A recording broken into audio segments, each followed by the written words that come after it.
What up, everybody? As well as only with the crew on deck. We got El Hexidente, Crypto Panda, Balia Brand, Motley, Axis, and myself. Hope everybody's having a great Sunday. How is everybody on the panel doing today? Amazing. So good. Great.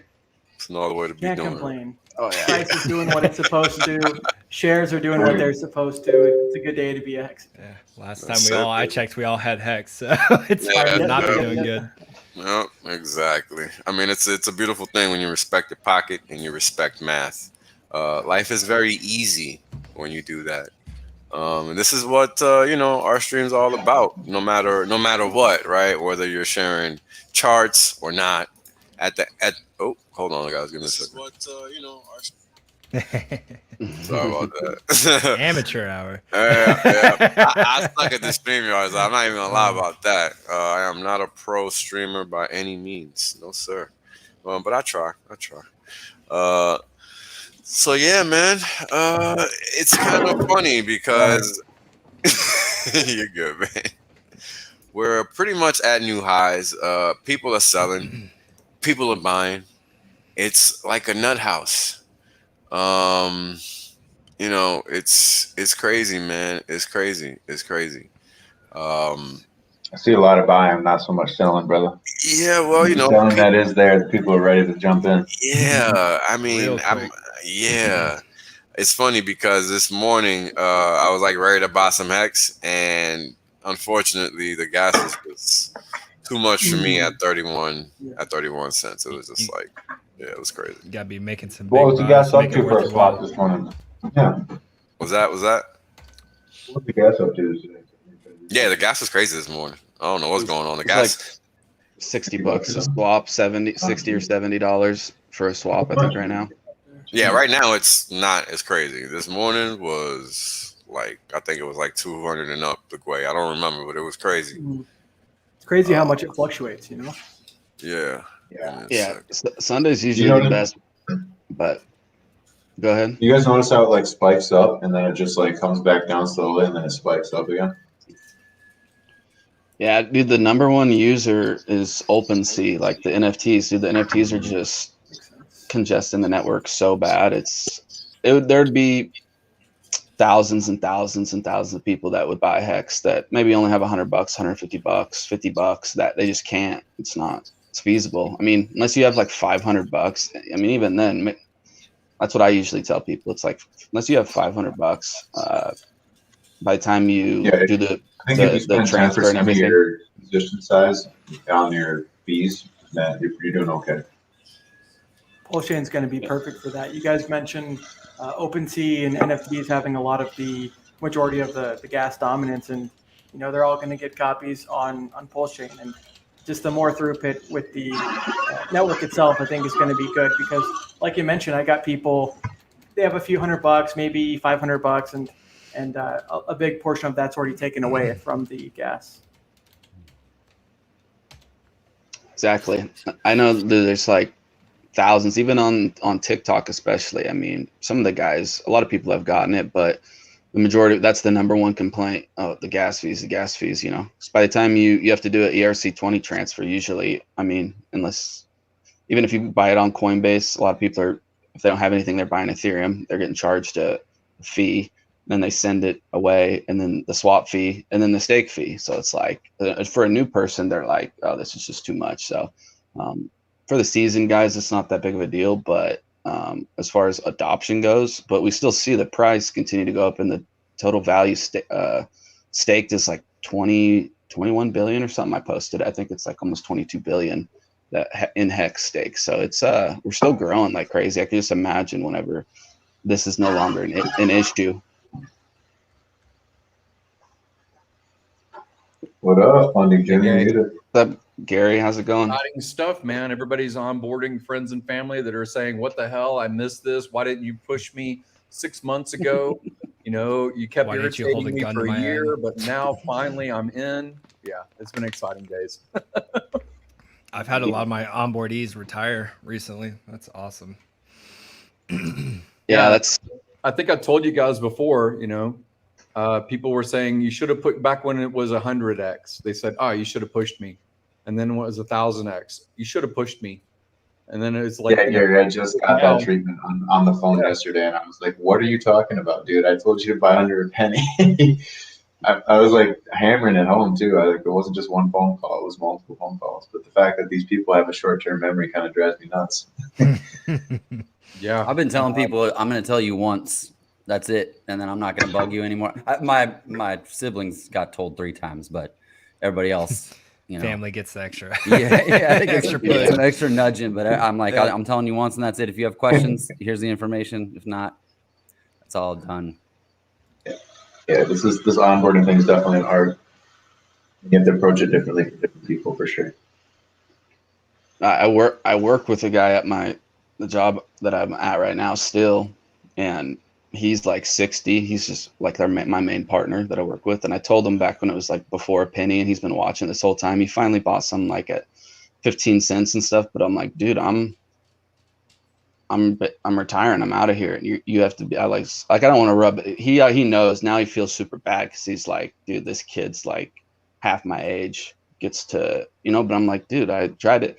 So I mean, I do feel bad for some people, but there's guys like that where they seen it, told them so many times, and half the people there got in, so now they're all telling them. And but yeah, some people I just stop telling them. You know, you tell them once or twice, but yeah, like you said, family.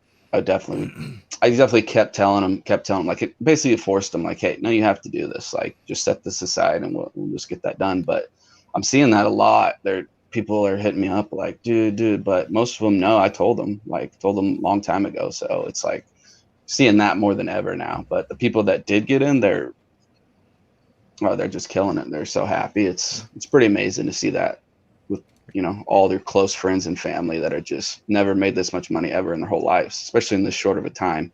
So it's awesome. I don't think people understand what you bug in them, how much of a pain in the ass it is for you to bug them to do this, because onboarding is a bitch, man. Yeah. Like I posted the other day, like no coiners. I'll take no coiners over, you know, crypto and people that traded markets any day. They ask hundreds of questions, but they're like, they want to see what's possible and they want to see it work. And people who think they know everything are the biggest pains in the asses ever. But it really is a gift to tell someone about this and help them through it. It's not easy. No Coiners has its own difficulties, though. I mean, like, they take just as much time sometimes just with walking them through the process, explaining. Like, I was just messaging one, they were running into the issue, like, sent them to hex.com, like, buy/stake or buy and stake, and they were going through the process, and they don't know what Ethereum gas fees are. They don't know why they just can't buy the full amount of Ethereum they just got. And you just have to go through everything, you know, and it takes a lot of time. And I like the ones that are willing to learn. I like my onboardees, the ones that ask for sources and stuff they can go read and learn how to purchase and do a lot of the research on their own, and then they come back for confirmation from me or questions that they didn't just quite grasp of certain concepts. Those are my favorite kind of people to onboard. The ones that want to be spoon-fed everything and just hold their hands all the way through. Those can be frustrating because you just don't have enough time. It's just not efficient. So that's why people like Crypto Coffee that have their course, or Hodl Dog that makes very short and to the point videos. Like, those are very good sources to send new people to. Yeah, I mean, there's other ideas too that, you know, I'm sure like funding gyms also come up with similarly, which is just, you know, basically doing like a fund, and then you kind of you circumvent any problems you have with the onboarding, and you're just directly, you know, that I mean, there's like, again, you have to sort of form an entity and whatnot along with that. But I feel like in a lot of ways that could be a lot easier way for us to onboard. Well, some of the things I learned also, you know, Motley was just saying yesterday, or his stream a couple days ago, I can remember, and it was about OTC, basically, of family members, you know, people that you have a trust level with, that they pay you. Don't gift away your hex, you know, don't give away $6,000 worth of pizza and stuff like that, right? So consider that they need to have stake and skin in the game, even if they're family, and you know, have them PayPal you a couple grand, right? Venmo, Cash App, Cash App you. Zelle. And once you have that, they have psychological commitment, right? And you need that. You can't, you know, you can't give away Christmas gifts and have them valued the same way, right? So you can say, like Motley was doing, is this amount is what the transaction cost, in Ethereum, spiked up of Ethereum costs. And as they're invested in their own financial success, they'll pick up more YouTube channel content. They'll pick up more stuff that's archived from 6 months ago where we were all teaching, right? So they will find Hodl Dog, they will find coffee, they will become invested. So you don't have to onboard every detail about everything in blockchain. Just get them committed financially, OTC them. I do like to have them paying attention on STAKER.APP. So I put their own address into their own STAKER.APP. And then that price movement, that appreciation, that's all you need. Interest rate, they will trigger their own curiosity and they will do their own research, right? So they should OTC you, whatever you're comfortable with as far as a financial commitment from family member, friend, people like that know you personally in your own network. And anything else, really, it just needs to be the appetite of the marketplace. So I have people contact me all the time that are anonymous. And I'm like, dude, there's so much content, you can find it. If it's family member, then I OTC them. If it's rental income, that I converted rental income into HEX and they got a discount on their rent, paid to me because of their occupation of property that I had, things like that, they will have their own curiosity because they're like, hey, wait a minute, what's that HEX worth now that I gave you 3 months ago? Oh, a lot. So it's always the answer. A lot. You have a good point, right? STAKER.APP, it's such a good tool, such a good feature. Shout out to Stephen Firebun, because you're right. Some people, even when they're invested, they might not understand everything right away, just like with a lot of the hexagons. But when you look at those graphs and stuff and you see the stakes individually, it's easier for people to understand when it's visual. No, I've done that a lot with people, especially like basically OTC, because a lot of these guys that are most out of maybe 30 or so people, like 15 of them are over 50 years old and they're no coiners. So they're, whether it was the limits on Coinbase, where it was all these different things, I basically we just kind of, these people that I was closer to, it really streamlined the process, being able to basically, hey, they just put up the money, give it to me, and then I handle it on the other side. Then I kind of teach them how to, some of them still don't, basically they just want me to do it, even though I don't like recommend that. They want me to basically manage it, hold even with the seeds and everything. I'm like, no, you need to learn how to, have custody over your own wallet, have your seeds, put them in a safe, write them down 2-3 times, all these things. So, but that is a good entry point for sure on people that you really, you have trust with, that you kind of know the type of people you can do that with and the people you can't. So that's a good idea though. One of my aunts tried to get me to manage it for her. I was like, nope. I was like, you got to take financial responsibility for yourself. I was like, this is your own financial sovereignty. I was like, these are your seed phrases. You can't. Molly, you fucking armed her, didn't you? You armed her, didn't you? And it's like we're saying though, the beautiful thing with OTC and like your family and friends and stuff like that, it's good though because you get the nitty gritty stuff out of the way and you get to focus on what's important. You get to go into the depths of what HEX is, how it works. You can talk about what the dollar really is. You can talk about what HEX does, how it performs. If they're quick learners, you can get into the T-shares and you can get into the important stuff that really matters. And like Gary said, like you get them hooked real quick. You put them in STAKER.APP, and like I onboarded about $50,000 worth like 2 days ago, like the day before the price went up, and got everyone staked. And then I distributed everyone's like STAKER apps. They're all online. And then they just saw the price going up and they're just like, what the heck is that? They're just like, what the heck is this? And then now they're just, it's like a drug, right? Like they're asking for all the sources information. They're watching Richard Hart videos. They're watching, some of them are picking up Crypto Coffee's courses. Like they're just hungry for it now. They want it more instead of it just being gifted to them. Yeah.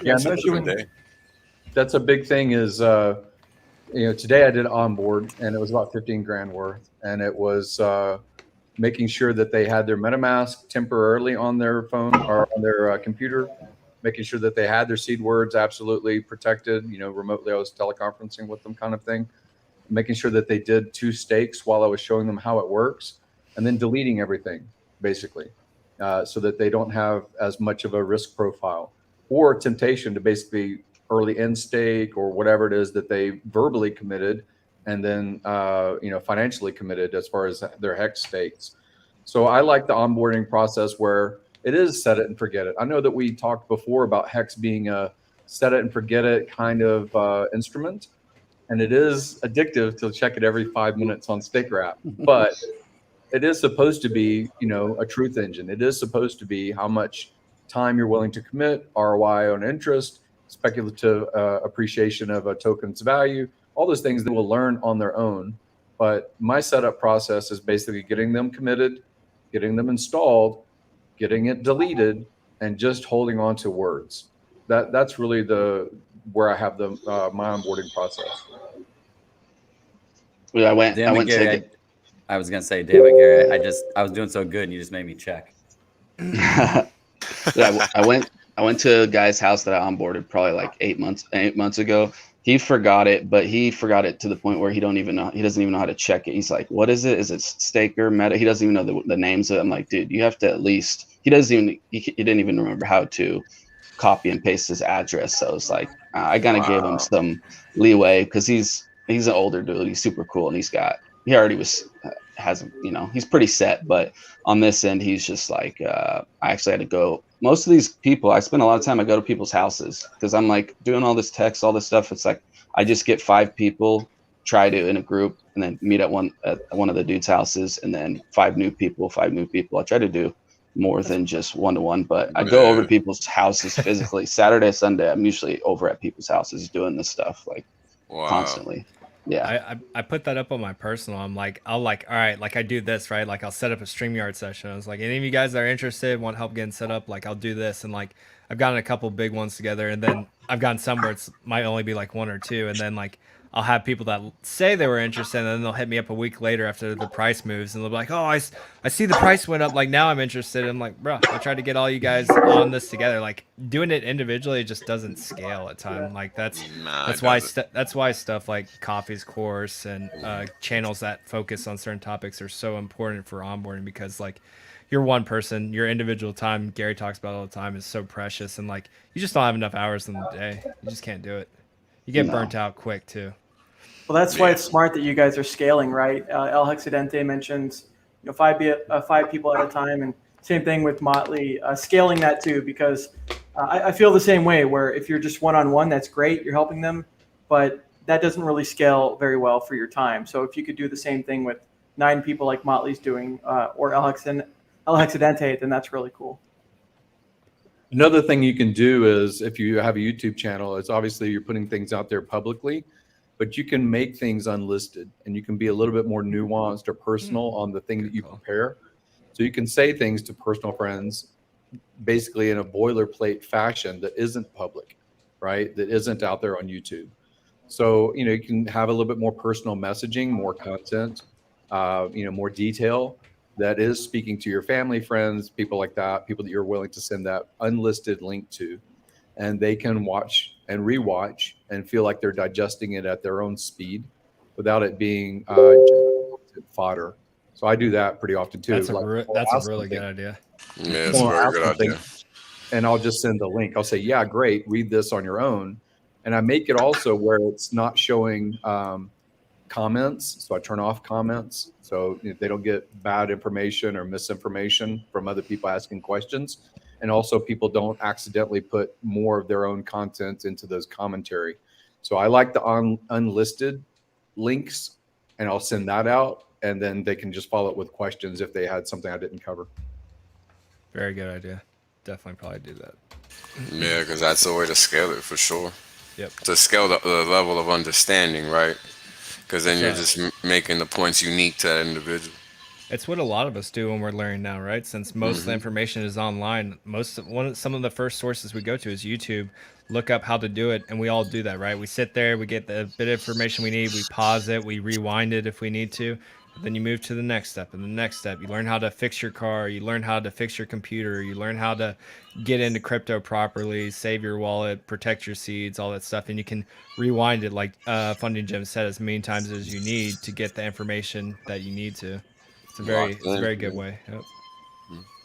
I mean, that's why I started a YouTube channel, just to do little snackable 5-minute things that it's all the core of it is what are new people asking, and that was Wales in your stream yesterday. You talked about just looking at this community and being inspired and being like, how can I help? Where can I fit in?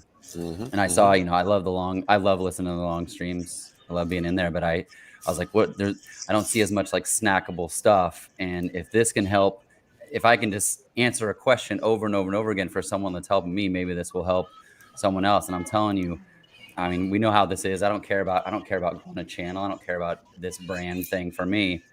But the comments that are in there, the growing number of comments that are coming in is just showing me this momentum's building. It's all new people, all grateful that they're getting assistance. Other people, other Hexkins in there answering questions for them. And I forgot to take a screenshot, but I got my first, in one of the comments, I got my first crypto coffee spammer. Someone set up a crypto coffee fake, the crypto coffee pinned messages and yep. I see that out there. And it's all over the place. But what's your channel? I didn't know you had one. Just Crypto Panda. If you search for with the K. With the K. I've been watching your videos. I find them very good, and just thanks, like you said, they're good. They're good for just getting the important information out there quickly. And it's there's like a lot. You're just basically addressing the quick things that need to be. Maybe it's just like that one little key thing that somebody needs to make a purchase. Like that's basically who you're talking to. And I think it's a good idea. It's a niche that needed to be filled for sure. So thanks. Cool. Yeah. I mean, am I too late? How do I get it cheaper? I mean, we were talking before this came on about the regrets, and there's 3 Hexagon regrets. I wish I would have learned about this earlier. I wish I would have bought more when I learned. And the third one, which you don't know when you're new, is I wish I would have staked longer. All right. I don't know what more will come up, but those are the top 3 you see consistently. I think those are the 3. I think I was trying to put your channel in there. I think I put the wrong Crypto Panda in there. God dang it. What the hell, man? Sorry. I just deleted it. You should put your link in there for everyone though. Because I definitely just grabbed the wrong one. I'm block Motley in the chat. Yeah. Spammer. Go to the line. Spam alert.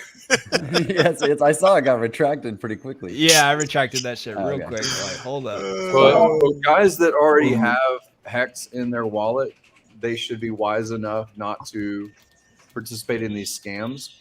Brand new people are coming into the market and they do see live stream that looks like it's Richard and it's not, just like they did with Vitalik and they do with anybody else. Everybody, yeah. If you're new, look at the bottom of my screen, please. Right. Mm-hmm. So I keep it there always for a reason. So one thing is obviously education about general security. That's why I do like sending out this unlisted link. I do have content that does that kind of stuff. And it's trying to give these people some warning signs about, is this real? Is this live? Is this Richard? Is this Coffee? Is this Funding Jim? Whoever it is, because all of us will be copies. There will be people that impersonate every single one of us. Yeah. Republic. Yep. It's been happening for a while already too. Mm-hmm. Yeah, my brother-in-law called me yesterday. I one guy, he was on TikTok. He said he fell for it. There was the live stream, the YouTube one, like, and then my brother-in-law called me and he's like, "Oh, Richard's giving away some Hex in this live stream." I was like, "No, dude, did you send it there?" He's like, "No." I was like, "Good," because they don't know. They're like, "Oh, it looked like the same Hex.com website. Oh, it looked like this." And it's like, no. You got to go to the source. If it doesn't come from Richard's like Twitter or on his own YouTube channel, just don't even entertain it. But there's a lot of people they just don't know any better. Yeah, that's people watching that too. Yeah, that's a function. Well, actually, I don't know about the views being real. I feel like the views are faked because you can get fake. You can get fake views. That makes sense. Yeah, you can get fake views, and that's just to get people to think that they're real. Right. That's how I saw that. The same shit thing and they run the Elon scam and all that other stuff. They run those all the time. And ironically enough, YouTube doesn't get them. No, Yeah, isn't that crazy. funny? I was going to talk about that tonight, so I'm glad you brought it up. Our stuff will get pulled down. Crypto stuff will get pulled down, and then you can run this massive crypto scan. Send in your Bitcoin, we'll send you double back, and those will run indefinitely. It's just like, what the crazy. heck? Yeah, blows my mind.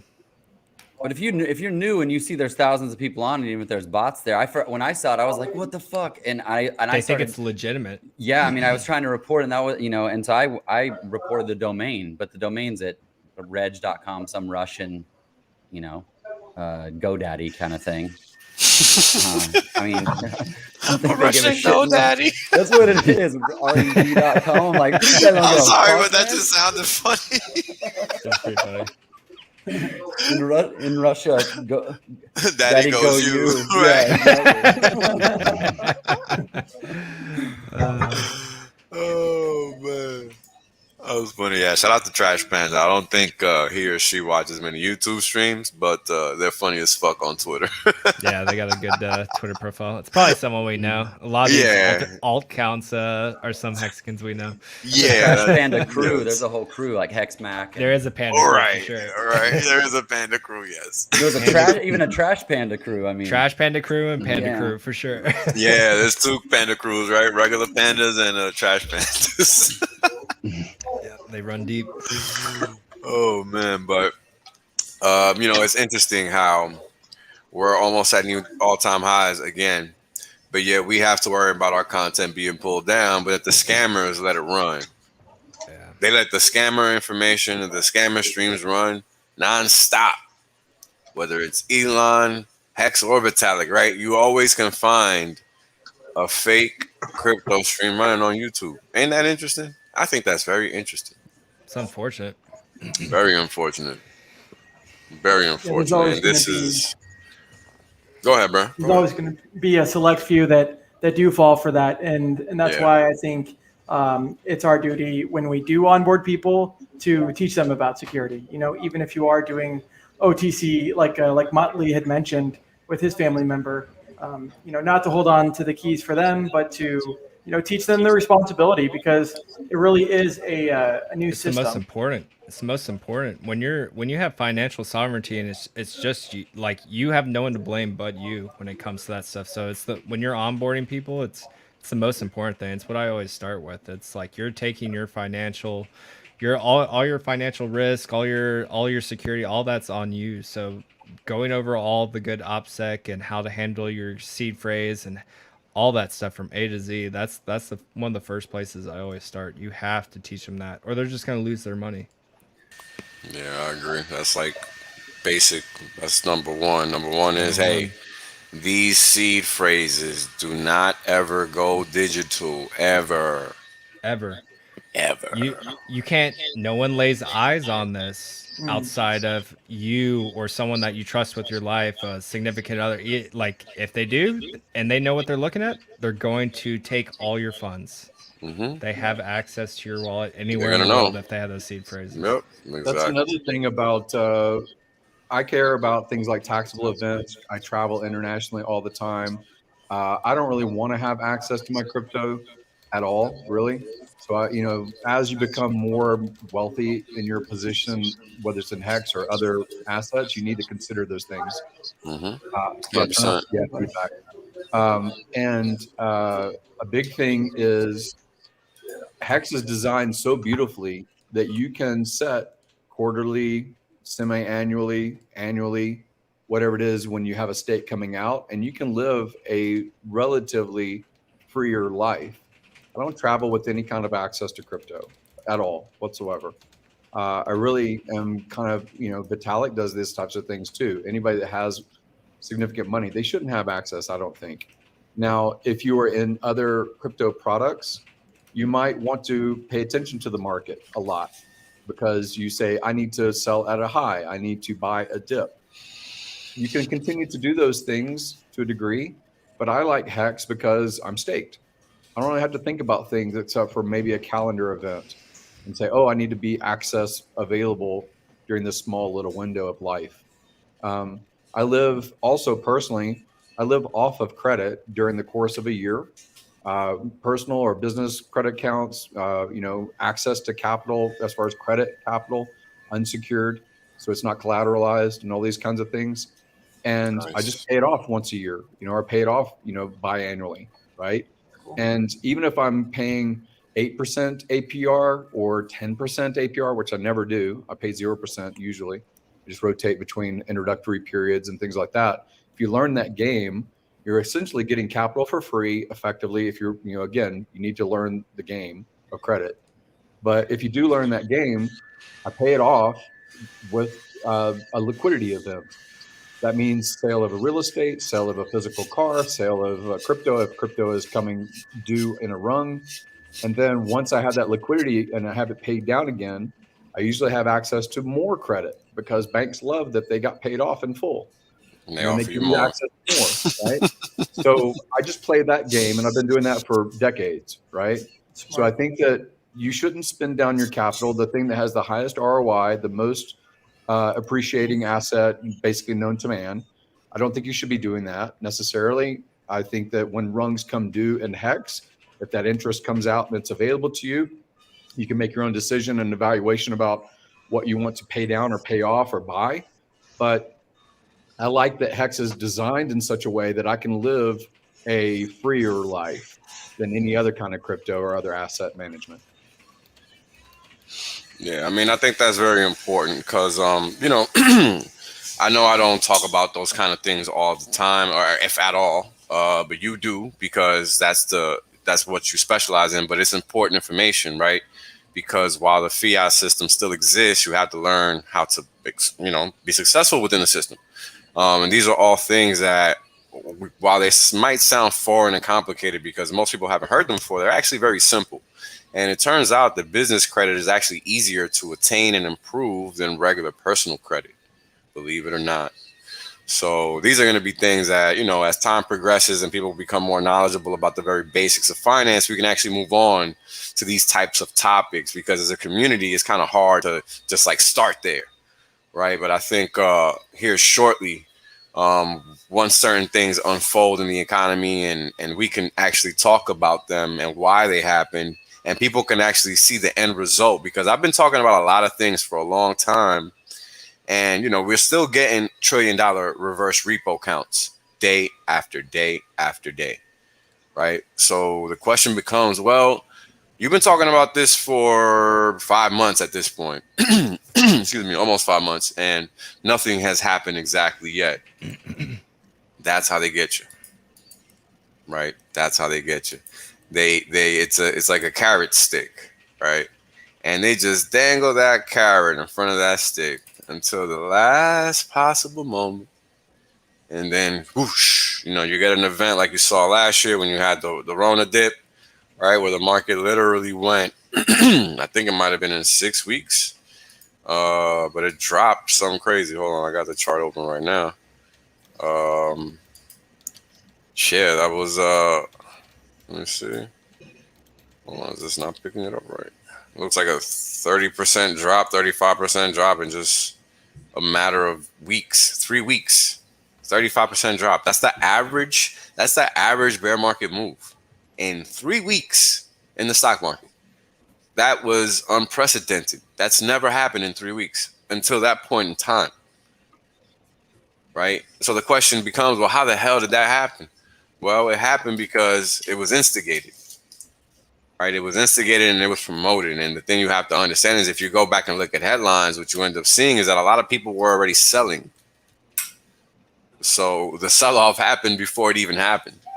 So it was just a function of the continuation of flows, right? Because the move was already in order, right? And you don't see it coming because all you see is the highs, the highs, the highs. Now, when you happen to see headlines like we saw last week about Pelosi, buying stock, then it's not going to happen anytime soon. At least you don't think it is. Or is it? Because it's September. And next week is next week, Saturday, is a very important date. And a lot of things are changing. So you have to be aware of what's happening on all sides. Because the market does not care. And this is why you have to own Hex, because you don't have to worry about any of that when you own Hex. It's literally irrelevant. And that's why when we, like, I'll have like a macro stream and we'll talk about all these different topics, but all those different topics really go back to one thing and one thing only, right? And that one thing is just, yo, get you some Hex, man. Because that thing is designed to do one thing and one thing only and nothing else. So it's kind of hard to, you know, have pointed conversations about, yeah, just buy Hex, when you need to know all these reasons why you have to buy Hex. Well, like you mentioned, it's more predictable than the traditional system, right? The traditional system, they can just print the fiat out of thin air, so much to the point where we do have that helicopter money that Richard talks about. But even though there's no guarantees, we know that Hex's contract is locked, it's audited, and it does what it says it's going to do. So you know the inflation rate, you know how it works. And that's the cool thing is, as some of the other DeFi and some of these other things haven't had 100% uptime, Hex has. And Correct. Even some of the people, I got people texting me today that thought it was a scam about a year ago. And now they're reaching out to me like wanting to get in. They've been in crypto, but they didn't like the Richard aspect of it. And now they're like, okay, we understand, it's time to get in. Oh, good for them. Should have understood. They got over themselves. Yeah, pretty much. Pretty much. But I was gonna add, like what Funding Jim was saying, that's that is like really the goal, to where you don't have to sell any of your assets, even whether it's like real estate or, you know, any of that stuff. You borrow against it for super low rates, and then you might have to liquidate a little bit of crypto at that time to pay it off, you know, whenever that time comes. But that is kind of like the mecca of never having to actually sell your assets and basically getting free money, borrowing. Oh, it's not, you know what I mean by that. But that's like really, that's a really good skill, and we have to learn those things, especially if those of us that they didn't teach us that whenever we're coming up. So now we're at this point, like, you know, there's a game to be played here, you know, with the way things are with the tax code and everything, and all the way the money system works. So that's a whole nother kind of avenue that really needs to be talked about and explored on the because, you know, they just don't teach us that stuff unless you come from a wealthy family. Most people get raised, I need this much money, I gotta like save this much to buy something that costs this much, and that's all they know. They don't know any of this other stuff, whenever the tax code itself is tilted towards business owners and wealthy people, and tax deductions and all these things that super important to learn that stuff. 100%.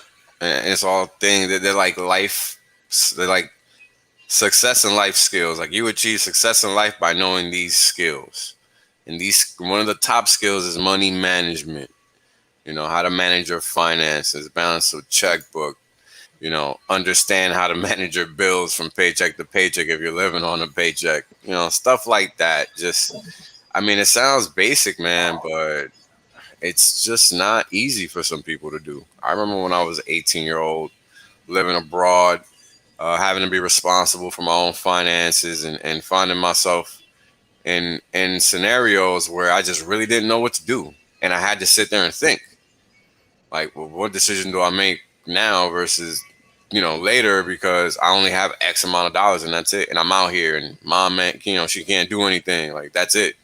Right. So, you know, these are the points in time where a lot of people don't even experience that, because mommy and daddy are taking care of everything through college, and then they grow up, get a job, and it's on them. And they're 30-year-olds with no actual understanding of finances.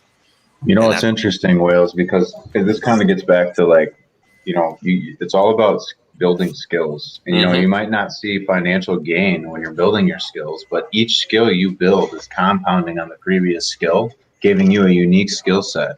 And I think a lot of people just they just stop at a certain level, and they just expect things to happen for them. But if you just keep going, eventually, just like the Hex price chart and anyone who's working towards something, your skills will compound, and you'll be able to perform excellently at whatever you're trying to do.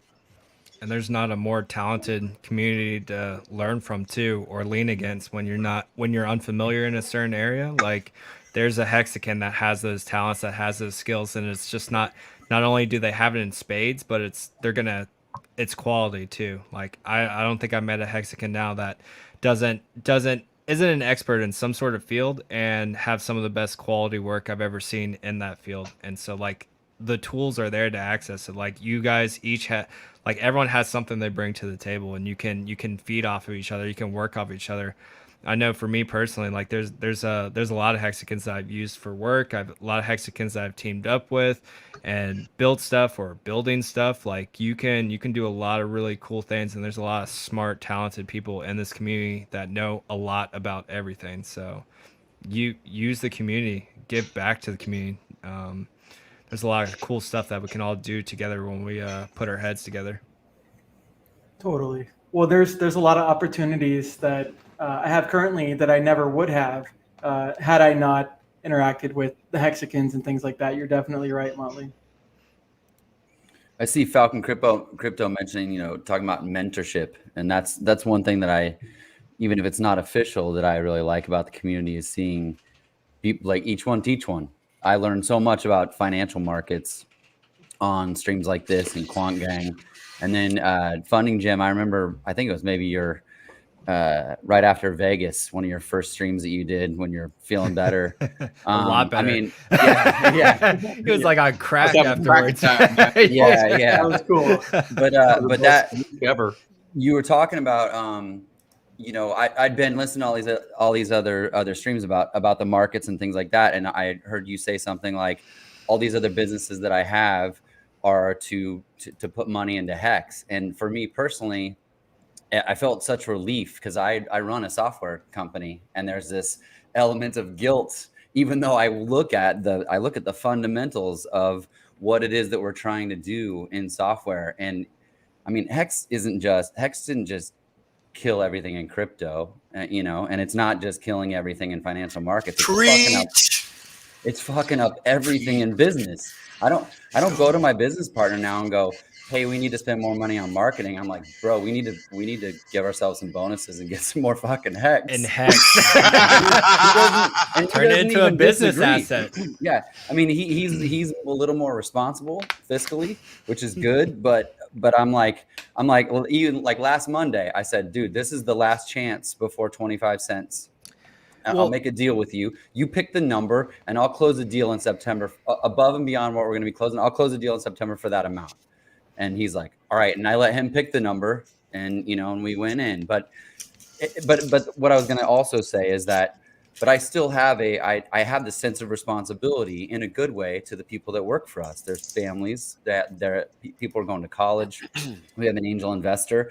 I'm going to do right by all of them. I'm not just going to say fuck it all to everything. So, and I like that. And the Hex community reminds me of that aspect of integrity and being authentic in that regard, because up until Hex came along, I was pretty dead set on software. Like, this is the best business. I was telling Axis this on Friday. Close.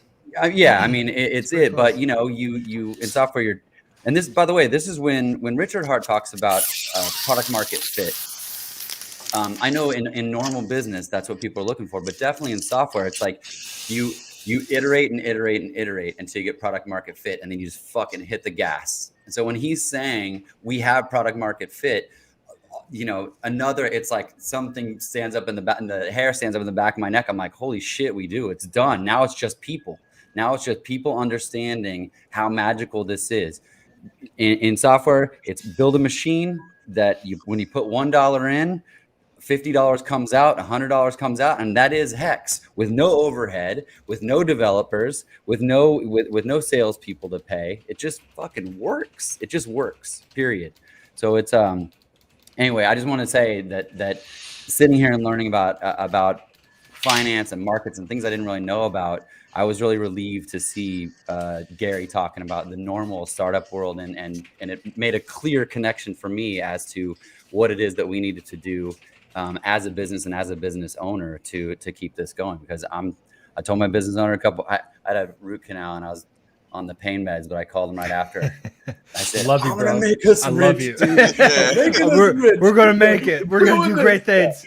He's like, all right. He's like, I believe you. Call me back when you're sober, bro. To that point that he was just saying, it's the same thing. Some of us have retired, but you see that we put more time into it than ever. I was retired before Hex came into my life, and I came back out of retirement, so to speak, to participate with this community. And yes, I've had financial reward from the community as well as from the token of Hex.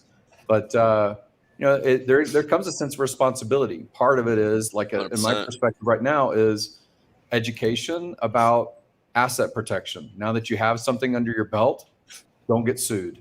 Don't lose it. Whether it's OPSEC or whether it's now you're a target. I'm careful about that stuff, and I want other people to be careful about it. I don't want them to spend down their capital, their most precious asset, in order to fund the lifestyle or image that they want out of being wealthy. I want people to be productive as long as they can be. Richard says the same thing. He says, just because you can retire doesn't mean you necessarily should. You should have other businesses. Motley's doing that same thing. I'm doing that same thing. We're running companies in addition to being Hexicans. It doesn't mean that we're just living off of our winnings, so to speak, or spending down our appreciating asset or our interest-bearing assets. We are basically trying to educate others on good principles of investing. And that's really what I love about this community is it's not just gamers that are speculating on something in the digital realm. It is entrepreneurs that have built other companies or they have had ambition for a long time and now they have capacity and ability. And so I like this cross-pollination thing. I like this cross-promoting thing. I like the alignment of incentive, both for the people that are public in Hex and people that are maybe soon to be. Richard talked about 10xing the size of the community to compound X the value of the token. Right? That's crazy. So, yeah, it's amazing.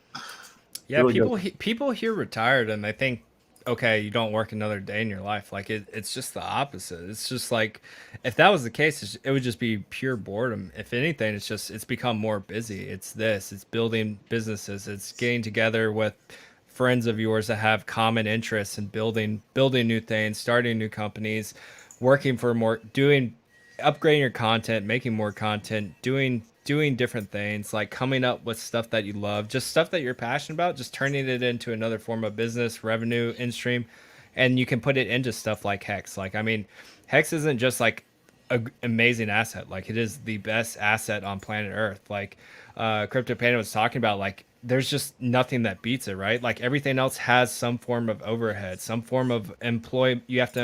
You have people you have to employ, you have logistics, you have to ship, you have to pay this, that. Like, there's expenses with everything. Hex is the best asset on planet Earth. It works when you're awake, sleeping, eating, fucking everything. Whatever you're doing, Hex is earning you interest every day with nothing required of you.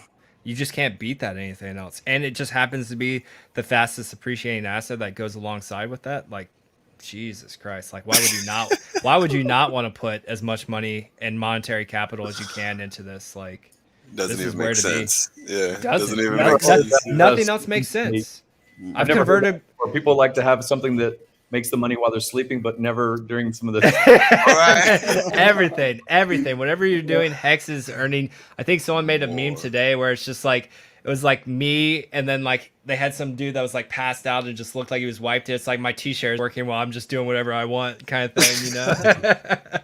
But that's really what it is. Yeah, no overhead, no expenses, no anything. There's just never been an asset class like this, and then we just happen to have found the next Bitcoin, the next store of value that earns you trustless yield, whatever you're doing without any overhead. Like, you can't rival that. So anything else you invest your money into at this point, to me, is substandard of what Hex can do. So like, why would I not devote 99% of what I can into this nonstop? And I have since day one till today. You know, like, I continue to put money into this asset because I know it's going to grow.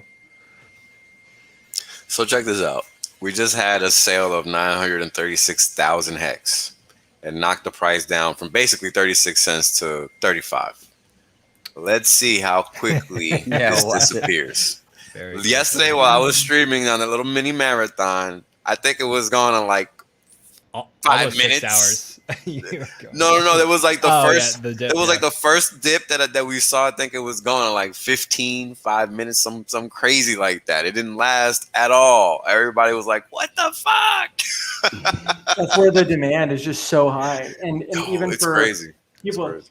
For people that aren't market buying, there's people that have their limit orders set and their buy orders set, and like Motley mentions, there's so many people in this community that understand the legitimacy of the product. And if anything, yeah, you don't want to live off it per se. You want to like earn more, and like, what can I do to make more hex and get more shares? It's addicting for sure, because you realize that it's such a scarce asset, and that it just does what it says it's going to do. The whole crypto space is just capitulating. Like I was talking to you guys in the green room about it. It's just like a lot of these fake influencers and everything are just, they're deleting their old hex scam tweets. Like they're getting rid of all that stuff. They're like, shit, I called potentially the next #1 crypto a scam for the past year and a half, and I fucked up. And like, I've gone back and I've seen people like calling them out, just like, hey, what happened to all those hex scam tweets? Like they're literally going back and erasing it all. Luckily, we have people like Hexologist that has just folders and folders of this stuff where we just take, we show up with receipts, right? Like it's like, oh, that's funny, because I remember you not doing your research and just parroting scam just like everyone else. So it's the market's capitulating into hex. We're getting more and more onboards into hex, and as these new people come into hex, you have to realize like the price they're seeing, where it might seem astronomical to us, like this is their price floor. This is where they're coming in. I say it all the time, like they're coming in at 25 cents, 30 cents. So in their eyes, $1 is coming quickly, and it's just another couple X from here. So like dollar, multiple dollars, those targets come quicker and faster every time. The Aussies did a really good graph of this, where we're averaging 47 days right now for our doubling. Probably going to be shoring that on the next one, because we're going to be hitting 50 cents here very shortly. So that time frame seems to just get shorter and shorter on average. Can you imagine those furus are running around covering their tracks, and they're still not fucking rich? It's like the best thing ever. It's the best thing ever. They're spending extra energy to still not be rich. Yep. I wish that we had some way that we could look at the gas transaction cost since the inception of HEX, as far as all the market participants, where they bought in, they sold out, they staked, whatever, all of the cost element of transacting on Ethereum. And that's been part of the rise of Ethereum being 3,800 or whatever it is today, or something like that, is the fact that it's so fucking expensive. And when it comes to the potential of what Motley had just commented about 2 days ago or something like that, was Forex, basically. Maybe there's going to be price appreciation in Ethereum element of HEX, but the reason to participate is also because your potential of what PulseChain version of HEX might do. And so we've had so much friction in the system of what your actual crypto of HEX could do up until the point of Pulse. So I'm very excited about what Pulse might do when the transaction cost is a lot less and more of the economic energy can be staked into the coin of HEX on Pulse. I got a good segue for that real quick. Just to answer, I think it was Beyond's question earlier. So I just finished up that stream. I always like to go back and watch Richard's streams twice. But I don't believe he said it was going to be coming earlier than when we expect. It looks like they finished with one of the bugs they ran into. He still said testnet is potentially a month to 2 months out. So I don't think it's any closer than what we first expected. I might have heard that wrong, but I believe he said that. No, you heard it right. On the stream. Okay, yeah. So it's not coming earlier, and like Richard said, software is hard. You run into issues with that new London fork update. They had that issue, so it's delayed testnet. It's obviously delayed the launch. So it's not earlier. Still waiting. I'm going to share a screen real quick with you, Whales, on just what Gary just said, a cool thing. Let's see. Give me 1 second, guys. I have it pulled up here. All right. So in Richard's stream today, he brought up this really cool point about, yes, so we're going to, let me pause this. We're going to see a doubling, right? We're going to see probably a pretty much, in my opinion, a guaranteed 2x. I think we're going to be at 50x or 50 cents pretty quickly, probably before the launch of PulseChain. To me, it just makes sense with the chart, the numbers, and then on top of that, all our bags are going to be doubled. Now, what is the value of each hex going to be? The one on PulseChain, the one on Ethereum, we're not sure. But I thought this was a real cool point that Richard brought up on this stream and a stream in the past, where essentially it's like, wouldn't it be really cool if someone put a bid order on Hex on the PulseChain side? And remember, they're going to go, there's going to be essentially a bot that goes in there and adjusts all the liquidity initially, so the ratio is right for Pulse instead of Ethereum. But he's like, wouldn't that be really cool if someone just put a bid order real quick for like $10-20 million on Pulse Hex, and all of a sudden your 2 bags of Hex reach parity at launch of PulseChain. So I got really excited when I heard this. He's mentioned in the stream before, but this just kind of confirms it. This might be that magic carpet ride we're all waiting for. Should I wait for the Hex blockchain to come out to buy more Hex? Man, I mean, how many other people have that same idea that you have? And if they do the same thing you're thinking about, wouldn't that just make the price higher later? So this concept of, yeah, people I think are going to want to have Hex on 2 chains. I think they're going to want to have stakes on 2 chains. And if someone doubles the liquidity and chucks another 10 million or 20 million into bid support, foreshadowing, the Pulse side to match what's already on the ETH side, I think you could have the exact same price Hex on both sides for the first beginning time period. Like, oh my, you launch at 0, and then after you're 0 for a while, then I think that with the same liquidity and the same code on 2 different chains, I don't see why the price would be that much different. As a matter, like, I even think that the Pulse Hex could be higher because gas fees are just so abusive on the ETH side.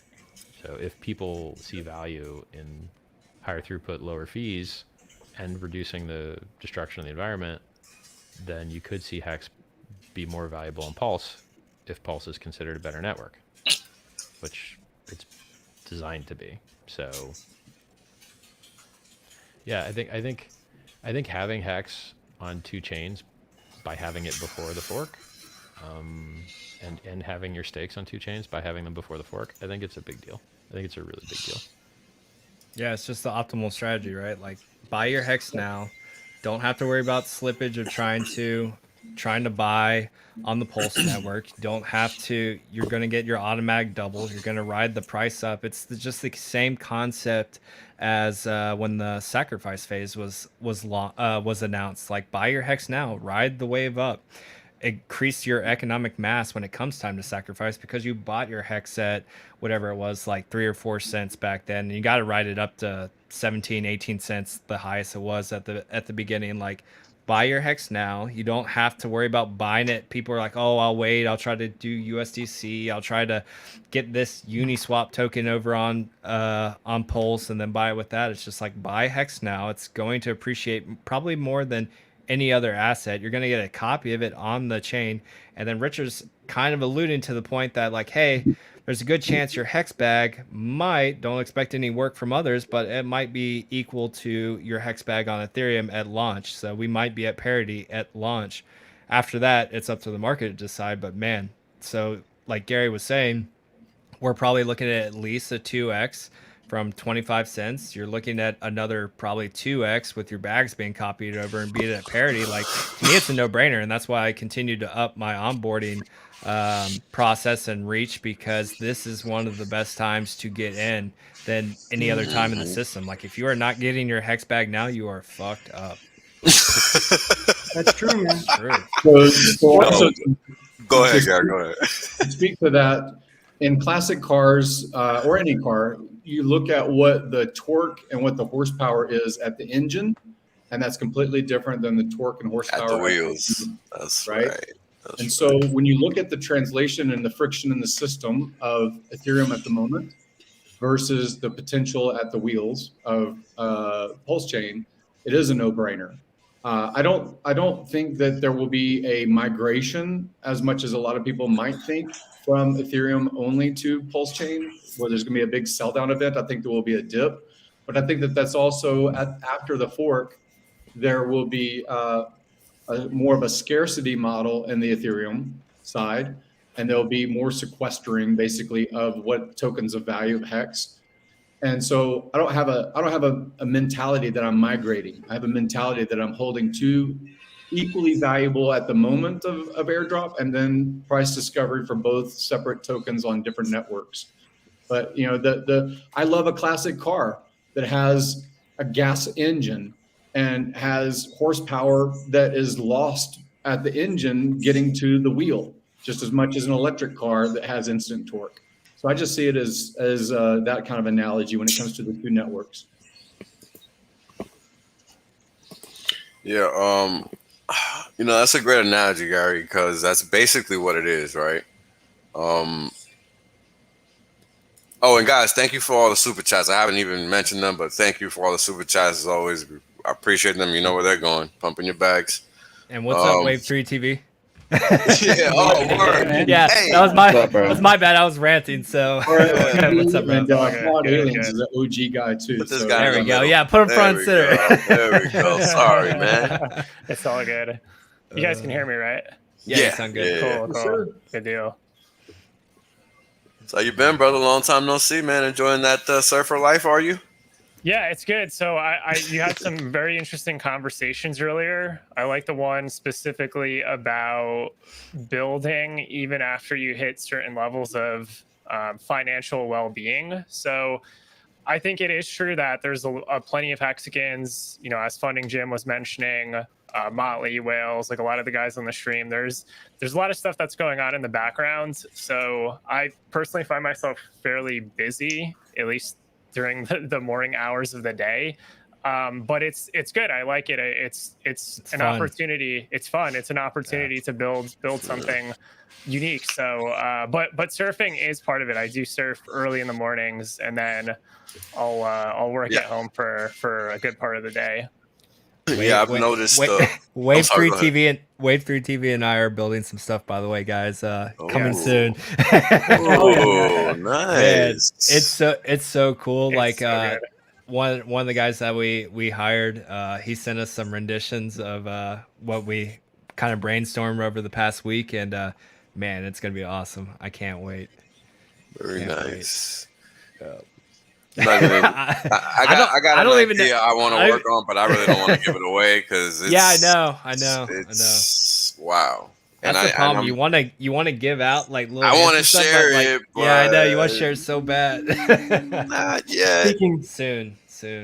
Speaking of ideas, Motley, you know, you got a t-shirt store going or? Yep. So, Let's talk about HEXmerch.com, bro. HEXmerch.com. I got this idea from I think El Hexidente posted a meme back in the day with Salt Base. Yeah, dude, I made one like that. Yeah, so that's awesome. That's true. Yeah. So I got one made at a store. So that hat. If you go to my Twitter, we're doing a giveaway. I put it out today on a tweet. So if you go there, I put all the rules and everything, but I'll do the drawing live Friday, 10 p.m. Eastern on stream. You have to be present to win, so make sure you're there. You have to follow me. You have to follow the store, Hex_merch on Twitter. HEXmerch.com is the link. First place will win 3 items from the store, whatever they want. Second place will win 2 items. Third place will win 1 item. Retweet. Tag 3 friends and follow me and Hex Merch on Twitter, and then go sub and just be present for the giveaway. Those are the rules. It's all in the tweet. I'll post the tweet link here in the chat here in a second. And yeah, just enjoy it. It essentially just started with me and some buddies that just made a bunch of stuff that we want to wear. And it's nothing crazy or anything, right? But like I just end up just buying a lot of stuff there for myself. It's just fun to do. Usually how it works, bro. That's how it starts. That's how it starts. That's awesome. That's the beautiful thing about Hex and Pulse, right? The logo is both of them. They're beautiful. Cool. They're so nice, colorful, and it's fun to represent. Growing up, I used to wear just plain T-shirts because I didn't like Nike or the different sports teams. I could care less about them. But this is actually something that you feel comfortable, I do at least, representing. And when they ask me, then I can kind of, sell them on the idea in Hex. Yeah, it's a conversation starter too. It's just advertising, marketing, It's a good way to just start off your sales pitch. Someone's like, what is that shirt? What is that design? I hear it all the time. People wearing Hex stuff, PulseChain stuff, the colors, the gradient, everything, it catches the eye, right? So people are interested. And a lot of people that maybe aren't as good at sales or maybe are nervous to start that conversation, it's a way that you kind of just open the door, you get your foot in the door with having something like that. Now, same token, be careful. Right now, we're still kind of pre-viral, but as Hex becomes more and more popular, eventually takes that #1 spot from Bitcoin, it could also make you a target. So just be conscious of where you're wearing it, what kind of location you're at, because as Hex becomes more and more valuable, and I'm sure we'll talk about this stream, you are more and more of a target. So even the clothing you wear obviously could present a target to somebody. So just be cognizant of that when you're out and about. Yeah, Molly, be mindful I'm getting one of of those black hats sure. with the white logo you got on your What's website. That? Oh, nice. Yeah. Those looks like I use a sticker. I know it might work the same, right? Yeah, it's the problem with embroidery because like I'd love to get one embroidered with the gradient going across it, but it's so hard. There's very few embroidery machines that can do that gradient. You would have to do like they would have to change the spool. Like, there's really cool machines. They're super expensive, but it actually uses white thread and it dyes it depending on where the stitch is going, and it dyes it as it threads, which is really cool. But they're super expensive machines, and not many embroidery places have them. That's crazy. So we got an interesting comment from Identity Block. Shout out to Pot of Gold, just because. I love Identity Block. You found it, brother.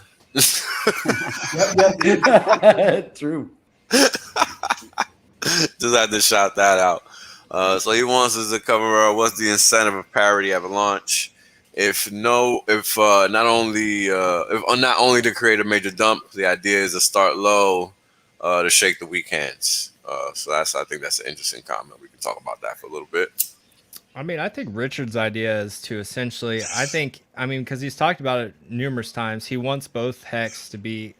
He wants them both to be expensive or close to, right? So like, I think this idea of starting at Parity, and then he's already talked about his third token as of late as well, his LP token. That's essentially going to be same thing like with Pancake Swap. There's going to be an LP token. So if you start at Parity and then you lock those two pairs with an LP token as well. I'm a fan of just having my bags instantly doubled. I don't know about anyone else, but I like to grab as much Hex as I can before this launch, and I want to just see them doubled. You're not gonna, and this is the misconception, right? Like people think, let's say that didn't take place and there was cheap P-Hex. There is no cheap P-Hex or no cheap Hex on PulseChain. It will actually become called Hex when it launches. There won't be any cheap Hex on Pulse because you and everyone and their mother are going to run to Hex on PulseChain immediately and start buying it. Everyone's going to buy into this massive green candle. Slippage is going to be insane. There's going to be whales that get there before you that are going to buy millions of dollars of the already low liquidity. Like the Hex price on PulseChain will skyrocket immediately within seconds. Like there's people that are out there that are just levels higher than your average person that are going to write scripts, that are going to run their own nodes, that are going to get their transactions before you. You will never get cheap Hex on Pulse. So you might as well just get that idea out of your head now, because even if it was at a lower value when it launched, like that thing, it's over in an instant. And someone with more money, more technology, more resources than you is going to get there first, and everyone else is going to buy into a massive candle, experience massive slippage. If you're buying with your Pulse bag, you could end up losing massive amounts of your Pulse bag before you even realize what it's worth, because everything is starting at zero. We don't know if that bridge is going to be up a second after everything launches, or if it's going to take an hour or 2 hours or a week. You just don't know. So you just have to be very careful. But there's no way that we get a cheap Hex on PulseChain. It'll never happen. It'll never happen. Well, one thing I will say is I think you just need to keep cognizant of the fact that once the testnet is announced, it completely obliterates all of the fake FUD that we've been hearing. Because if Hex was a scam for real, why would it be giving you a free copy of something worth 35-40 cents or whatever it is? So It's going to skyrocket at that instant because people are going to be like, holy crap, they're giving away HEX now, because the testnet launch implies there's going to be another version of this coin or whatever coin. For all we know, this could ignite the next bull run in Ethereum's ERC20 set. We don't know. Right? So these are things you got to be aware of. You got to really think these things through. You can't just take a linear frame of thought at what could happen. So definitely don't wait around to take a position in something that only goes in one direction in the first place. Just, and that scam narrative that you mentioned, it used to be somewhat valid, right, at the beginning for those influencers, and now, like Motley mentions, those people are going back and deleting it. I mean, when you have 600 today, 644, right? When you have 100% uptime, now they're just moving the goalpost. So it used to be, oh, it's a scam, you're giving all the ETH to Richard, and then the next one was big payday, and then as we see, I know someone, like I said, I know someone that sold big payday dump. They sold at 20% of a penny. They could have had 100x more than that now. But the point is yeah, you can't argue with the fact. Just like facts don't care about your feelings. Same thing with HEX when it comes to the data, the numbers, all of it, right? Yep. And a lot of those people, they don't necessarily talk about HEX much because it doesn't benefit them, right? When you introduce someone into HEX, that's pretty much not the only one, but that's pretty much all they need. And so it doesn't behoove them to just talk about the Holy Grail. Yep. I mean, it's funny because, that's a great point. Because here's the thing. I get DMs from people all the time, just like most streamers do, right? And the most common thing that I'll see from people that think diversifying makes sense in crypto, not in general, but in crypto, right? They quickly learn that they're just wasting opportunity keeping fiat and other promise coins because there's only one crypto and the chart lets you know that. So do not stay confused. Treat your money right and your money will treat you better. Very simple. Ask people that make money. Diversification in crypto doesn't really work very well, especially when they're so tied to Bitcoin and Ethereum. But the topic before about the price of the HEX on Pulse, like I could see both sides. Obviously, for the people that own it, it would be awesome to have 2 times, obviously, your value. But then also I see this other side where there's people that are just now hearing about it, or just all these different factors. Oh, it would be nice to have a cheaper set for a little bit, even though maybe it's not going to be for that long. We don't really know, but it's still, it wouldn't be, you want to be in place before this stuff happens. So playing a waiting game or something, I wouldn't really recommend that. But I do kind of see it where, and it gives some people that got in HEX later, maybe there's so many different benefits it could have to be in a little bit cheaper. But with these automated market makers, the way they work, I mean, the price could literally just like skyrocket in one candle, could get up to parity, like you guys are saying, really fast. So you might not even get that chance. So I kind of see it both. I think some people are wanting it to launch cheap and then have an opportunity to get more of it and run up. But then, kind of a lot of the people that have been in it, obviously they're going to benefit the most if it just does launch at parity or reaches it really quick. So I could kind of see both sides of the coin, but you definitely don't want to be out of position and playing around or trying to time things. That's always against you. That's not the reason we're doing this. I mean, I thought the sacrifice phase was exciting, but there was parts of it that I hated the whole time because I'm like sitting here trying to make moves, and I'm like, this is the opposite of what I didn't want to do.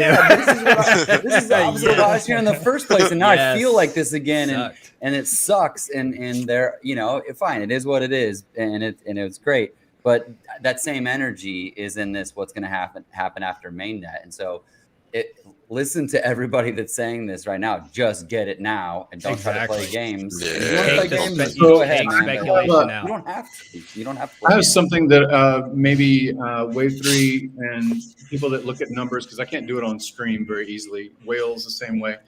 So here's a question. Would you, even in today's state and the value of an Ethereum, one Ethereum, would you buy it again at 35 cents? Because the reason I'm relating that is one Ethereum on the AMM on Matcha right now is 11,100 hex. One Ethereum is 11,100 hex. And if you have this parity narrative potential of the PulseChain version of Hex, it seems to me like I'd be buying Ethereum again, because of Pulse as a ratio, right? Isn't it still going to be the same thing as one Ethereum worth of EHEX, similar to one Pulse worth of PHEX? Is that ratio the same in the AMM? Yeah. So the way you're describing it sounds like it would be the same. Like as long as there's liquidity initially, at least initially, there's of course going to be trading that takes place on like one side or the other, and more likely, I mean, personally, hearing a lot of this information, I'm much more bullish on the Pulse side. So that being Hex. At least initially, because the gas fees on Ethereum suck ass. Like they're horrendous. So they I suck think all the ass. Yeah, I think it's but as a baseline, if the initial liquidity is the same on both sides, then what Gary is suggesting is true. Where at time is equal to 0, you have an Ethereum worth basically on each side, and then the free market will start to sort of determine the relative ratios between the two sides, and then the liquidity pools are going to start to vary. But I wouldn't be surprised if the liquidity pool on the Pulse side was more attractive due to the gas, due to the terribleness of using Ethereum right now. So, and we've seen this multiple times already in the market. I mean, Binance Smart Chain, it had a huge boom because the Ethereum gas fee sucked. Polygon, huge boom. So these EVM-based solutions, so Pulse, another layer 1 EVM, they can take a lot of demands from Ethereum. Like there's this silly narrative that the gas fees aren't an issue on Ethereum. They're a huge fucking problem. Like they're so horrendous. What the fuck? Trust me, with the amount of onboarding I've done recently, it's disgusting. I just get reminded. It's a major problem. Oh my god, it's a major problem. The relationship mathematically I was trying to think of is: would you buy an Ethereum, whether it's competitor, collaborator, whatever you want to say, killer, all the phraseology that was used in 2017? Where Ethereum is now, and knowing that this is an exact copy of that code and that system state, would you buy 35-cent Ethereum, which is effectively by saying I'll buy Hex before the snapshot, and it has the first buying power possible because there's not an Ethereum bridge at launch as far as we know. So if you're really going to say, I'm not really a fan of Richard, I'm not really a fan of all these Hexicans that are super zealots. And yes, it's already had a 35-cent climb from 0.000056, but I think that PulseChain might have value. Would you buy it at 35 cents each? Because if you're buying Hex before and you're having a clone on the other side, the first mover potential is Hex into Pulse on the AMM on the other side. Does that make sense? Yeah. I mean, I agree with a lot of the comments as far as getting the coins before the snapshot, because you do have that theoretical doubling that could take place that Funding Jim is mentioning. And then, I mean, there's already been comments from a lot of streams since basically around 12 to 15 cents to get your coins before the snapshot, and the price is already up 3x, since then. So if you look at the quote unquote the random line, which really honestly isn't that random, it's following that random line is a very good trend line. If you look at instances on the price chart where the price starts to pull off of it, there's still plenty of upside as to how much it can pull off that line. So I mean, in my mind, seeing like a multi-dollar Hex is not. It's to me, it's on the table. It's on the table. Like we've seen big moves like this before on the Hex price chart, and based on the trends that have already taken place, if you just look at the big move that happened in April of 2020, it was about a 10 to 20x move off the trend line, depending on where you take the measurement. So there's still room for that potential upside. What a lot of people, they once you go into price discovery, the market, the market is at some point going to determine like what the local tops end up being. But I mean, just looking at how strong this macro trend is, the wicks keep getting bought up. There's not a lot of supply. There's a shit ton sacrificed. To me, it's like the stars are aligned for insanity. And I don't think most people are prepared to even see like what kind of price targets are actually possible. Like that's why I said $1 today is just, it's going to be the new penny very shortly here. So true. So true. Yeah. So yeah.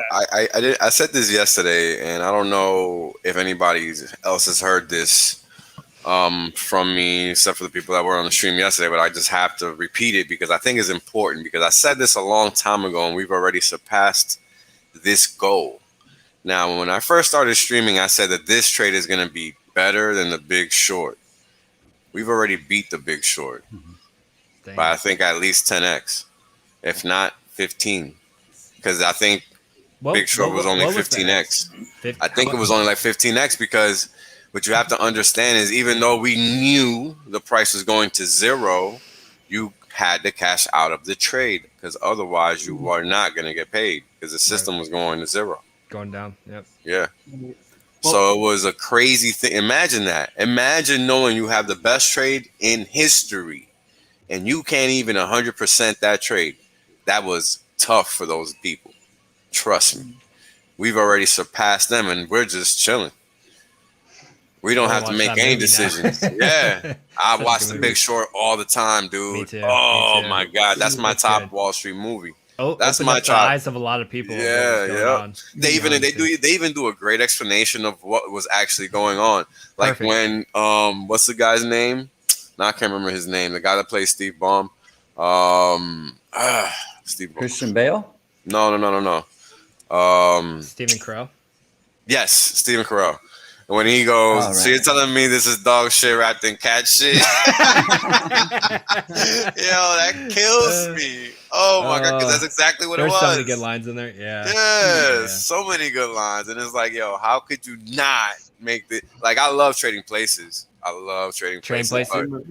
Yeah. Trade Places, Big Short. Oh man, but the Big Short is my top, man, because that one is present very day. Informative. We lived it, and I was like, I learned what happened in real time, because that was my introduction to. Because I started school to become an engineer. I wasn't doing the Wall Street thing. I'm a math guy, right? So I was gonna do something else, and all of this was happening in real time, and it was just interesting. It was unique. I had never seen anything like this happen and me be able to understand it. So it piqued my interest and I went this route. And that's how I learned like the plumbing, because the plumbing is where you see the cracks, right? Once you see the leak in the pipe, so to speak, like you got markets that no longer exist today that existed then. A lot of people don't even know that.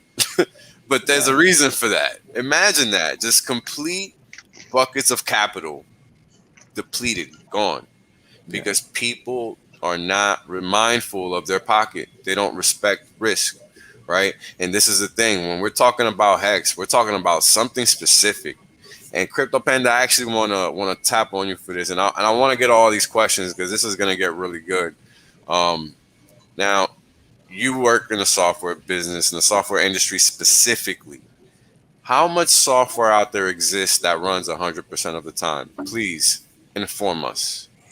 I mean, so you do these agreements where bigger companies will make you sign agreements that say you have 99% uptime and things like that. But it's kind of, you sign it and you say whatever. I mean, you do. You're right. You're trying to give them a heads up, like this maintenance is going to be happening, but no software runs 100%, has 100% uptime. None. Thank you very much, sir. Yeah. Thank you very much. That's Okay, it. so also one quick thing just to follow on, please keep going. That 15x, that 15x was gained on a world of pain. A world of pain. It doesn't have to. Lives destroyed. This is showing us that it doesn't have to be that way. Yeah, exactly. Everyone wins. The system's beautifully designed. Yeah, Nothing so like it exists. that's a great point, Crypto Panda, my God, because the thing about it is it was paying both ways, right? Because if you were a student of the market at that time, like a Mr. Dr. Michael Berry was, he saw the trade 2 years early. And it was a year. Crazy. A year before it was even going his way. And then even at that point, he did not control that market. So guess what? It was not being priced his way. Insanity. For a whole year, man. A whole year. And then if you watch the movie, you'll see what happened in real time. The market was pricing 100% increase in the defaults. And what happened? The trade that he had cost him more. That's what happened. The same day. How fucked up is that? Even though he was right.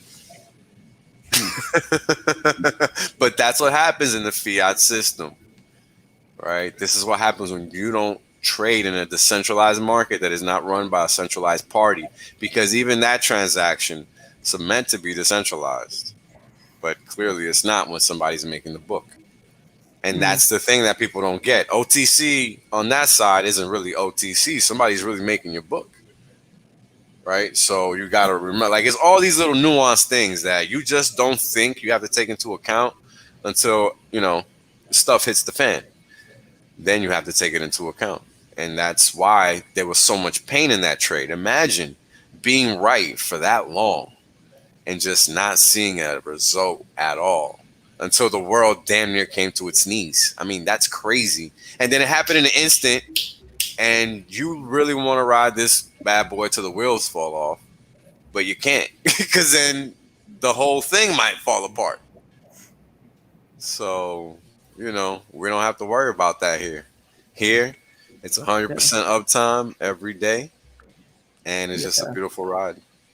Well, I know people have asked me, like, what's the importance of like 100% uptime? Like, people just take it for granted. Like, I've had that asked numerous times. It's like, it's like it's very important. It's like it doesn't exist in the real world. I haven't even gone into my spiel as to why. Yeah. What? Like when I've gone that several times, and it takes me back, right? It just blows me away, and it shows me how much more education is still needed out there for a lot of people. That's incredible. This kind of stuff. Wow, that's incredible. Go ahead. I have a comment after living in Silicon Valley for 12 years, something like that.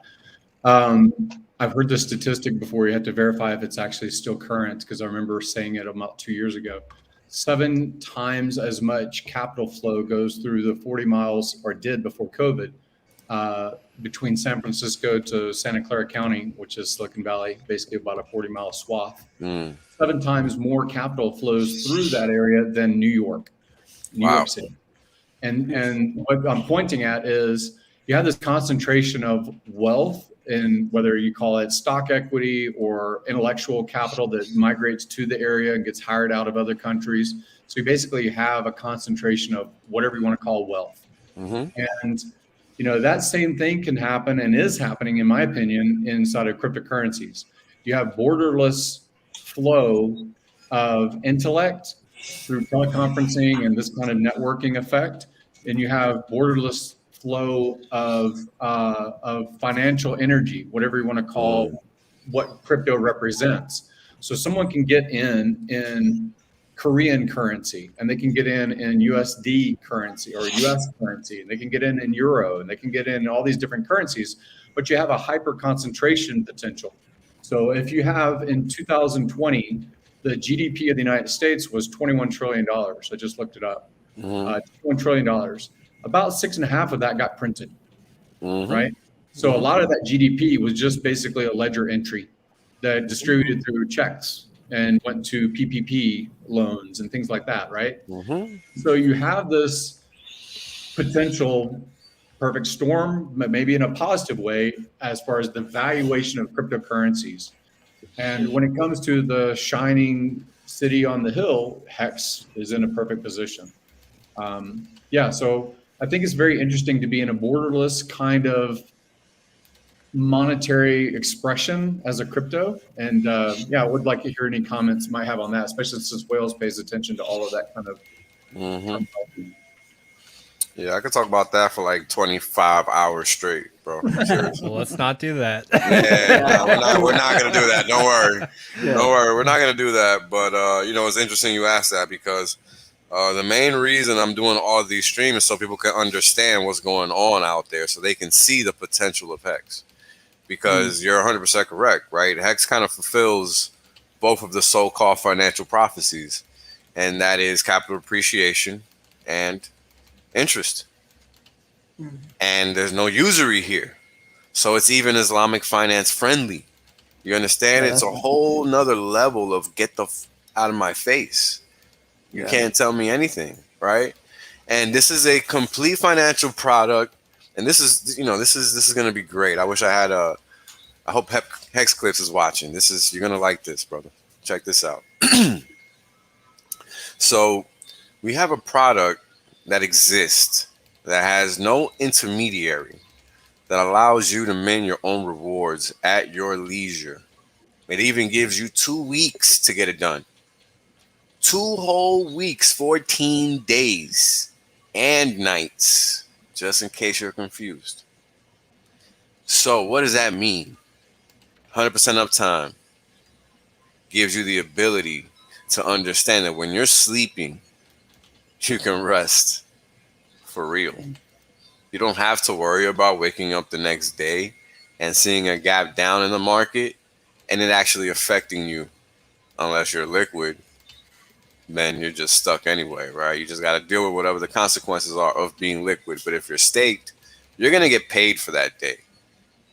And that's the whole point, right? The system generates cash flow every single day. There is nothing else out there that does that. And you can literally replicate what you want to see in terms of the cash flow, because you can do the math. Once you figure out the basics of the system, it's yours to play with. That's all I've been doing. So, well, yeah. Funding Jim had a really good point, right? So, you know, look at what Hex has done already, and that's with the Ethereum fees that are just effing ridiculous. Oh my God! So yes. Imagine, it's 12x in a year, but imagine the financial capital that doesn't get wasted on the middlemen, which is exactly what those fees are. Imagine how much more of that can go to things like Hex, which is going to be, you know, on PulseChain. So I definitely agree with what you guys are saying, that, you know, you got 2 strong financial systems, but at the end of the day, if someone can pay less of a fee and be able to buy more Hex, why wouldn't they, in my opinion? Right.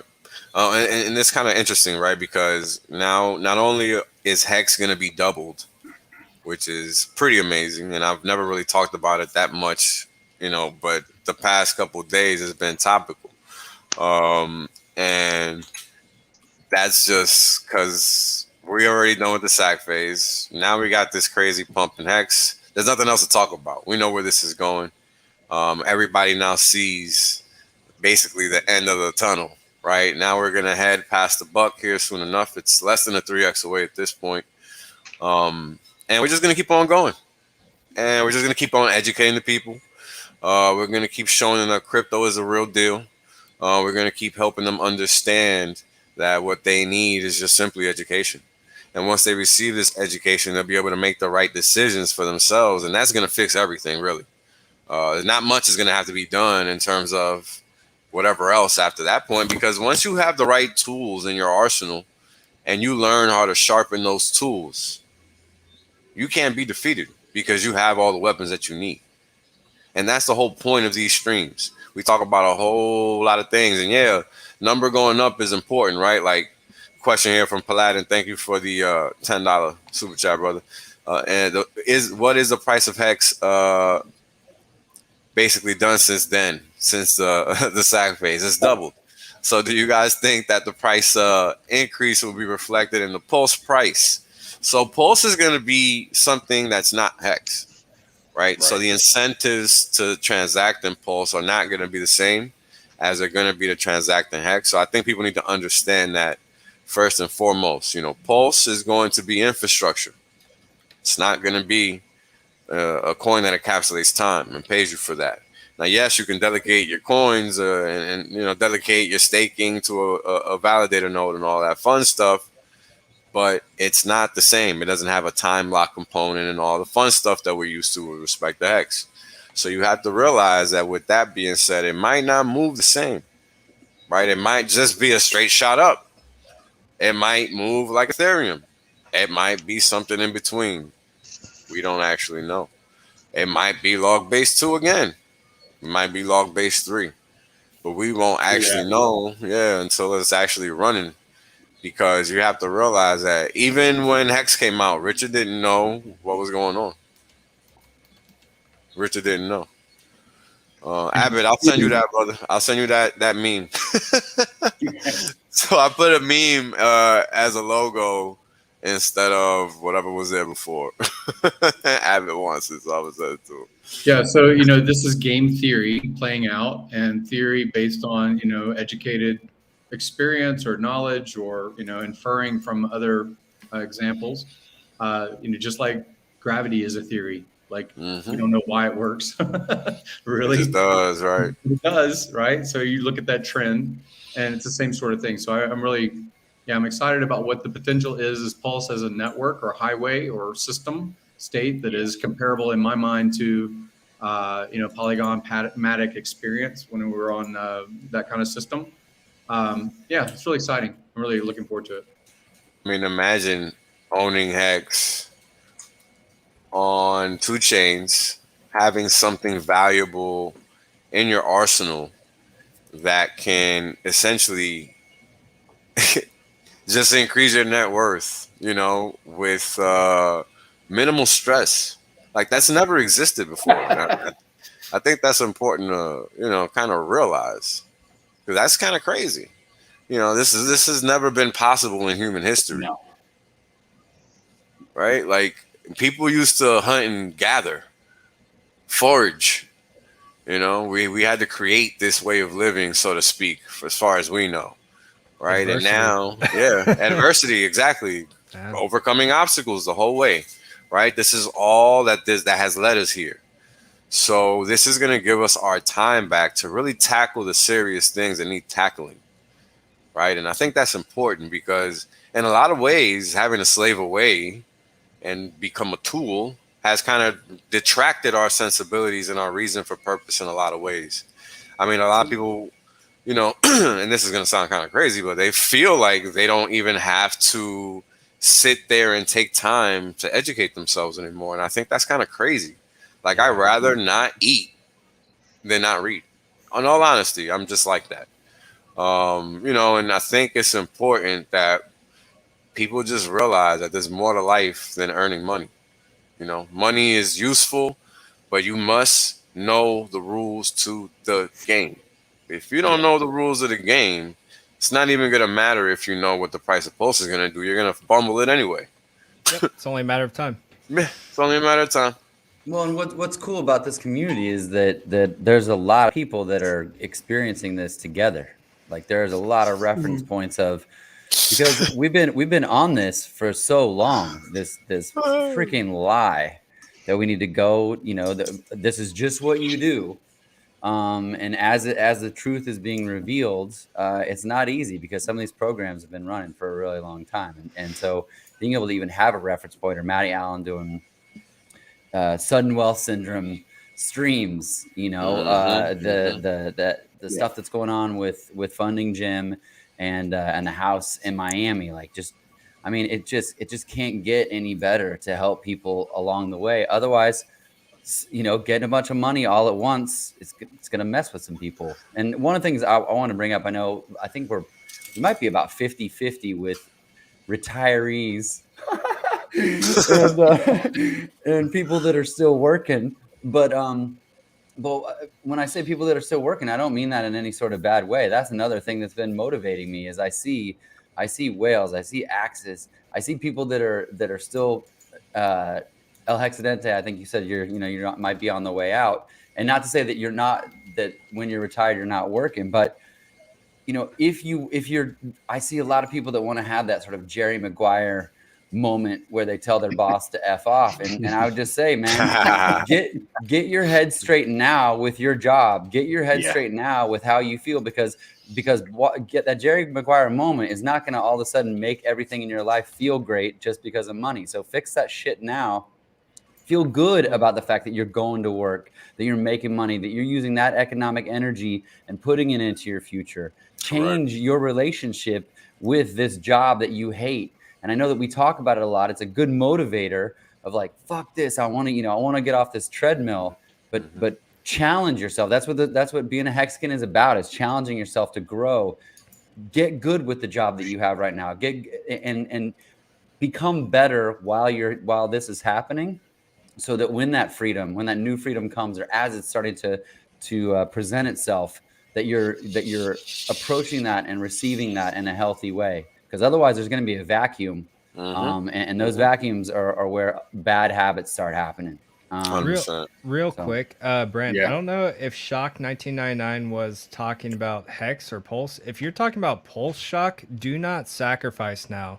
I know it's still open, but the rate for that sacrifice is absolutely atrocious. Wait for the damn chain to launch at this point. Brandon, I don't know if he was talking about Hex or I just noticed I read the question wrong, and then I saw your response. And I would not sacrifice anything. Yeah, so sorry about that. I just deleted it. But to his question, if anything, I would be getting Hex right now, because you know that whether it's staked or liquid, that it's going to get copied over. So as opposed to getting screwed over by that 1.05 that's daily, why not have the asset that's currently going up right now and get a copy of it? Yeah, because Richard talked about that today. It's just like that 5% rate every day, and it's continued on because people have continued to sacrifice after the sacrifice phase. It's absolutely like, it's horrible. Just wait for the chain to launch. It's great, right? It shows you how amazing the design is, because it's already increased FOMO into like PulseChain and everything that's about to launch, and people already feel like they missed the boat on PulseChain and it doesn't even exist yet. Right. You could still get it day one. If you miss sacrifice phase, it's fine, but do not sacrifice right now. The rate is absolutely atrocious. It goes up 5% every day. Buy Hex now, and then you can use your Hex to buy some Pulse if you want to, or bridge stuff over when the bridge goes up. But yeah, do not sacrifice right now. The rate is absolutely abysmal. Yeah, that's what I was saying earlier about if you buy Hex, you might be able to translate that into, or transmute that into Pulse. 100% agree. Not to promote my own stuff, but I made a video about that very thing.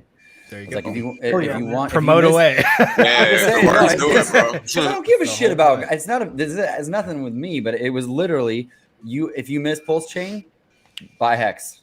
Like, you're gonna have the thing that a bunch of people want if you get it now, and you don't have to think about it. Who the hell is gonna actually sit around? I mean, I heard Motley say, "Just wait," and I'm like, no one's gonna sit around. Like, it's good. It's good advice. Don't sacrifice right now, because it is a horrible thing.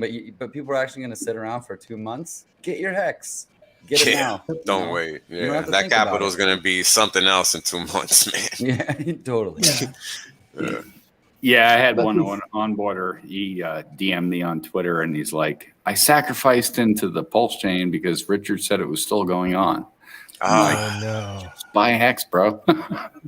Like after like it had ended, or I'm assuming, or after it ended, because he heard Richard talk about it. Man, I'm so sorry. I'm sure there's a lot of them that are still doing that. Powerful.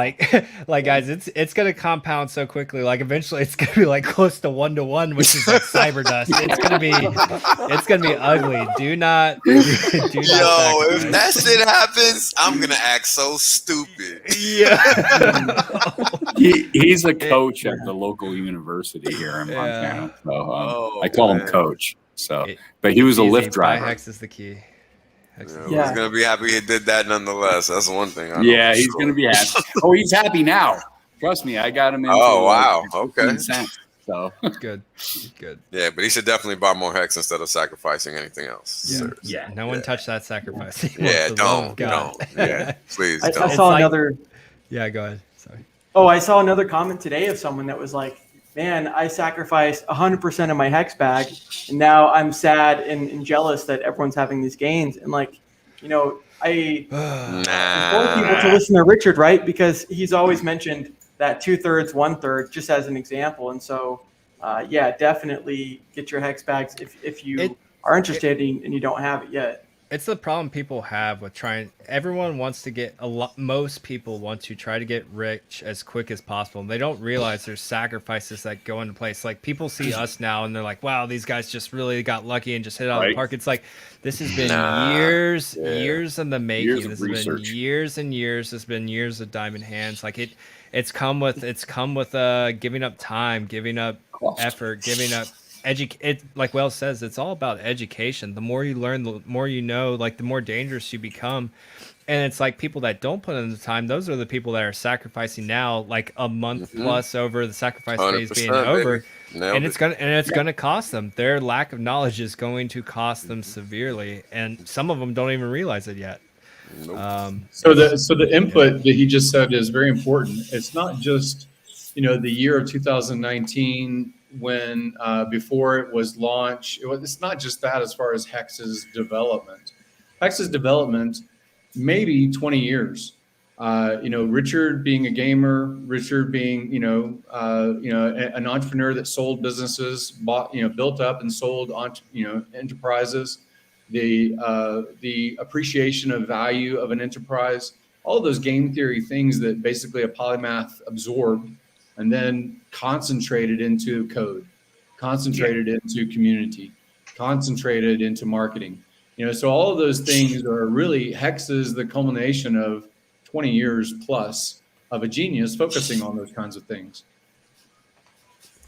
Yeah, shout out to Far Out Aliens. I'm sorry, but I love this comment, man. Yeah. And thanks for the super chat that I couldn't show earlier. It just disappeared, bro. This shit is he's a good dude. That Far Out Aliens. He's a good dude. Oh, he's OG. I mean, he might be one of the very, very beginning, within like 300 or 500 people within the Telegram rooms. He's very OG. Wow. Yeah, and something I was actually, a big topic is like it's easier to make money than to preserve it. So as far as like going 100%. Into this next phase, this preservation of wealth, it's like even Richard mentioned it on stream. It's like he buys the Louis Vuitton because he has more money than he knows what to do with. He's buying Ferraris, Lamborghinis, unless you don't shoot your load like too quick or shoot your shot too quick. It's like you just like, it's you can do that. Here's a good advice that ties in perfectly with what you're talking about, Brand. Just general personal finance advice that I like to give, normies. If you can't afford two of it, you can't afford it. Yeah. Period. Two is one is none. Exactly.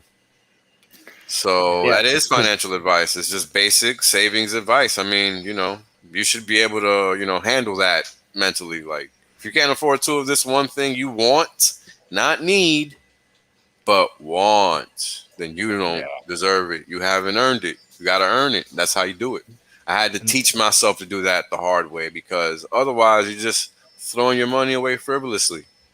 And the same amount of time that you spent learning about Hex, learning about crypto, learning how to navigate these waters safely, you need to spend an equal or greater amount of time learning how to preserve your wealth. Gary talks about it. I talked about it in my last stream. Wales talks about it. We all talk about it. It's like that requires just as much attention, if not more attention, than the wealth. Acquiring the wealth is protecting it, preserving it, and continuing to let it grow and thrive properly. Because a lot of people will just spend, like Gary says, like people will spend their best asset on a Louis Vuitton bag, a Gucci shirt, or whatever, and like and they don't realize what they're doing to themselves. I've seen people like there's a couple times like where I was just like, oh yeah, I bought this or whatever, like, oh you should have sold your Hex. Like, bro, I have not sold my hex. What are you talking about? It's like I was like, I use credit and dirty fiat everywhere I can. Like, I do not sell that asset. The only time I've ever done it is just friends and family. That is how valuable this stuff is to me. It is, and even then, it still hurts, right? I do the calculations. Like, all right,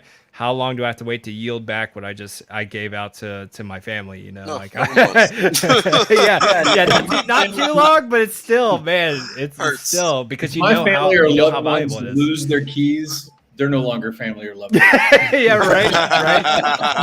There's a couple that I may or may not have kept a copy for my truly, like, I worry about family members. So I'm like, all right, I'm gonna keep a copy just because I love you. Yeah, just because I love you. Well, and let's be real. All the stuff Richard Hart buys is a marketing expense. Yep. Yeah. You know, and maybe some of that marketing is some of that marketing is getting a lady to come over when he's in a restaurant. But I mean, all the stuff he's showing on stream that's a marketing expense. And if you actually listen long enough and you hear the signal beneath the noise, then you realize that that's exactly what it is. And you don't need to be doing that right now. Like, nobody needs. Yeah. The HEXFlex thing is nice. It is cool. It gets some attention. Well, some people can do it. I love the Hexicans that do it. Some people can do it for me. Yeah, some people can do it. Some people can do it. Yeah. It goes back again. He's doing these things to speak to their audience, the Rolex following audience, the Louis Vuitton audience, the Ferrari audience. Yeah, brand jacket. He'll have you buy that thing and sell down your capital or your appreciating asset. He is doing it to attract more community. And similarly, every founder of every major company dilutes themselves from 100% down to what percentage now. 100%. They are increasing their per share value, their per token value, their brand value. They're increasing that by diluting themselves. So in some ways, that's actually what's happening here. He is a marketing tool for other Hexicans to point toward, and speak to those audiences. I associate the reason for the Miami property is because wealthy people are there, not crypto people are there, but wealthy people are there, and it is to attract more of that audience. So that's really what Richard is doing too. Yeah, that's what he said. That's what he said today. Yeah, that's what he said. That exact thing today. It's like, it's not for you guys to go do the same thing. I'm getting other people. Yeah, if you being rich is one thing, being wealthy is like a totally different thing. So I think that's really, especially people that are newly coming into it. You don't want to be 10 years down the road and look back and see how much you left on the table or have to. You really want to be set, not just a little bit. You want to be really set. And that's kind of what Hex kind of forces you to take control of your own finances. You have to control your own wallet. You make your own rewards. So it's kind of the Hex system and the Hexicans are all this delayed gratification. We need to continue on with that mindset, and don't just because you're a millionaire, just because you made a couple million, to not, don't just blow it. Learn, be smart about it. I lived just like a poor college student back in the day, and I have a higher net wealth than I've ever had in my entire lifetime. Like, I mean, so I'm finishing up where I am now. I'm gonna move back and see my family for a while. I'm gonna stay. I have my highest net wealth ever. I'm gonna move back and hang out with my parents for like 6 months to like a year, right? Like, I'm gonna go. Awesome, man. I'm gonna go do that. I'm gonna spend time with them because it's been a long time since I've been in the military. I'm going to go to places like Puerto Rico and learn about protecting my money. Go to other countries, learn where like my economic mass is valued. Start learning at different educations when it comes to preserving your wealth. And like, but I mean, other than that, like, I'm not spending money on lavish clothes, food, housing, any of it. It's just like, nope. I just continue to delay the gratification, because Richard says it all the time. It's like, you can buy that Rolex now, or you can buy 100 of them in like a couple months at this rate. Like, it's truly mind-boggling. Yeah. I'm heading back to Wales territory at the end of the month, so I'm heading back to New York. Nice. Good luck. I'm getting as far away as possible from New York. I called my dad and I was like, "Hey, I'm coming back to New York. you know, for a weekend, and he's like, "Oh, who are you coming to see?" I'm like, "Well, you, Dad." Like, why you Dad like you? You know, like, who you That coming was to probably see? like, that was probably like, why the hell are you coming here? yeah. We haven't I seen don't each see other in 10 years. Damn, Yeah. crazy. Oh, wow. I mean, you know, Long but time. you know, those are the small things to spend on. But you know, and I've talked to Mr. Brand here on live stream. And I always give this advice to anybody. When you come into that SWS, you know, that sudden wealth syndrome, don't do anything for 6 months. Now, this is something I learned a long time ago. Is just don't spend the money, don't make any major decisions, don't quit your job. I mean, just let it happen. I mean, kind of, you know, get comfortable with it, because, you know, it can be real easy for people just to, you know, I mean, you look at the stories about the lottery winners and those type of people. Yeah. Sad Sad stuff, man. They didn't earn it, so they don't have the desire. They don't or respect ability it to at manage all. it. Yeah. Yeah. It's sad. Yeah. Those are sad stories, man. They are. They're really bad. No, and you know, Brandon and I talked about this. I mean, you know, I'm not a guy from great wealth type thing. So, I mean, I don't pretend to be or ever, you know, I represent myself 100% true. I mean, Brand knows I was an automotive detailer for the past 6 years as a retired chef, for 24 years as a chef. And so I just, all of that is back-breaking work. Right. I retired as a chef because 18 hours, you know, going up to the Yellowstone Club here in Montana, cooking for millionaires. It's tiring, bro, when you're just standing all day, just standing. It's a good mix, It's okay, though. right? It's a good mix. It's a good. There's two ends of the spectrum, and there's the Hex Flex. And then I remember during Vegas, because I was like, I couldn't go, and I'm like looking through. I'm like just watching as many things as I could. And I remember seeing a photo. Nagabo took a selfie, and he's on public transit, and people were like, "Yeah, man!" Like cheering him on for taking public transit. I love that. I love that we have these two sides of it, because it is about delayed gratification. You can see how new people coming in might see like, oh, well, to be socially accepted in this particular community, I got to do some sort of flex, and fucking you don't need to do that. I sent a thing out today and said, all hey, you gotta do is buy Hex. That's it. That's it. That's the biggest flex you could actually make. I sent a thing out today. It's getting soon. It's going to be dangerous to put your staker class emoji in your profile. Like, I don't give a shit what your thing is, man. I don't care. Save yourself. Do not make yourself a target. You're 100%. Cool anyway. Yeah. You're cool because I see you promoting, because I see you on Twitter saying good things and liking and retweeting and doing all those things. I don't care what the emoji on your profile says. Nobody cares. The people who do care do not, potentially mean you harm. Yeah. Or they do not need to know. Harm. They do not need to know. I mean, look, this is something I got to say, because I've been talking about this since I think we hit 1 cent or 1.5 or maybe 5. I can't remember what it was. But man, do you show anybody your bank account balance? Like, what is wrong with you? Yeah, exactly. No, you don't. So stop it. Stop putting a target on your back. Thank you. Well, yeah, it's one of the things that we talked about too. That right now, the similar to the Bitcoin logo is what the Hex logo is going to be in the future. And even though a lot of people have had those mad gains, I do agree.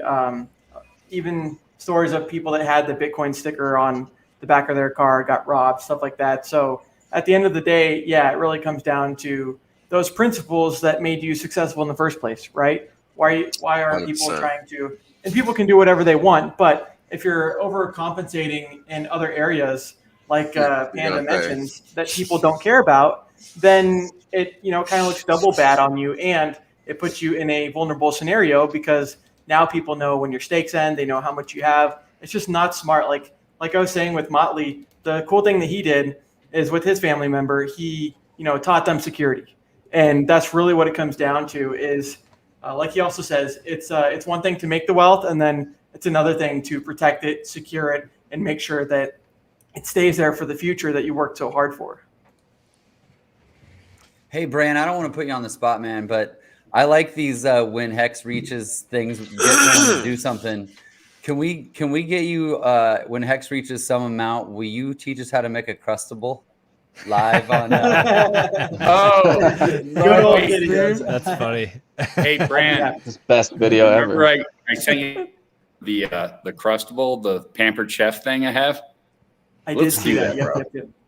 Let's do Yeah, that. yeah. I A little cooking show. I'd like to comment. We'll make a about proper the, crustable. If you guys don't know, Brand's one of his most popular videos before Hex was even a thing. He was making a crustable. He had a viral crustable video. Well, he's getting that crustless interest. Oh Yeah, before I went live with him, I was looking up, like his earliest video, and he had the crustable video, and he was doing it with a coffee cup, right? And so I went online and I found a perfect like pampered chef like crustable cutout. So I'm like, bro, we got to do this. Oh, that'd be great.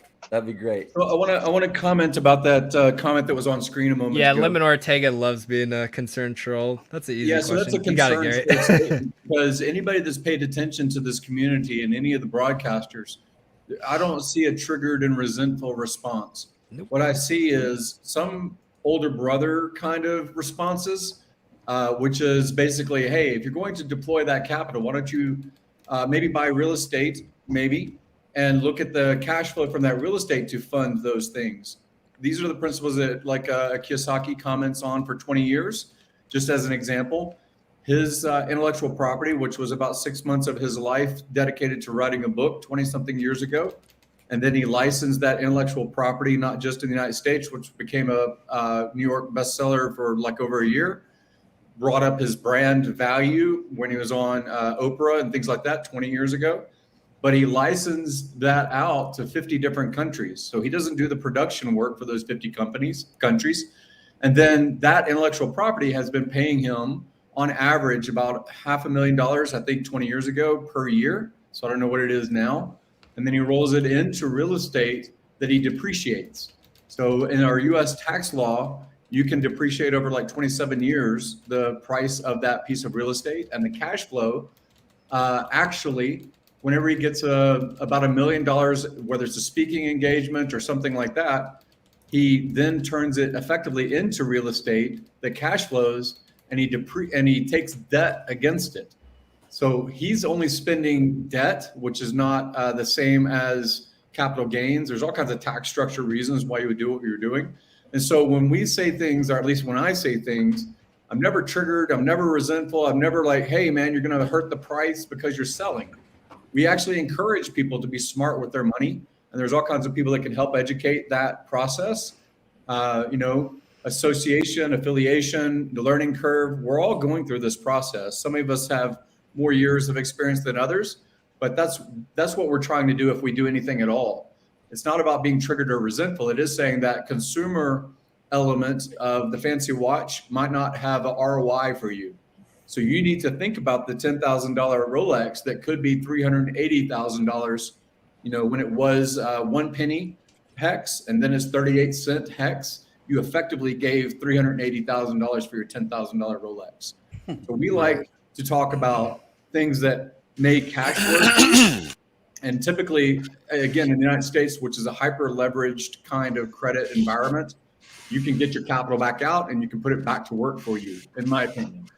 That's a great point. I've ever seen anybody make comments about what people spend down. I really don't. If you want to see a real Hex King community response to someone selling, look at the comments underneath someone saying, "I'm sorry, I had to sell my Hex. I just bought my mom a car." That's the real I Hex bought my King 3 community. sons. That's the real. That's the real reply. Thank you for that. Yeah, that's the real reply. The replies to the Hex whale bot, and usually it's probably Hex Machina. If you see some of those hilarious, he's yelling at everybody selling. It's the best. He hates it. He hates it. But he's trolling too. He's just having fun with it. Yeah, he's just having fun. He's just having fun. He's not being serious. We're just Speaking of which, Gary, I thought that was cool that Dollar Cost Crypto and Charlie, right? They had him on and Rolo Tomasi, something like that. But they had a little segment where they were talking about Hex that you clipped on your channel. I thought that was really cool. Yeah. So after the Miami event, actually during the Miami event, I joined, and I'm part of the collective advisors or whatever they call it. It's like a plank owner of like 20 of us. And at that event, which was maybe it's like 15 people there, maybe 20 people. Raul Tomasi was there also speaking with Kiyosaki. I spoke with Kiyosaki and George and Jason Hartman, all these people. And that was in June 10th or 12th or whatever it was. And then when Dollar Cost was doing the interview stuff, that was actually, if you look at what the facial expressions and things like that, Kiyosaki, that was recall. That wasn't the first time he'd heard Hex. That was, and that was brand affirmation, and that was second source reference and DOI/OR, right? That's what that is. And so similarly, in November, I spent time again with Kiyosaki in person in Scottsdale. And so I hope to get him committed, actually, as far as involved, not just commentary. Yeah, that would be freaking gangster. Imagine that. Robert Kiyosaki talking about his dream financial vehicle. That guy would lose his shit once he figures this out. I think there's potential he might have some already, maybe. So. I would not be surprised. I would not be surprised. Neither can confirm nor deny, but I would not be surprised. He's anti-government. He doesn't want. He likes the principles of DeFi. He likes the anonymity set potential. He likes a lot of the stuff that I think that Richard would speak to.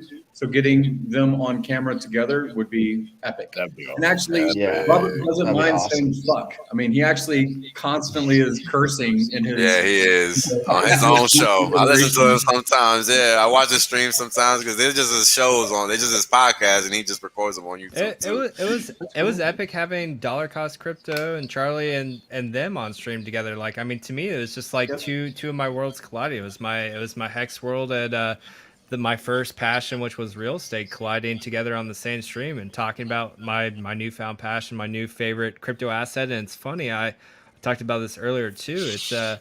It's a asset class now that I am much more knowledgeable than someone like a Robert Kiyosaki is, who was my first mentor in a space such as real estate. So it's kind of cool to see the almost changing of guard, where he kind of led me down the path of my financial freedom with real estate, and now I'm in the new up and coming asset class that I am much more knowledgeable and able to essentially run circles around him, and he's just now finding out about the best asset in the space. But yeah, it was just, man, it was surreal watching that whole interview take place. I thoroughly enjoyed it.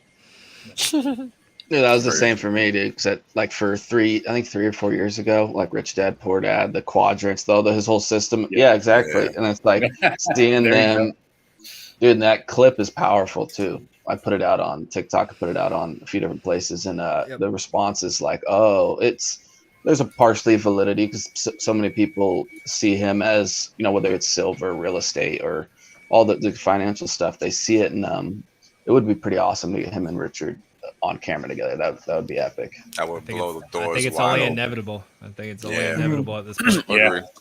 Yeah, 100% agree. That's the kind of person that Richard, he's at a similar level with them. I saw the Harry Dent and then these other people that were more prominent, right? And so I think that would be absolutely awesome. And at the end of the day, like you guys mentioned, the wealthy want to keep their wealth, they want to preserve their wealth, and they want to grow it too. 100%. And as I always like to say, capital goes to where it's treated best. So don't forget that, guys. That is true. Okay. It's a beautiful thing. Hey, check the price chart. It's breaking out. Yeah, it's breaking out.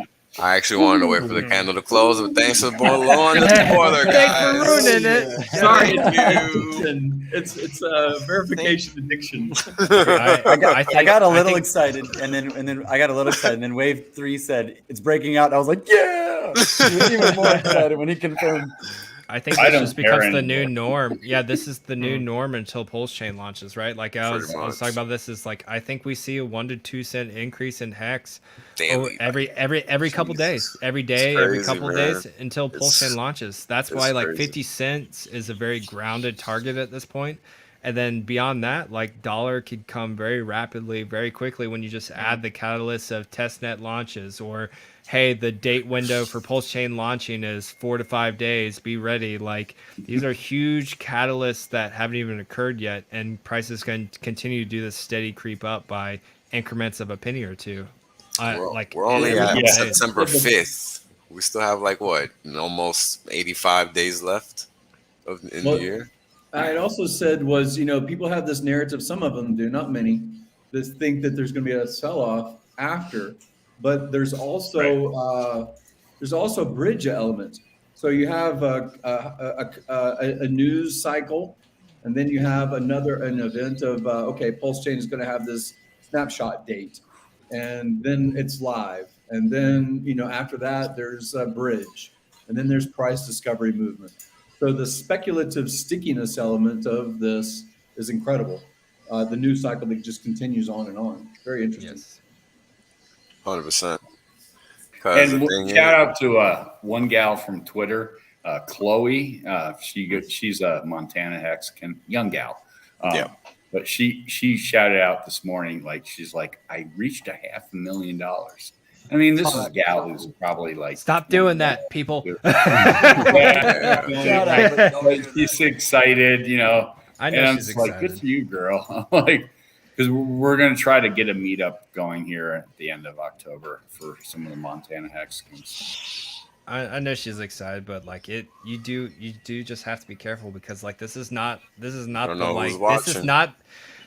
just like the end point, right? Like this is just the start. This is going to multiples of dollars, and like you shout that out, and it's cool. Like the world is not filled with a bunch of nice, friendly, will bend over backwards for you Hexicans. There's some bad people out there that will and it goes beyond just taking something from you. Like they have no consideration for your life, anyone, your family, anything. Like this is going to be the #1 financial asset on planet Earth. Like even us streaming and being semi-public is very risky. There are risks that are involved doing this just now, and it only progressively gets worse as time goes on, because the value of this is going to go through the goddamn roof. So think twice. Think twice. That's the way of putting it lightly. Yeah, think twice about putting those things out on Twitter, right? Because you are and will become more and more of a target. I don't care what anyone says. That way. I actually today I had fun with whales earlier with the layout, but of the money spread. But I did it for fun. Actually, that went to pay for the Mercedes, so it went back to the bank. I don't have anything, I swear. It's all gone. It's all gone now. It's all gone. It's all gone, so don't come for it, because it ain't here. You'll get a couple of machinery weapons, in your face if you come here. There you go. Dude, right now, Wales knows what I'm talking about. You can kind of get away with it right now, but once this notoriety, once the virality and it becomes more known, everything as a whole, it's like, no, you obviously cannot be doing that stuff. I mean, everyone's got to protect themselves, it's fun but it's now. like, it's we're a little bit sheltered, but at some point it's going to be, you're not going to be able to do that stuff. I mean, so it's definitely good to think about that right now. Well, everything on the internet stays there pretty much forever, and so like Hexidente, like Motley, sure, someone's excited and good for her. I'm super happy for her. But a lot of us had, say, just 1,000, whatever it was, that did 1,000x. And so what happens when, like you guys mentioned, the next 1,000x happens? It's 6 million X. Yeah. It's like you really got to take your security seriously now, because otherwise that is a huge attack vector, and especially going out in public and different events and stuff like that. There's a reason why Richard has been in crypto since forever, and he never talks about his crypto, right? He never answers that question. Yes. And shout out to him for that, because it's just looking after yourself, which no one else is going to do. 100%. He's got a security team now. He's literally hired a security team. Like it gets real quick, guys. Like I could see Hexicans doing the same thing. Dude, he got robbed whenever he was in South Africa. Panama. Or South America. Okay, yeah. So I mean, that's Latin he's America, probably but whatever. Gone through the whole thing already. So it's just, and yeah, like everyone's saying, this is just we've barely seen anything like this. Once the price goes into dollars, is just kind of the short term thing. Now then we're talking tens and hundreds, whatever. There's really no ceiling to it. So really start to think about all these things we're talking about now, rather than later.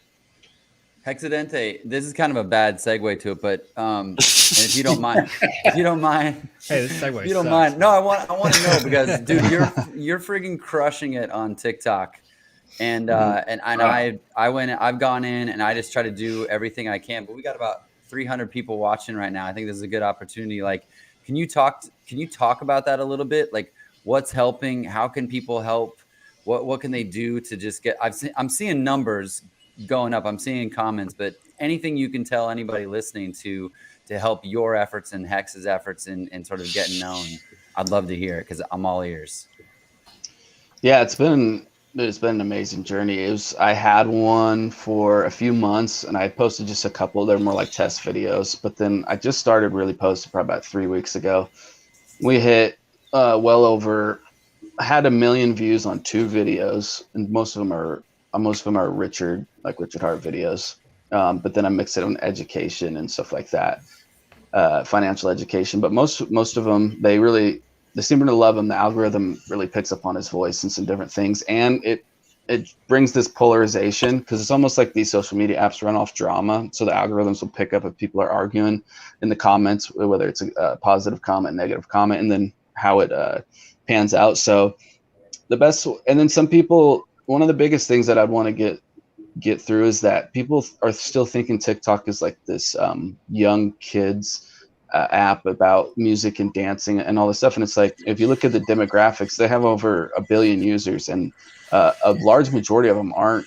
It's like from like my demographics, like 17 to like 40 males, like heavily. So there's like big circles. There's so much different stuff on there. It's not just the music and the dancing and certain things. So it's also, and there's a huge financial sector on there, a huge, pretty big crypto one too. So the best, I mean, obviously getting an account, signing up, coming and following the Hex people, following me. And it's about 50-50 right now. We get about half the people are still saying negative things, the same old stories that they always have, talking about calling Hex whatever they're going to call it. But then you have a large portion of people that have heard about it and they're like really excited now that they're seeing it, but they just never got any. And then you have a good swath of people that the main question is, how can we buy it?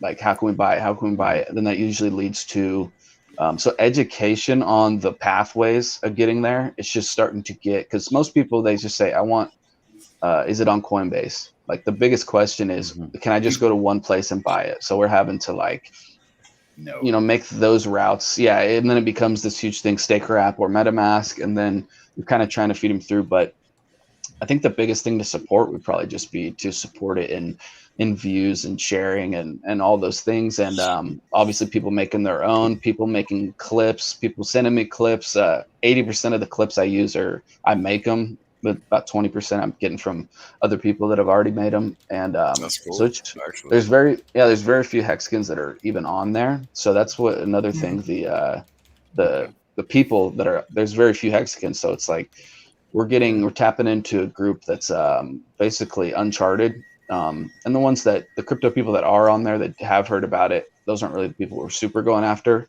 There's tons of just new people, and it's not just young people, it's people our age.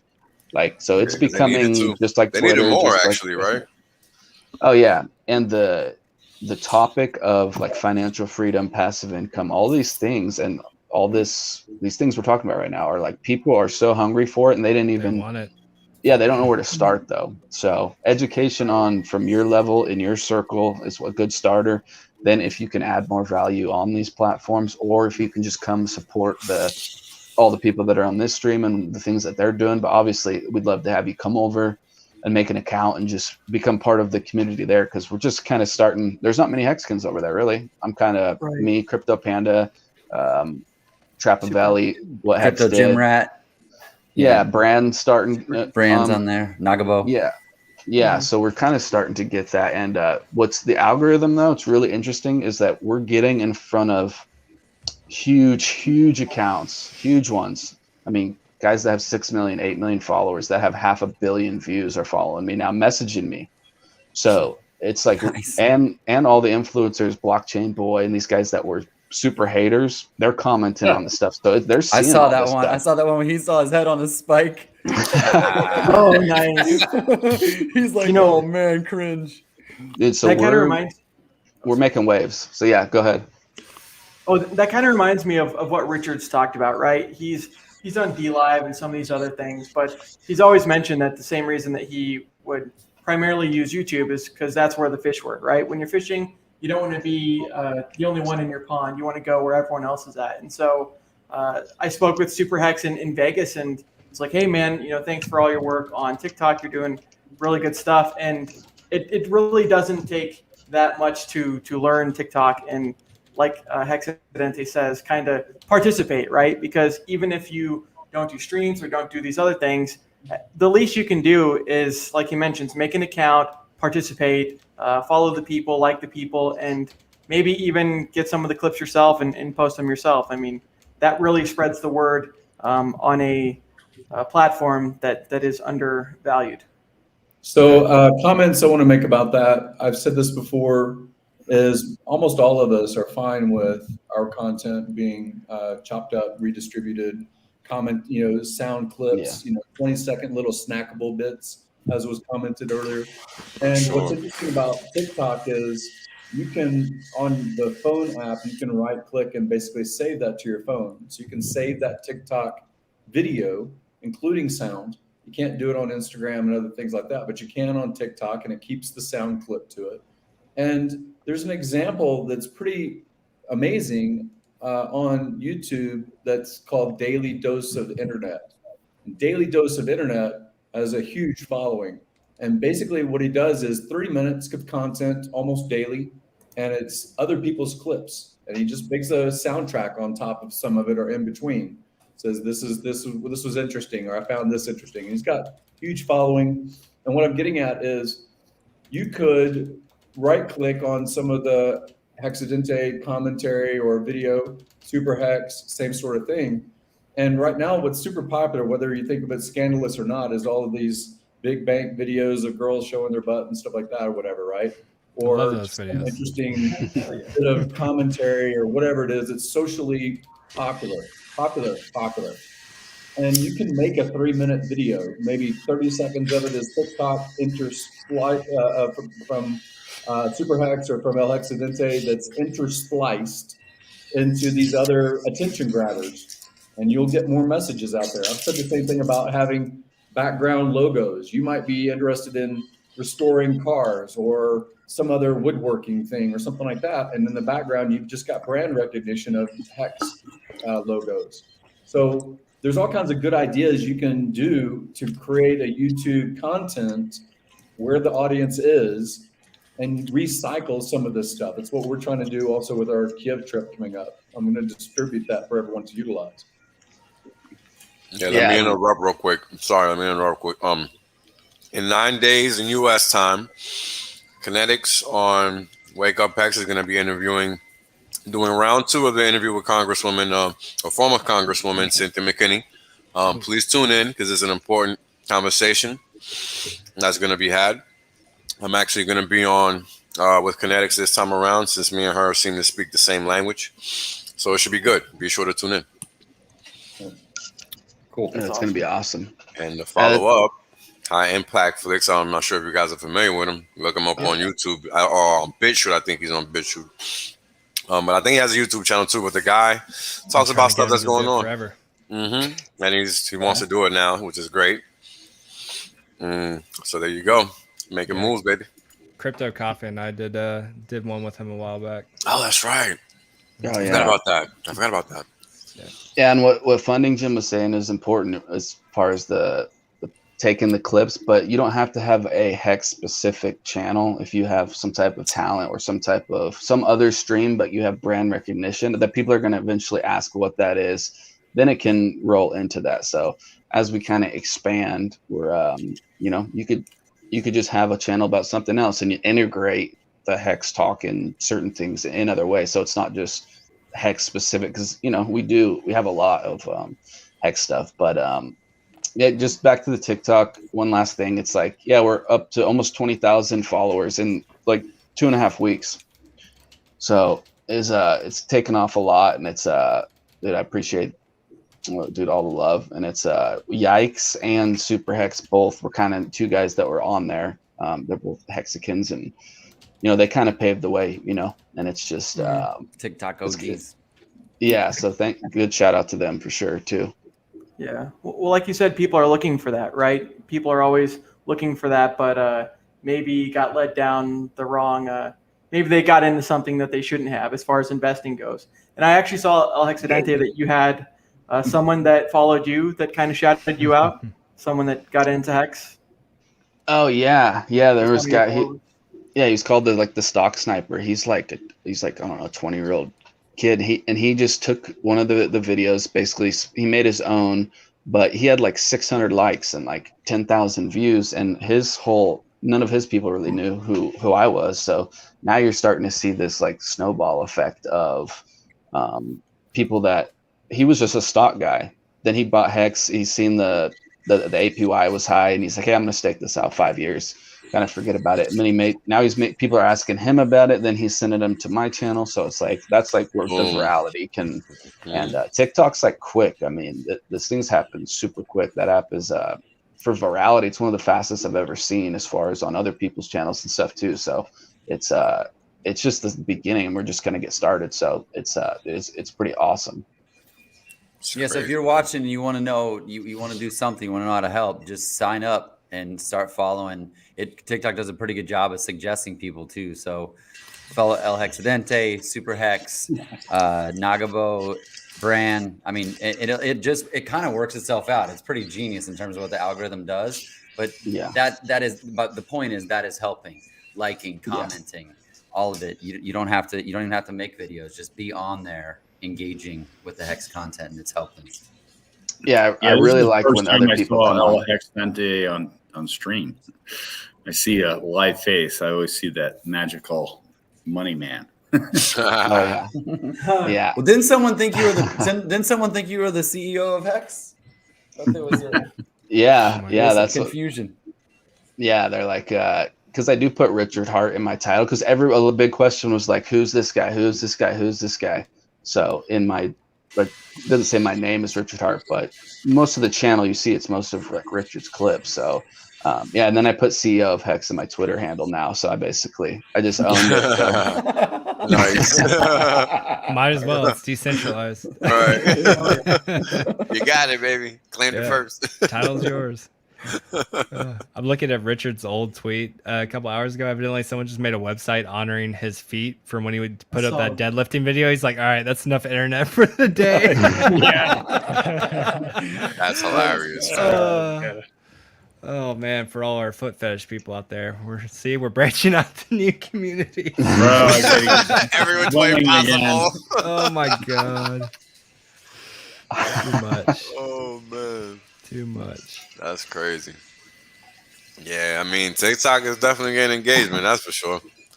Yeah, I'd be curious to see what the clicks and the engagement are nice, but then what the actual conversion rate is. That's what I'd be interested in seeing. It'd probably be very hard to actually monitor that. See. Yeah, because everything is mobile. Other than we're at new highs, guys, on V2 on Uniswap. Nice. Oh yeah, let me get a screenshot real quick. Yeah, I just put it on Nomics, the Nomics link. So yeah, other than actually, unless they go through my STAKER.APP referral, or they come back and tell me, hey, I got it and I staked it, you don't really know that the conversion's kind of, it's kind of up in the air. You don't really know, but just the awareness of it, the recognition now is pretty big. But yeah, I like it when people Hexicans come and because there's thousands and thousands of comments. There's thousands on just one video. So, and I try to respond to them. So it's so time consuming. That's kind of the bad part. So I like when other people can come in and comment, because most of you guys know the answers. Even the Hexicans listening or watching, they know the answers to most of these questions. We answered them a million times. So, or the rebuttals or whatever it is. So it's kind of cool to have more people come in, and like Crypto Panda, then he starts answering questions, you know, in the comments, which is cool. It's cool to I'm have not that. as nice as you are, man. You're really nice to people. I'm like, fuck you. Dude, I've really It's had good to to try have to both. Right, need a little bit of both. Have a nice mix. Yeah. You got your sweethearts and you got your assholes. It's all right. I love that random line. I can imagine. Oh, dude. I think it's at 2 million now is the random line. Yeah, congrats. This is awesome, fellas. Cool. Yeah, all-time highs again. Enjoy. It's been happening a lot lately. It's gonna happen every couple days. Get used to it, guys. Yep. Get used to I it. don't look at it anymore. Yeah. I just look at the chart just to look at it. I used to not to. I like to look at the hex win back the most. That's what I like to look at the most. All my Hexicans here in Montana, they just text me. They're like, "Hey, it's up, it's up, it's up." I'm like, "Okay." That's what it does every day, right? Man, it is rocketing right now. You see that gentle curve? That's a nice gentle curve. Gentle. Gentle. Hey, Wasabi, were you going to say something about this? Let me just this is sorry, my screen's lagging a little bit. Yeah, so the chart, I mean, this is where if you look back at that big move that happened in April 2020, it looks like it's the early stages of that same fractal. And that's why I think it can go much higher than a lot of people are anticipating. I don't think it's really the Hexicans in this case that don't doubt the higher price targets. I think it's more the outside market that's not familiar because of how much liquid supply actually exists in practice. Like that, the whole liquid supply part goes over so many heads because they're just not used to considering that type of information for their technical analysis. But yeah, I mean, what we saw with the sacrifice phase, 25 to 30% of the liquid supply prior to the OA stakes is it's insane. I mean, I can't like you know, you don't see you never see anything close to that. I mean, even if you consider EIP 1559 and the merge later on, as far as how much deflation that will make for Ethereum, I mean, this is amplified on steroids, that supply sink. It's wonderful. So yeah, I can easily see prices going well above 50 cents, and I think inevitably it's going to end up playing out because it's starting to expand off that macro trend line. It's been holding basically since the early days. That dates all the way back to December of 2019. So everything looks good. I mean, it's just every move up, there's a small shakeout. There's people that, you know, they'll sell coins or whatever, but it doesn't matter, like, because people have this delusion that they're going to be able to perfectly sell the top when the size of their position relative to the market that's there, they're just a drop in the bucket compared to how much volume can enter. I mean, we already see it on through the DEX. There's whoever thinks they can trade this thing is going to get destroyed. Yep. So everybody, seriously left behind. Wasabi, have you given a end of the year prediction? As far as prediction, so I would not be surprised to see Hex above $1 sometime before the end of the year. And I think that's actually being fairly conservative because the price targets, I think I actually have to make them higher because of how big that supply sink was during the sacrifice phase. There's some very interesting data sets that suggest it could basically, you could see a $2 plus Hex by the end of the year. So, you know, conservatively, you know, 2022, I think inevitably 2022 we'll see that $2 Hex, but you could see levels that high by the end of this year because there simply isn't much supply and just a small amount of buying pressure coming in to the price chart is enough to make like even just a 2 to 3x move just to get it up to $1. So the fractal, the first cycle ETH fractal is holding up very well. It's outpacing it. In fact, it's right now it's actually at a higher percentage gain relative to cycle 1 ETH. And so long as that fractal remains valid, you can see a multi-dollar hex. Yeah, I think it's important to understand. We're dealing with something that, like, again, I kind of understood $10 as soon as I saw this, because I understand what people look for when they're looking to allocate capital, right? And I think the biggest thing that's important for people to understand, that Hex provides two, not one, but two ways to make money. Two ways to make money. Not one. Two ways to make money. This is important. There's a reason I keep saying it over and over and over and over and over. And I probably should have said it like this from the jump, because it's that important. And it's really probably the best way to understand it, so people can realize why this causes so much FOMO.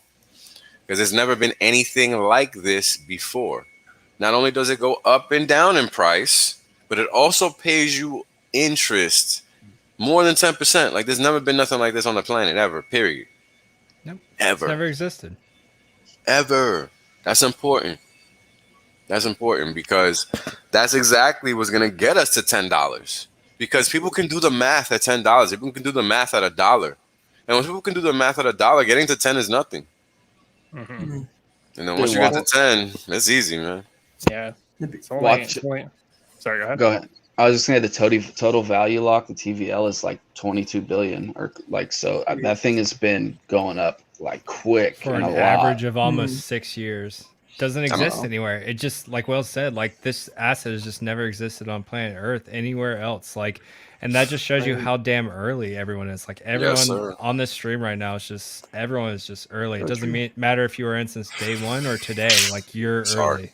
Yeah, we're not even at 100 billion yet, and this has capacity, man. Capacity. Yeah. Well, not to mention no counterparty risk, right? How freaking beautiful is it to have the epitome of crypto, which is holding your own keys, and you're earning a killer yield? Like, come on, this is amazing. So it's really cool to see that Richard, that is a cypherpunk Bitcoin OG, that he developed kind of like that, next product that was really going to show crypto what it was supposed to do. And like Wave 3 TV said, like, people just don't realize how little Hex is out there. Like, there is none, guys. There's none out there. Like, it is only a matter of time before this thing just like, you think it's like taking off now? Like, it's just the start. It's just the start. This is really nothing. It really is. It's true, because even to Will's, even with like the $10 Hex considerations, going from $1 to $10 it's only a 10x on a price chart. Because when you look at that stuff, you look at it on a log chart, and that's just the next higher band. So it's because when you look at linear charts, it can you'll see a tower on the linear charts, but when you look at the log charts, most of the market, the bigger players, are looking at logarithmic charts, and going from $1 to $10 is basically just one 10x band, which is standard on the log charts. So it's really nothing. It's really, really nothing. I mean, that's There's 50. There's only 50 million Hex right now across all the pools. We're about to go. We're about to go below 50 million. So just because we're talking about that, let me go to USDC V1. Nuts. Because you guys really need to understand what Wasabi's saying. It's very important, because I've talked about this before, but is it that important that we need to go over it again? So when we take the chart, we see we have this big move here, right? It looks humongous, right? Got to move from here to here, right? 1,045%. Huge. Looks easy big. Enough. Looks big. Looks big. Where'd it go? Whoops. Hold on. That's right. Yeah, nothing left. Gone. But where now let me get rid of these drawings again. This is what you were looking at earlier. No, I'm sorry. This. Nuts. This was the top. That's wild. That's what this is going to look like in the future. And we just hit 37. Oh, no, this is V1. I'm sorry. I was about to get all hyped. Shit. top brands. But we are hitting highs though. We're at 36.2. So, yeah, we're good. We're good. Good enough. Good enough. 36.4 cents is good enough. We'll take that. We'll take that. But this is important to understand, right? Because this is only at 36 cents.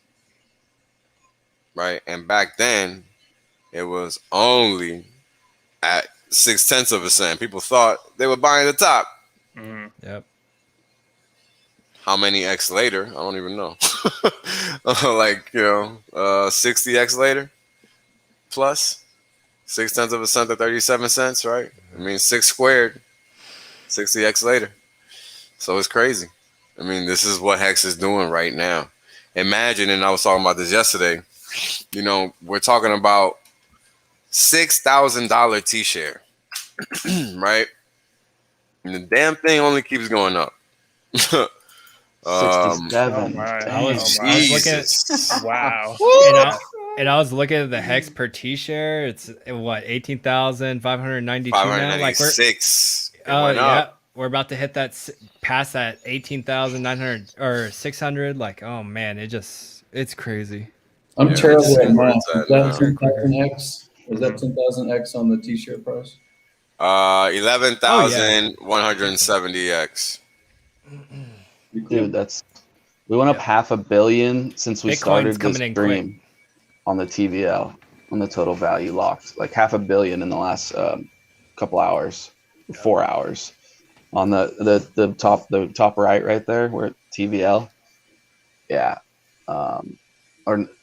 I don't know if it's showing right there, but it's it's there. On the low right. 22, almost 22.5 billion. This is staked. This is the stakes value, and this is the stake plus pools. But the liquidity pools don't matter for us because we don't care about that. We got actual, real, total value locked. We don't have to worry about rug pulls and shit.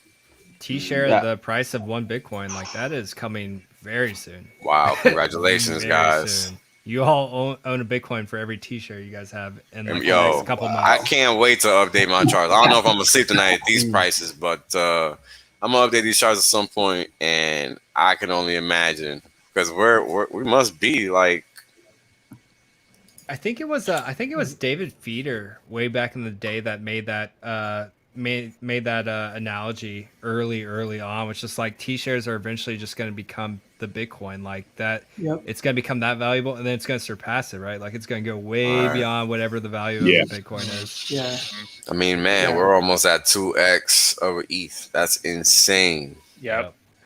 Motley, wasn't there something a year or something ago, and it was about the theoretical amount of T-shares? Oh, it was like the theoretical amount was 21 million, something like that. Yeah, there's just going to be a certain threshold that we eventually cross where there's just like you're not going to just have enough economic mass to keep the T-shares in the system. It's going to be deflationary. So I have this chart. Also, go ahead. The other day, he said $6 B shares. Right. Yes, sir. That's what I was going to get to earlier. Now a B share costs $6.73. So if you bought a B share yesterday at $6, you just made 73 cents overnight. Now, if you do that in percentage terms, right? 73 divided by 6, what was that? 1,000? Or 730? No, sorry. Add a 1, you just multiply that by 10 for it to be accurate. So that's your rate of return overnight. Wow. Well, and people thought we were crazy, like Motley said. Kill for that. When we said that a T-share was more valuable than a Bitcoin, and now we see, like you guys mentioned, it's already almost double in ETH, and we're definitely speaking it into existence, and the price is just doing the same thing as well. So that's so exciting. Being on Team Win, 100%. Dude, Hex isn't even 2 years old yet. Can you wrap your head around that? That's so crazy. Yes, I can. 21 months. Dude, nuts. 21 months, baby. 21 months. How about that? T-share was 60 cents 20 months ago. Bro. How about that? How about Should've got that? more. Good to be a day one Hex. Yeah, all right. I'm glad I'm getting into pulsing day one. I'll tell you that much because that bad boy is going to do some things. Oh, I got in there heavy and hard. Well, imagine just for the 60 fun of cents. 60 cents is great to 6,700, but just like we're talking about, imagine in another couple of years, like that number is just going to be so astronomical. And like Richard talks about with market cap, Hex definitely is that thing that can shatter people's paradigms of how high it can actually go. And we're like, I don't know, 20% of Bitcoin's market cap, something like that. And that'll be the real cool flippening to see who flips Bitcoin first, Ethereum or Hex. Looks like it's looking like it's gonna be Hex right now. It will be Hex, yeah. Again, code and Truth Engine assisting you along the way if you're still, you know, because it's one thing to say, you know, I had Ethereum back when it was $1 or $7, or I got in Bitcoin when it was $30. But it takes fucking strong mental, you know, resolve basically to hold from $30 to $60,000 in Bitcoin. So almost nobody has that actual ROI. 6 million X sounds fantastical because it is, because almost no one would have the psychological resolve to stay the course. But you have the benefit of code. And the benefit of code even builds in an emergency end stake element. I think that Motley said the other day, you know, these events where people gravitate to the 15-year narrative, the 10-year narrative, the 5-year narrative on how long they stake, they probably, many of them, when they hit that EES, you know, 50% mark, they're probably going to AES. So the people that are holding through the EESs, where people say, hey, I can't stare at $500 million for too long. I think I'm going to exit out. They're going to pay a penalty. And that penalty is their interest of holding for 7.5 years paid to you that stuck it out for 8, right? So I think that those are interesting, again, pulses, so to speak, you know, forgive the phrasing, but pulses of economic energy released onto the staker class as we march through time. I had an older onboard, just more of a mutual acquaintance, but I got him on pretty early, and he got 3 big stakes in of 15, 10, and 5. And he literally hit me up earlier while we were on stream, asking me about the emergency end stake function. I'm like, bro, I was like, do not do it. I'm telling you, you hold the next Bitcoin, you have a very large portion of it. I was like, you will regret it. I explained to him how it works. He's got big payday bonuses in there. I was like, it's going to hit harder with those big payday bonuses in there with how the equation works. I was like, I'm telling you. I was like, do not do it. You will regret it. And there's just people that are going to do it, right? Like there are people, regardless of what you tell them, how you explain it, they want that. They want it in hand today. So they're already in their heads. They're calculating, when can I get rid of that long stake or that one that's 5 years out, 10 years out. Those milestones, they're looking to do it because eventually it's going to be, to them, it's going to be so much money that why not just take it in hand now. And yeah, literally on the stream, I had an onboarder, a person I onboarded way back, hit me up and just start asking about the emergency end stake feature. I'm just like, don't do it. Don't do it. And again, that's Wales said earlier about price appreciation as a method of being paid by Hex, as well as the interest. The third thing is the penalty. The third thing is you will be paid half of the penalty for these EES or for these failure to unstake after your stake term is completed. So there's 3 mechanisms, you know, or 4, if you want to look at it as different elements of penalty phases. And people don't realize now, sure, we get bonuses and maybe a couple 100,000 hex here, sometimes bigger ones that are millions of hex plus, but like over time, those emergency end stake penalties release huge economic amount of mass because you see how much these stakes actually accrue, especially these early on stakes. And some of these, even OGs, will emergency end stake some of these stakes. And they're going to release so much economic mass to the staker class. And as you go on throughout time, all these T-shares you have now, they become a larger piece of that pie. As T-shares become deflationary and harder for people to obtain, your piece of the pie grows. So that means you get more of those emergency end stake penalties, and those emergency end stake penalties become larger and larger with time. And you get a larger piece of that because your piece of the pie has grown over time, and you were able to actually hold on to your stake like you said you would for those 5, 10, 15 years out. You are going to see insane gains. And I think the crypto Sparbuck guys have talked about it before. Like those long stakes, those 10 to 15 year stakes, like those, even the last couple months of your stake coming to fruition, you can receive insanity when it comes to the ROI on that, just the last month and seeing that to fruition.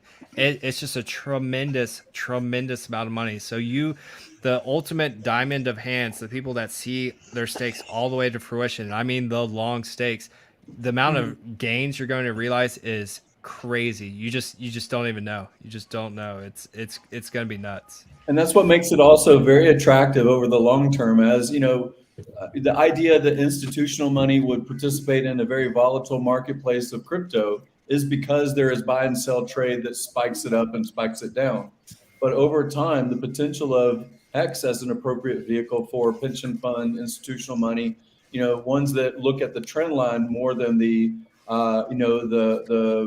buy the rumor, sell the news event.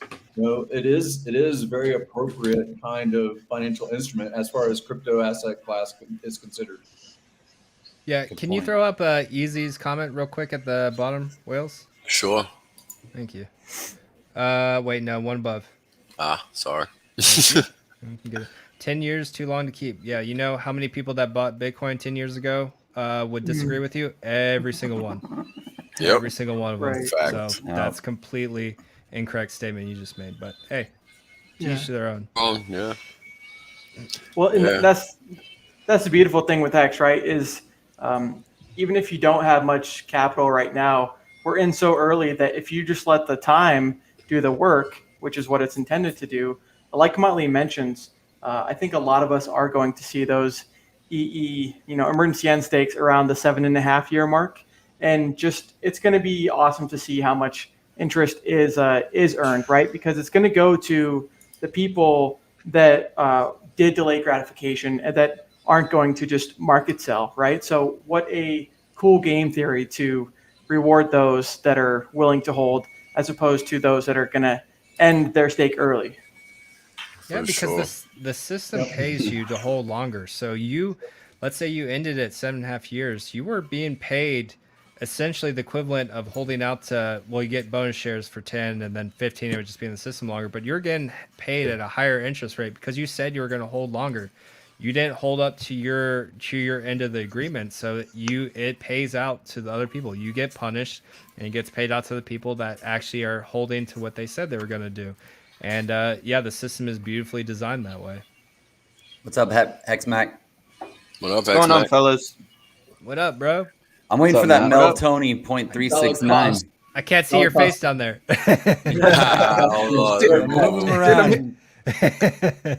Dollar cost going to short HEX. He's buying Litecoin. Have you heard that? I hope not. I heard there was a 40-cent party going on here. That's where this is going, right? Possibly, quite possibly. Yeah, it's gonna go way past 40. Yeah. Yeah, it's crazy. I agree with Motley. 50-cent HEX before the PulseChain comes out. That's so feasible, and wow, that's almost conservative with what we're seeing going on. So that's really cool. That used to be a Moonboy prediction, and now it's funny because I think I put it out like a couple weeks ago, and it was just like FUD. It's crazy how quickly just the system sentiment changes amongst the community. It's just like 50 cents is FUD almost at this point, which is wild. Dude, the low liquidity environment that we're in, it's like 50 million HEX on the market or something like that. Dude, we're right at 50 million if we haven't dropped below it. Oh my god, this is gonna get crazy. Real quick. I mean, look at where we're at. We just keep making new highs. Yeah. Time to short HEX, baby. Give us some more new highs. I feel sorry for anyone that tries. Whales or Wave 3, someone that really is a chartist, go on, not just to be a Hex advocate, but to go on with Mitre or some of these other chartists or Crown's Crypto Cave or something like that, right? Crypto Phase, Crypto Crown, Mitre, yeah, all those guys are big, well-known chartists. Yeah, so the chartists, you know, again, if you're talking the same terminology, language, vernacular, I think that that's an interesting, you know, bit of discussion for those that really look at chart patterns. Gerardo and Wave3 TV would be an awesome dynamic duo to go on those streams. I think that'd be really cool. Something you guys could probably talk about, Wave3 TV. Yeah, absolutely. The charting is interesting because when it comes to even the Hex price chart, because there previously in the market there was so much negative stigma, a lot of there's plenty of mental psychology. It's a mental block for a lot of people that almost gives them denial, like in their brain, as to the prices that could play out during the big moves. So I think that's what a lot of it is. Like you even see this with OG Bitcoiners. Like they're really good in their realm, like when it comes to looking at the Bitcoin price charts. But the moment they look at even Ethereum, you have this mental block that just it ends up causing this emotional bias and that only scales with Hex. Yeah, magnitudes of Hex. Yeah. God. What up, homie? What up? How you doing, brother? Man, this is a packed house. We're gonna have to take the screen off for a little bit. It's getting crazy. What's up, Hex Mac? What's going on, dude? What's going on, bro? Oh, you're here. Oh, damn. Son. Dude, I can't get a haircut. Fresh from the shower. Fucking lucked it. I've been locked in for your house 3 fucking months, man. Jeez, dude. Oh, Hex Mac is following Richard Hart's, you know, washing the hair and just letting it go off. Pretty much, man. Dude, DC, great work on the fucking Kiyosaki thing, man. Wow. Yeah, that's dude. huge. Bro. That was That's awesome. huge, Shout out to bro. you, brother. That's huge, man. We didn't know that was going to happen until like 30 minutes prior, pretty much. Love it. That's best. That's usually how it goes. Yeah. Good shit, ready, man. baby. Good shit. He's really fucking funny. Holy shit, we were dying. Yeah. He's a funny old dude, man. He's an old school cat, man. I think he was in the Marines too. So he was a helicopter pilot, and then he worked at like Kinko's and so he's got stories for days, bro. He's got stories for days. And shout out to RG3. He's the best chartist we got. His wife is very much part of that empire. The sagging tit pattern. No, definitely, yeah. Like he's definitely looking into Hex now. We know that for a fact. Yep. So awesome. mission accomplished there. Yep. Wait until he figures it out. Wait until he figures it out. Dollar cost. Would you say Hex is better than Bitcoin? That was the best. Yeah. It was so Swing and a miss. Swing and a miss. The whole conversation, he was just asking me like, "Oh, what is Hex?" and that's usually not the second question to ask. I was like, "Oh crap, it's usually what's T-shares or what's this or what's that?" Yeah, he went balls deep on He's that. not a slouch. He's no slouch. He knows what time it is. I don't know why I'm getting flack for that shit. I said yes. Yeah. I would have been like, boom, yep. But no, it was still perfect. It was great. Yeah. It's like you're trying not to like break his heart on the show. It's like, It was potent in a polite way. Right. me and Charlie were just trying to figure out what level he was at in terms of cryptocurrency, and we were just, because I mean you have to kind of guide him like this a little bit and then get him into the Hex. He's just outdated, and like I know you and I talked about it. It's just he's an older guy, and he's just a little outdated in his crypto terminology. I mean, like when I was listening to him talk about like silver and gold, even I was just like, ugh. Like he's like, I'm I'm going to grab my silver first because that's what I'm going to pay with. I'm like, yeah, okay, good luck with that. Well, first of all, you're going to be lucky to be able to walk away with a kilo or two of silver before it gets too heavy for you. The analysts on the silver charts are just wrecked. Yeah. Like, all of them are totally wrecked. Biggest opportunity cost of the decade. Yeah. like Richard said, I commented on Twitter the same thing. Right after the Hex Vegas event, I sold because I just couldn't get to that part I saw of the that tweet. to get it. Yeah. So basically, I sold 5,000 ounces of silver right after Vegas out of the back of an SUV, and I had accumulated it back in 2010 and 11. And it really didn't keep up with inflation. It didn't keep up with as far as price appreciation or anything. It was just basically this zombie apocalypse trading token narrative, really. And we're living in a digital world now more so than even 2010, 11 was. So I did see his tweet earlier today, and it was about, 4 times the premium on the scarce material that's coming out of the mint kind of narrative that Mike Maloney, Peter Schiff, all these other people will make comments about. But you can't get that premium back out. You might buy it at premium, but you're not going to get the premium back. The spot in the CME controlled silver narrative is different. And exiting out of that, I got into Hex with that 150 grand at 15 cents. So it's already more than doubled just because it's Hex. Wow. I mean, okay, hold on. After Vegas, we were at what, 6.5, 7 cents, maybe? Maybe 6 cents. Yeah. Yeah. So we've done a nice 3x since then. Congrats. Yeah. I remember everyone was so angry at us too. All Twitter was just like, "Oh, they're dumping on us." It's like, bro, no one brought their crypto with them. What are you guys talking about? Stop projecting. I have real estate coming out of escrow this coming week, and so it'll be cash buy. And people still think that OG people are just set and sitting on it and selling promoting, people buying their own bags. No, there's capital that's going in from OG people. There's just redirection of the cash flow that they have from their businesses, or when they have a liquidity event of a sale of some other asset, it just becomes Hex. Where else? Well, when Richard, there's no reason to stop.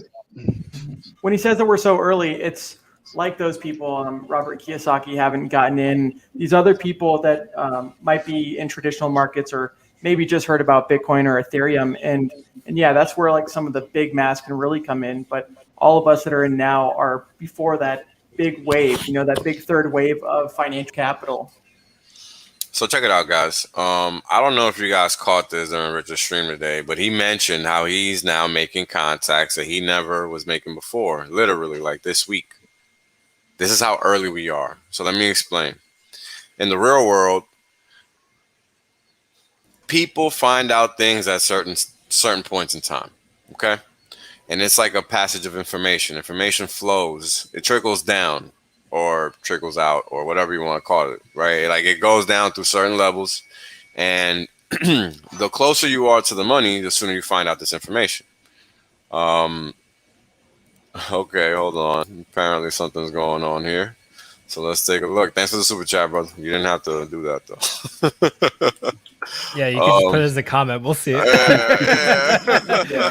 see it. No, thanks for the support. I'm over in Hex right now. That's what's going on. It's crazy, man. Don't discount that. That's almost 75 Hex. He just donated. Holy smokes, that's well crazy. Said. Well said. Wow. Yeah, because $1 is only getting you about 2 Hex right about now.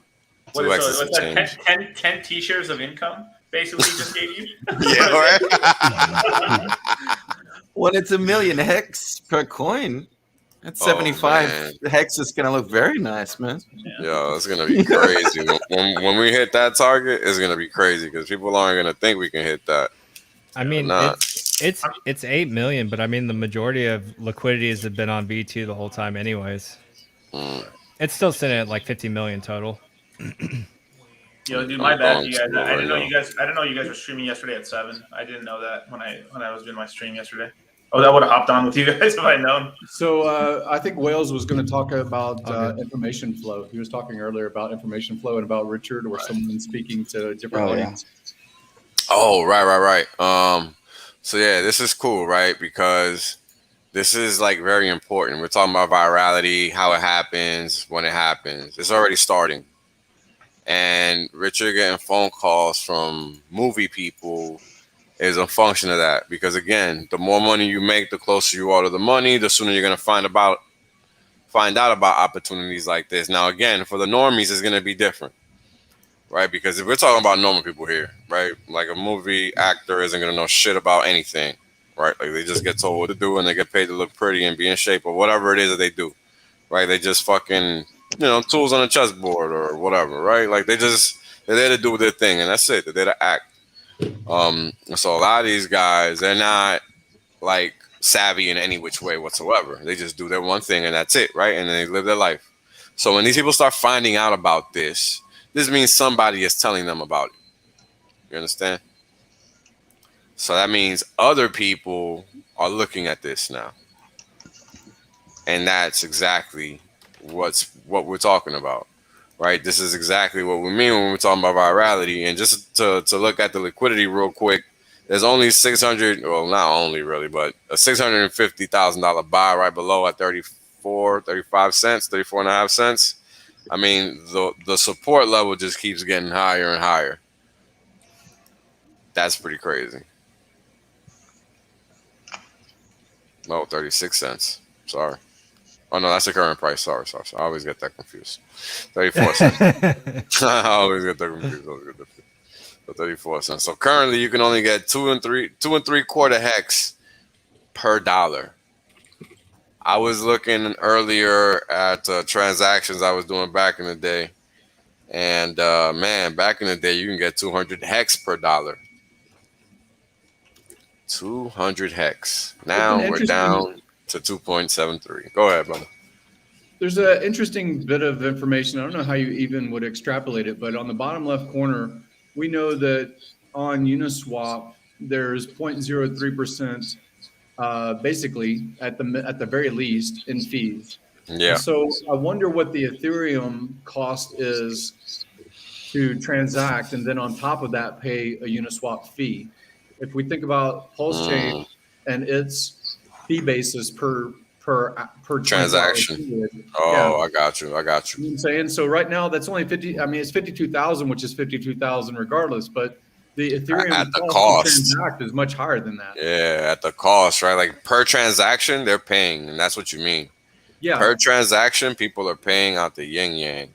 Yeah. If they're buying $100 worth and they're paying $35 in fee, or if they're paying $1,000 worth or $5,000 worth, and they're still paying some percentage, I think above 0.03%, which is the Uniswap fee element. Yeah. And that's assuming no slippage and things like that. So just in fees, that has to be 5x more, 10x more. I don't know what the cost is in transaction cost on it. Yeah, I never actually watched the fees on a daily basis, but that's an interesting question, right? Because that would definitely give us an idea of exactly what's going on with the fee. I mean, we know the fees are going higher, right? But the question is how much higher relative to the past and why, right? And Richard talked about that a little bit today, but it's still not really clear, right? Like we know Ethereum fees suck, and somehow whatever it was that they did to the code, the prioritizing is going straight to the tips. If you're not giving a hefty tip, your order isn't getting processed in time. Like I had a failed transaction earlier today. Yeah, a lot of people Ethereum fucking sucks, man. Like I've defended Ethereum in the past, but it's the same shit as Bitcoin in 2017, and I cannot wait. I cannot, because I love when I see like pure maximalism get absolutely destroyed. And it's the same. To me, it's the same fractal from 2017 with Bitcoin. It had the same issue as far as the block congestion. We're seeing it today with Ethereum. So this is the first cycle where we have products that are built in the space. Hex was really the first implementation of that completed products monetized through time monetization. So I hate Ethereum so much. Right? I hold a good amount of ETH in my I do still hold some ETH, but I do not like it anymore. This is a guy who I do really not like liked it anymore. ETH back in the day too. Damn, man. Damn. Yeah. Wait, That is nuts. our boy Wendy's for Tendies too, huge ETH supporter, was a little bit bearish on PulseChain when we were first talking about it. Now he's just like full on, just like, yeah. Like, hey, my favorite two words, baby. No fucking choice. Yeah. Either way. You know, PulseChain to the superior product. Yeah. Yeah. Dude, PulseChain is really going to be the catalyst for virality. If you want to talk about the average person that doesn't have $1,000 to spend or whatever, you know, just a normal getting it out into the normal economy, not this stupid higher economy. STAKER.APP probably being able to issue wallets right from the rip too. That's massive. Like it really fulfills its full purpose of essentially becoming a Robinhood like app for crypto, where you can literally do everything. You can go from fiat, you can go to crypto, you can stake it, you can hold it within a secure wallet, and it's a wrap. Like it makes the onboarding so streamlined and easy. Anyone can do it. Anyone can do it. The other comments are, you know, for the longest time, for the past 3.5 or 4 years, I've heard about the 4,000 developers on Ethereum that really are building their own product, or they're in some other kind of token that has been priced out of the marketplace, so to speak. So I know that maybe 1.5 years or 2 years ago, Dollar Cost would comment about Decentraland, right? You can't use it really as far as a price point the same way that you could have 1.5 years ago. But they can, on Pulse, again, begin their onboarding process, their computer development, their virtual world kind of thing. And there's other competitors to that. Obviously, with the NFT market, it's the same sort of stuff, right? What percentage? Like I did, again, supporting, or whether you want to look at it, I tried to get a RG3 pirate doll or something like that on Simon's Hex Toys, right? Oh yeah, and those are cool. You know, you get outbid. If you get outbid, that's all fine, but it cost me $13 to make the bid, right? That's like saying, that's crazy.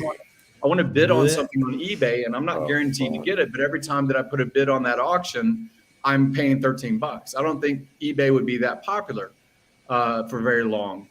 So I like the PulseChain narrative, and I like, to a degree, the NFT narrative moving over to PulseChain.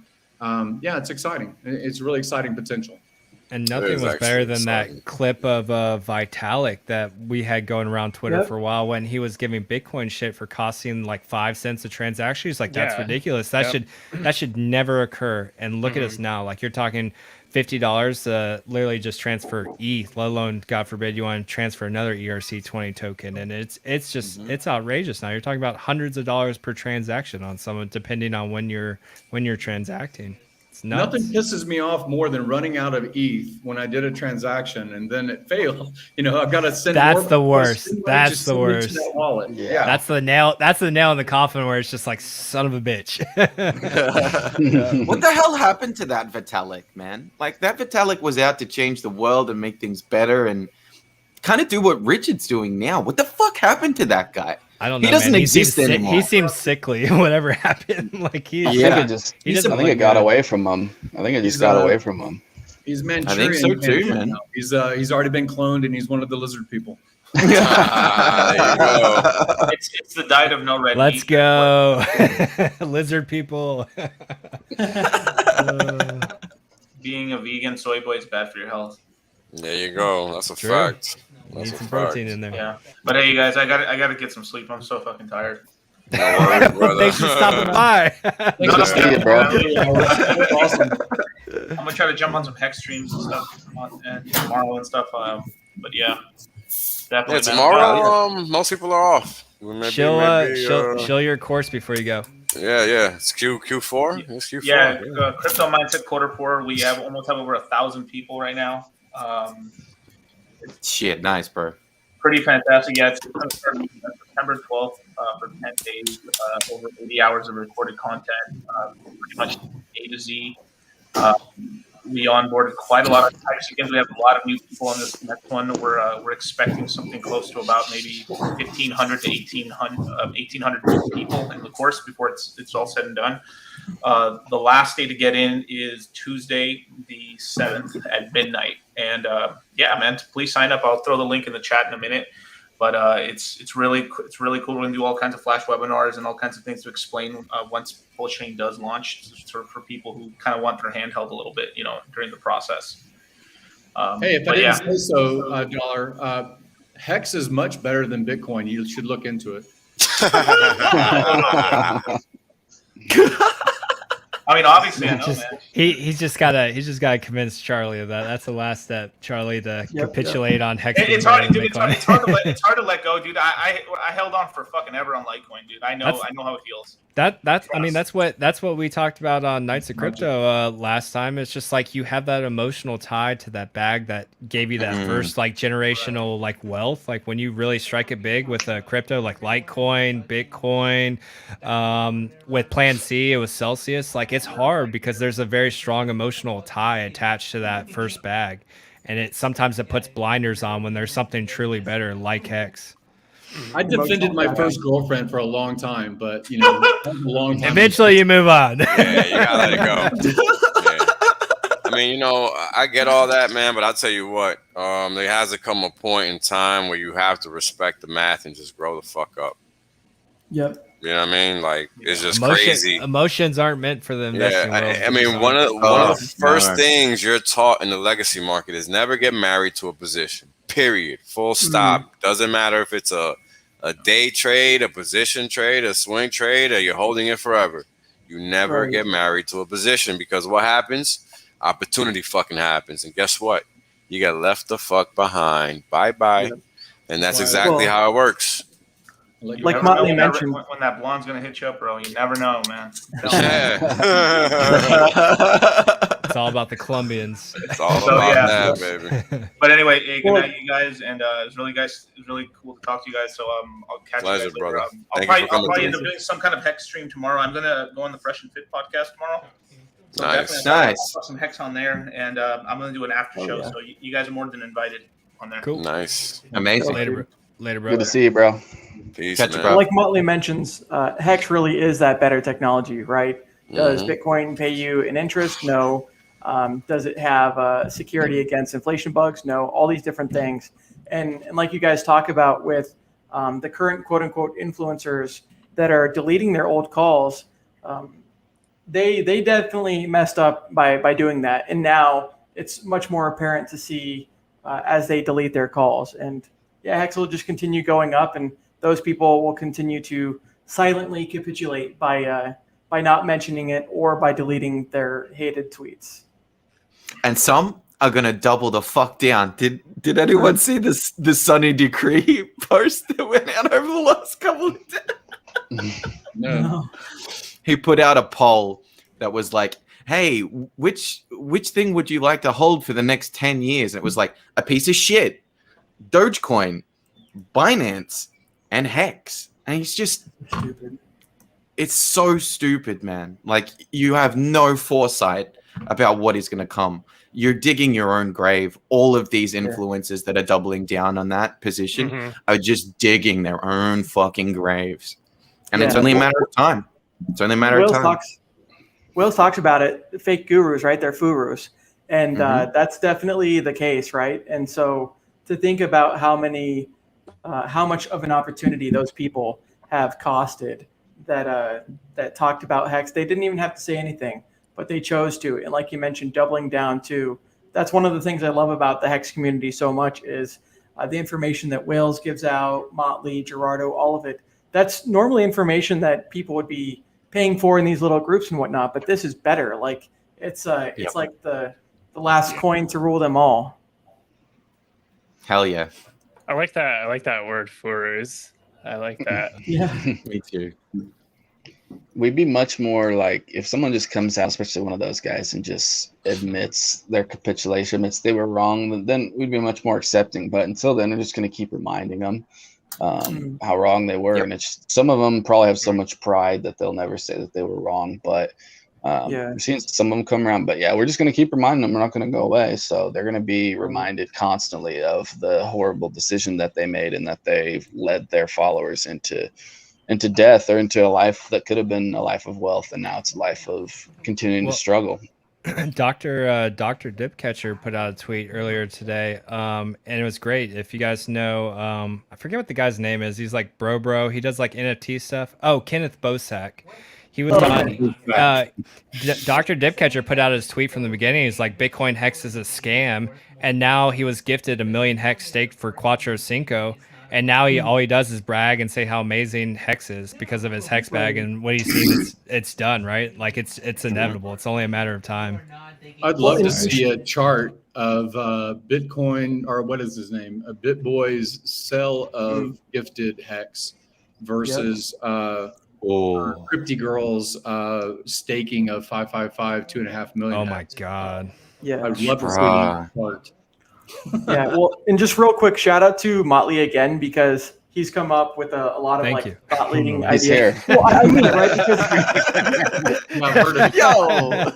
the reason I wanted to say that is because Wales has been talking about not engaging with these foors for the longest time, and a lot of people were just still engaging with Eric Wall, Chris Black, and finally it was Motley that I see that's like, hey, instead of engaging with these people, giving them what they want, which is that bait, right? That engagement, block them, post the photo, stuff like that. And that way you're not giving them what they want, which is that engagement. Clearly they're baiting someone when they say Hex and the other two things that they're comparing, and they don't want to learn, but they want to abuse and they want to take advantage of the Hexican community by getting their attention. And I love that we're not playing their games, because it goes to show you that we're on another level, and eventually, they'll either get left behind or catch up way, way later down the road.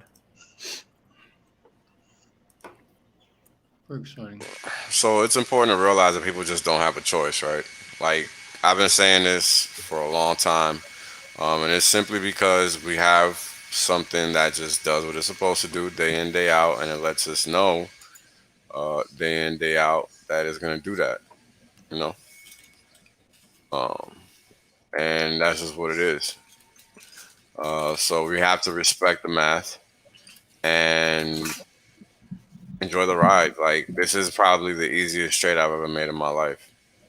And it's partial in part because I've understood the most important aspect of this trade is to just sit there and do nothing. Yeah. And, I like my staking average is 14.6 years. I'm not touching a single red hex until 2036. It's only 2021. And I made that conscious decision because I understand what my goal is. And I made my life easy for the next 15 years because I know at the end of that time frame, I'm solid. I don't gotta worry about a damn thing. In the meantime, I'm just accumulating more hex on the side, waiting for Pulse to launch, and just ready to retire within a year after that, because I'm pretty sure it's not going to take longer than that. It's crazy as that sounds, but that's life. Well, and imagine how much financial capital is in Bitcoin and Ethereum right now. When these people do capitulate, we could see, and maybe we're already seeing it already, but we could see some of their bags that were in Bitcoin start to convert over into Hex, because it just is the better thing. I mean, how long do you want to have your gains cuckolded before you realize, okay, I need to start being on the right side, not the wrong side? Love that word. It's like a way of putting it, bro. A little while longer. A little while longer. Oh, man, that is too funny. I mean, it just goes back to the very basic thing, right? We have one thing and one thing only that determines what the fate is going to be. And the data is there to prove it. We see it all the time.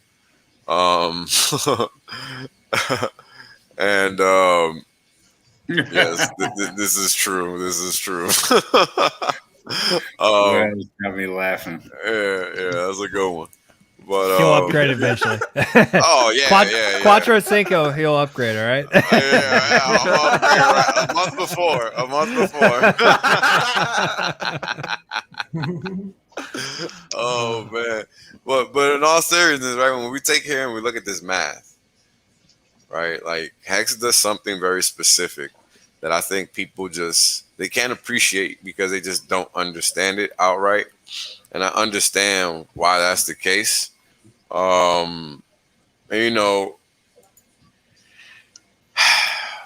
I've explained it, you know, but it's still it just doesn't hit, you know, and I think people are just gonna end up realizing that that's what I've been saying, and it's gonna happen over time, right? And you know, it's this is funny.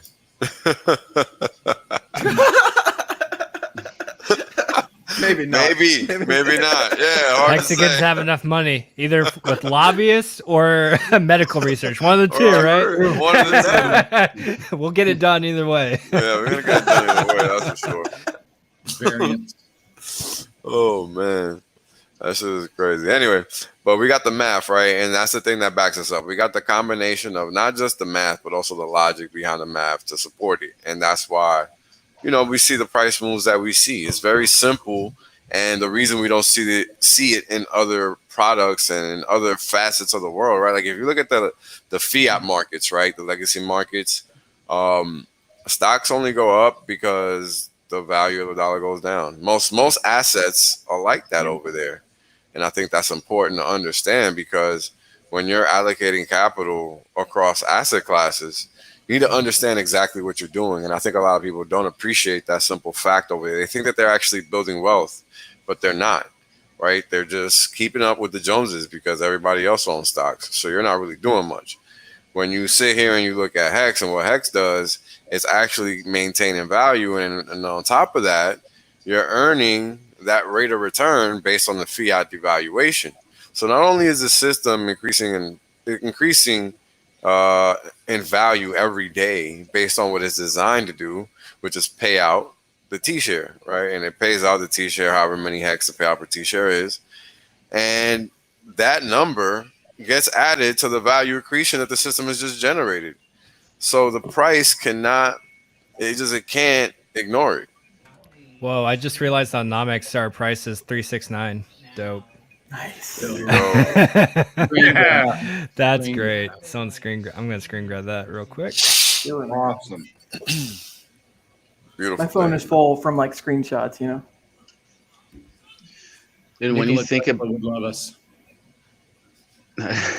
when you think about these stakes and the emergency instakes that are going to happen and these long stakes, just where we're at now, just imagine the compounding. Imagine the guys that do have ladders set out or that have long stakes. It's like these numbers get astronomical. They're almost mind blowing. I mean, it's almost already mind blowing for me. Like at this point, it's so just I don't know. It's gonna be epic. Just seeing where we're at. Minus getting our copies and Pulse and all this other stuff. I mean, just HEX alone. Bruh. Forget about that, man. Yeah. Well, there's a lot of new millionaires that have been created thanks to HEX. And the biggest thing, too, is like it doesn't just stop there. I mean, a million times a thousand is a billion. We're going to see like the first billionaires minted thanks to a product that Richard Hart developed. And that's the other thing I want to get at that Gary's talked about a lot, Funding Jim, is just like we say with security, when it comes to finances, you know, get your stuff set up now and get it tight now for that kind of future, because it's not going to take very long to do the next 1000x. And if you're already there, you know, just protect yourself. For sure. You got to always be cognizant of the risks, right, in what you're doing. And I mean, I know it's hard for new people, but that's why when you don't know, you got to seek out that information to help you understand exactly what's going on, because you don't want to get caught slipping, you know. Good question about Rango. Yeah, I definitely think we're going to see $1.25 before October is out, actually. At the pace that we're moving and the notoriety that Richard Hart is getting with all the tactics that he's doing. Oh, nice. We got a special guest in the house. Are you guys ready? Yeah. It's the number one HEX hype man. Let's give him a round of applause. Kareem. What up? You already know. It's only not my advice. No hype. That's a skill, Kareem. Nah, number one hype man for HEX. It's not any hype because we're just talking math. He's got the sunglasses so he can look at that price chart Can you hear me? now. No, you're crazy. You better believe it. You better believe Oh it. man, Too bright. I'm in the mood. I'm at location from here the club, with another. baby. Hell yeah.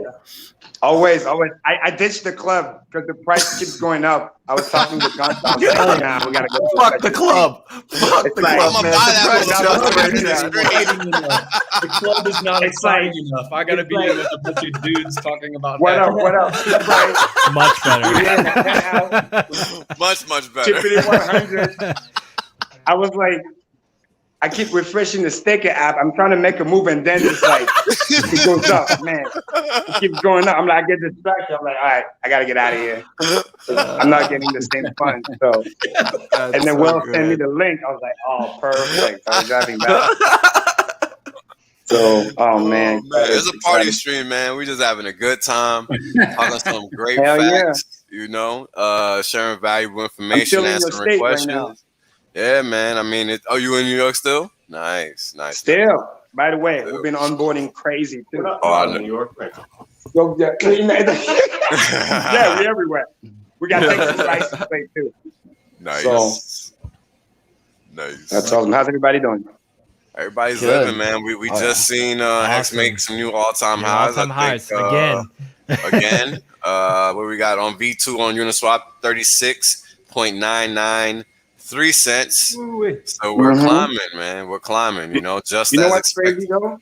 That same line that I was just like charting just for fun, just linearly, right? That helped me predict how we're gonna get the 25 cents by the first of the month, right? Right now it's pointing October 1st, $1. Literally. Wow. And that's I believe low it. key. I believe it. And Yeah, I wish by October I wish I had my computer because I literally like graphed it, and it's like $1, but then that's if it does linear, which means if you go parabolic, we might even get there literally in a week or two before the first. Yeah. So and I got surprise for you guys coming up too. So you know, Hey, we're gonna see you're gonna see $971,000 per hex in 3 years. Get ready. Gunter is working on a chart too, which is cool. But boots on the ground here. I mean, there's crazy money out here too. So we met somebody that's gonna drop like 500K. We're just gonna do the onboarding. I mean, it's crazy. It's like they look at the chart, you explain a little bit. It's a no-brainer. Fixed product. Put the money here. Let it grow. It's like, it's crazy because exactly. And then time monetization, something that they already understand. And, you know, since they don't want to have dormant capital, and the joke is, what's your alternative? Talking about JPEG? Yeah, they're like, yeah, no, thank you. We rather want to get something solid. And that changes everything. Yep. Those T-shares, man, people need to put some respect on those, man. Well, you know, before the launch, I think Motley had said it most recently that I heard at least was, if you're looking for dollar hex at 50 cents on one chain and 50 cents potentially on the second chain, whether it's at launch or immediately after, that's your dollar. So we're really tracking very well on both networks. Yeah. Amen. Amen. And again, we don't even have the snapshot yet, so just let that sink in. It's kind of crazy. Right.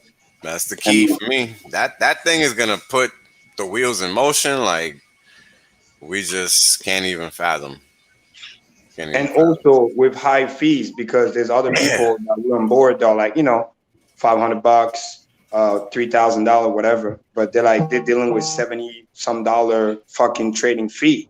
That's insane. Which also mean mathematically, quick math. When the fee goes to pennies, it's gonna help that onboarding even more, because now, you know, a couple $100 that's sitting on the sideline because they don't want to pay $70 fee. All of a sudden, you get 100,000 people putting a couple $100. It's serious volume. Again, forget your RSI, forget your MACD, all that stuff. It's not gonna matter, because when we go from pre-viral to viral, you sell too early, you get left behind. You get left behind. Period. As we speak, I'm getting messages, people waking up. Oh my God, new all-time high. What's happening? It's like, yeah. Now the phone is buzzing nonstop because you got different time zone, right? Europe waking up. They all hit me up right now, my friend, like from France. Like, yo, what just happened to the price? I say, hey, I told you. You're gonna wake up to a new all-time high. That's the new reality. You gotta get used to. That's it, baby. See, we're wearing shades out here. You know we're what time it is, close. you know? We're getting close Oh, again. yeah, to some right all-time highs. Exactly. Everybody got shades on. Damn. Hey, too bright. So the more people that you help become rich, the more people can invite you on their boat, can invite you to their jet, can invite you to their lifestyle. So you don't have to spend down your capital.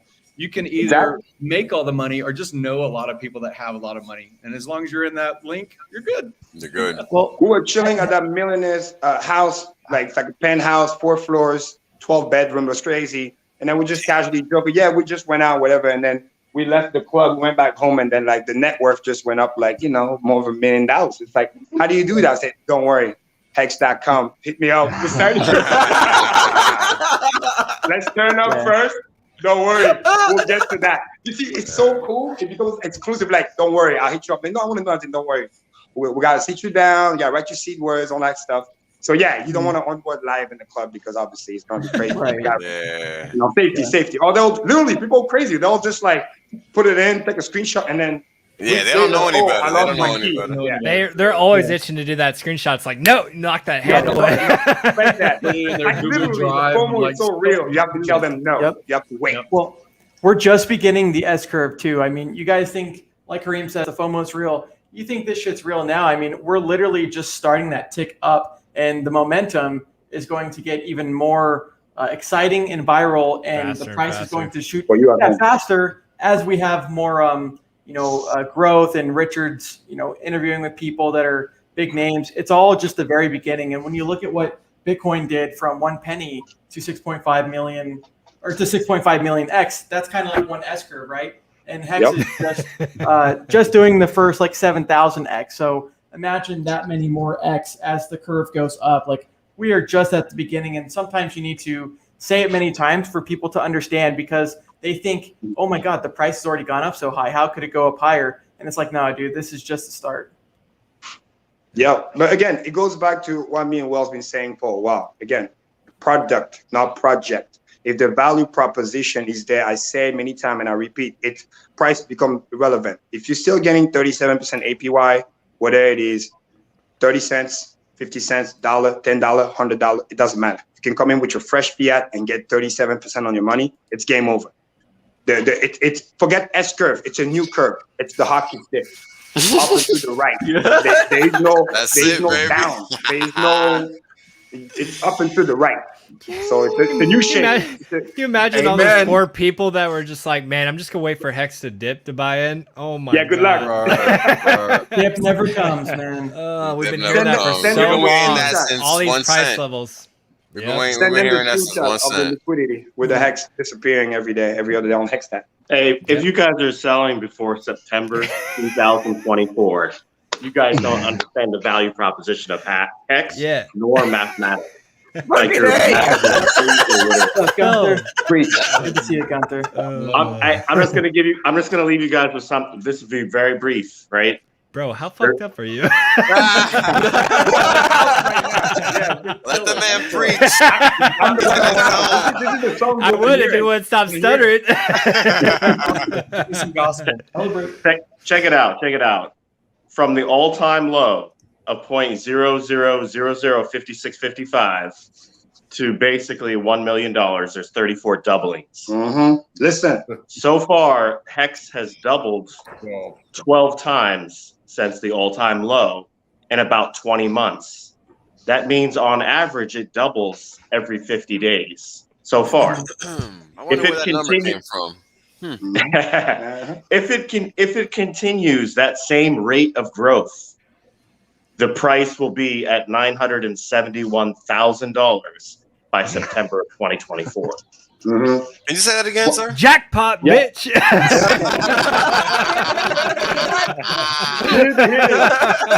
right. Where's Nakaboom? This is just it's just straight math. Now we're not saying dogmatically that it will continue at the same rate of growth.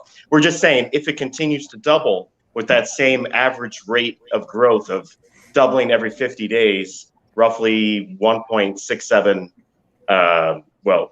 anyway, roughly 50 days, you should see $971,000 per Hex in like 37 months. We do like our math here, so. Let me throw a little caveat, quick math. When you said the same rate of growth, that means it does it linearly, kind of what it's been doing, which means it's not going to do that because exponential means it doubles faster and faster. We used to, right? First time we got to the penny, took us 6-7 months. And then the doubling has become shorter and shorter and shorter, and then you just go parabolic. So It's gonna be insane. Just stay bootstrapped. Because and even guess though what? Stakers are pushing that inflation off into the future when their rungs come due. Bang, I was bang. saying earlier in other streams, you can't spend down. Like, Elon Musk really can't spend the money that he has. That's why he still has it. Jeff Bezos can't spend down the money that he has. That's why what are we gonna buy? Because you have this sequestered, doesn't mean that you're going to spend out your capacity or your volume of HEX into the marketplace. These numbers are very possible because stakers are still sequestering. They're the only ones that get new coin or get HEX penalty or inflation. So yeah, it's very possible 971,000 per HEX is highly possible. Because this is what design to pump actually means. And Hexicans, remember, first rule we told you, sell for what, right? If there's no reason to sell, whatever, why would you want to create a taxable event for yourself like that? It makes no fucking reason. Number two, share rate waits for nobody. So when that big stake ends, the first thing, share preservation, right? Godwell did it perfectly. You got to get back to position. Nobody wants to be, whatever high position and then lose it overnight. So you're going to need as many HEX or probably more just to maintain position. And that's why staking length average keeps going up. Plus, this is the new 401k. Existing people are going to keep buying because they want to add to their position and build wealth. Plus, the new people coming in with less than 60,000 stakers, like 53,000. But it's moving at a rapid pace. At this pace, compounding, we'll get the million user literally within the next 6 months. That's how insane it is. We're doing about $1,000 new person every other day, which is pretty insane. It's awesome. We're already at 53,000 today. We're like a few heads away, and that's it. And it's going at, it used to do that in a week. Now it's doing that in 2 days. We did 3,000 in a week. That's correct, sir. Yep. And then it's going to start compounding faster and faster. Kind of like those YouTube channels that go viral. They take a while and then they get to 100K sub. And the next thing you know, it's like 150, 200, 300. And it's going to grow like that. And guess what? The product is that fucking good. And they're going to stick around. They're going to tell their friend and tell their friend. And now I just convinced my other brother to put 50K and I'm going to help him on Tuesday. So again, it's crazy. Well, how much longer for HEX until it stops becoming pre-viral and becomes viral? Like, when is that hockey stick moment? Because it's only getting closer and closer as we, continue to ramp up. So that's the really cool part. Is this is all pre-viral? Imagine when we are viral. Like, geez. I think we're gonna know by the chart. I don't think we're gonna know any other way. I think yes. Okay. Can the chart start going backwards with how vertical it is? Exactly. This is when, for those of you who remember that epic day when the war between Bitcoin and Bitcoin Cash, where it's like the virality was so crazy, like your computer and the website is gonna say 404. That's when you know it's viral. Like, it's gonna be so violent you won't be able to connect. We broke the internet. Will just go up, and it will literally double every 6 hours. It will just keep going up. Doesn't matter what people do. It will just. And then people are gonna start crying in the chat. Why does the price keep going up? I can't handle this. My face is melting. Yeah, we've seen almost $100 million per hour in the last 6 hours that have been staked. We went about 600 million in 6 hours. Yep. In the staking, it's insane right now. And trading volume's been averaging like $55 million to $60 million a day. That's insane. Real volume, on chain, no bullshit, no wash. Transparent, according to nomics.com. Yes, best sir. Fucking coin raking site there is. Exactly. If you're not using it, you're fucked up. Exactly. I like how Motley, holds back. Yeah, right. It's the sailor in me. Old habits die hard. So check this out, guys. I got some interesting stuff on the screen. There you go. Just a map. Yes, sir. Yes, sir. That's what we're about over here. And check it out. Hold on. I didn't even know you didn't need to pay for that, bro. Man. This guy's out of control paying for moderators. Oh, Hexmac, you didn't have oh man, what's going on? I'm like slacking with the hammers out here. I really just don't be paying attention to that shit. Hold on. Wrench gang. Yeah, I gotta throw some wrenches out there. There are plenty of people that do deserve it. That they come constantly to the streams and whatnot. Okay, yeah, Once you got one. So check it out. What you have on the screen is a little formula. Now this is probably not gonna be hard to understand. Maybe. Keep up with me. So I have this calculation that I've made up, and it's not typical, but I took it from the system. The system emits this data, right? So it's the system's data. And that calculation is called the HEX to P HEX price to earnings ratio. So what is this data saying? What's the formula? It's 1 HEX over the payout per T share. Now, why 1 HEX? Well, it's very simple, actually. If 1 BTC equals 1 BTC, then 1 HEX equals 1 HEX, no? I think yes. So that's how we look at the system. We want to look at what the system itself is doing. We don't care about the fiat values that the system is pumping, because those fiat values fluctuate over time, right? That's a function of what the dollar is doing, and what the dollar is doing we don't actually really care about, because we know that the system is mathematically designed to do something, and that one thing is to print value, right? So that's what this chart is letting us know. This chart is letting us know at the rate at which the system is generating value. This flat line, when it spikes down, that's actually negative risk, because you're making more money. Because the value, while it's decreasing here, what this means is that you just made more money that day. Because at this point in time, your rate of return increased, right? So thank you for penalties. Yeah. So if it goes down from 17.5% to 12.5%, the number of days upon which you just made money went up. So what I'm doing is I'm taking that 17% that you saw earlier in that other screen. Now the HEX-PE is telling you how quickly you make your money back within a year. The doubling effect, basically, correct. For the stock market, the all-time low was 551%. A multiple of 5.51x, 5.51 times. Now that's the lowest all time for the S&P 500 ratio in our lifetime, and this was over 100 years ago, during World War I. Yes, this is what the HEX-PE system is doing every single day. What do you think is going to happen when people like myself, Funding Jim, Kareem, whoever, can talk to these Wall Street people and explain this simple concept to them and show it to them on a chart? Because guess what?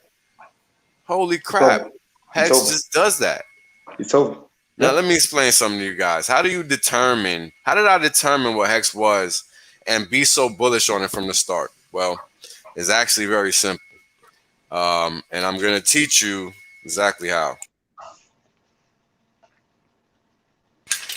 It was the realization of what the price returns were showing, right? And what we see is a pause along the way. Oh man, at these specific values.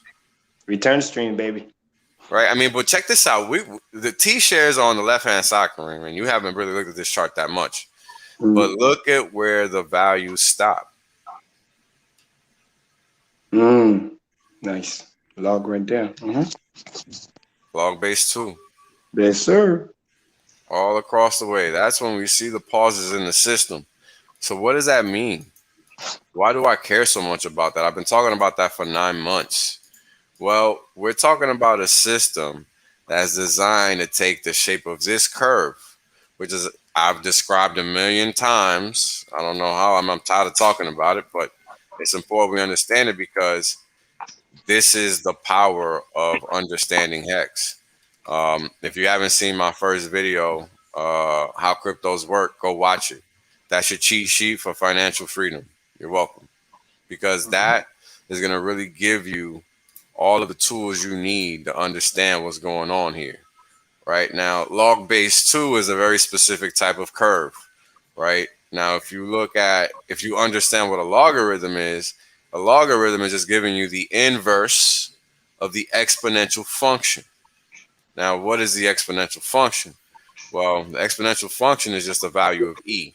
Now, what does that look like? Because that's important. Well, let's see. Y equals E. E is a number of 2.1 or 2.8176. Yeah. Can't remember the number anymore, exactly what it is. Crazy. Oh, sorry.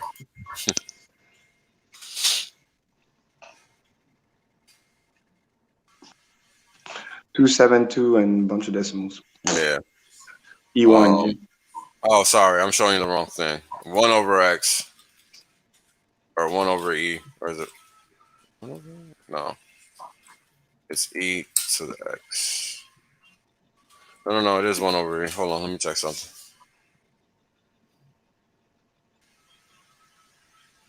Oh, it's not giving me. Hold on. You have to put the power. That's probably why, because it's power. Am I thinking about the wrong formula?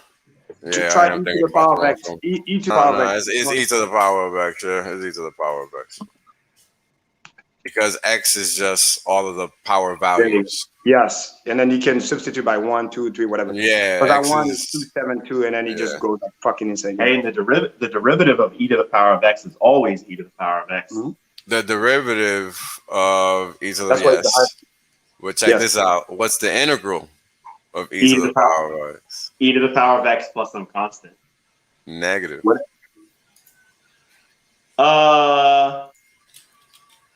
Hold on, let me think about that. Wait, I got one for you, baby. It's the same thing. No, yeah, you got it right. You got it right. Yeah, that's what I'm like. You Yeah, got it right. You got it right. Yeah. I'm like, but that's the whole point. Don't mess with my mind. No, but that's the whole point. All right. I only got one drink. But that's the beauty. That's the beauty. That's the whole point. No matter how you look at this system, you're getting that log base too. Yes, sir. You're gonna get the same functionality no matter how you look at it, front to back, right? Because this is what it's doing, because this is what it's going to do. Yep. And this is how the breadcrumbs are there. The path is already clear. The question is, do you see it? That's right. Because it's going to go there regardless. This is why we'll say it's a vacuum, because it's going to go there regardless, whether you like it or not. And what's insane about the curvature is that this is why it's cool when you multiply that previous. Doesn't this look familiar, Kareem? I think we just saw this motherfucker like 2 seconds ago, didn't we? Yeah. Oh, shit. Where'd that come from? Right? And it's fucking insane. Yeah. And the funny thing is, I know it's hard to see on the formula, but technically in the function of E, it curves faster and faster. Like that's the craziest thing. It never goes the other way. It's the true up and to the right, because it never goes, even though it's tiny, that sounds familiar, does it not? Yeah, very, very much so. And this is why when you multiply by 365, that previous formula, that was cool for people to see, because it's like, okay, it did this many, then 63 days, then it's gonna take 45 days, then we're gonna start doubling in 30 days, and then it's gonna take 25 days, and then 20 days, because it's the exponential, especially if you're locking T-shirt. I've explained the math on CoinGain last week. I'm gonna do it again.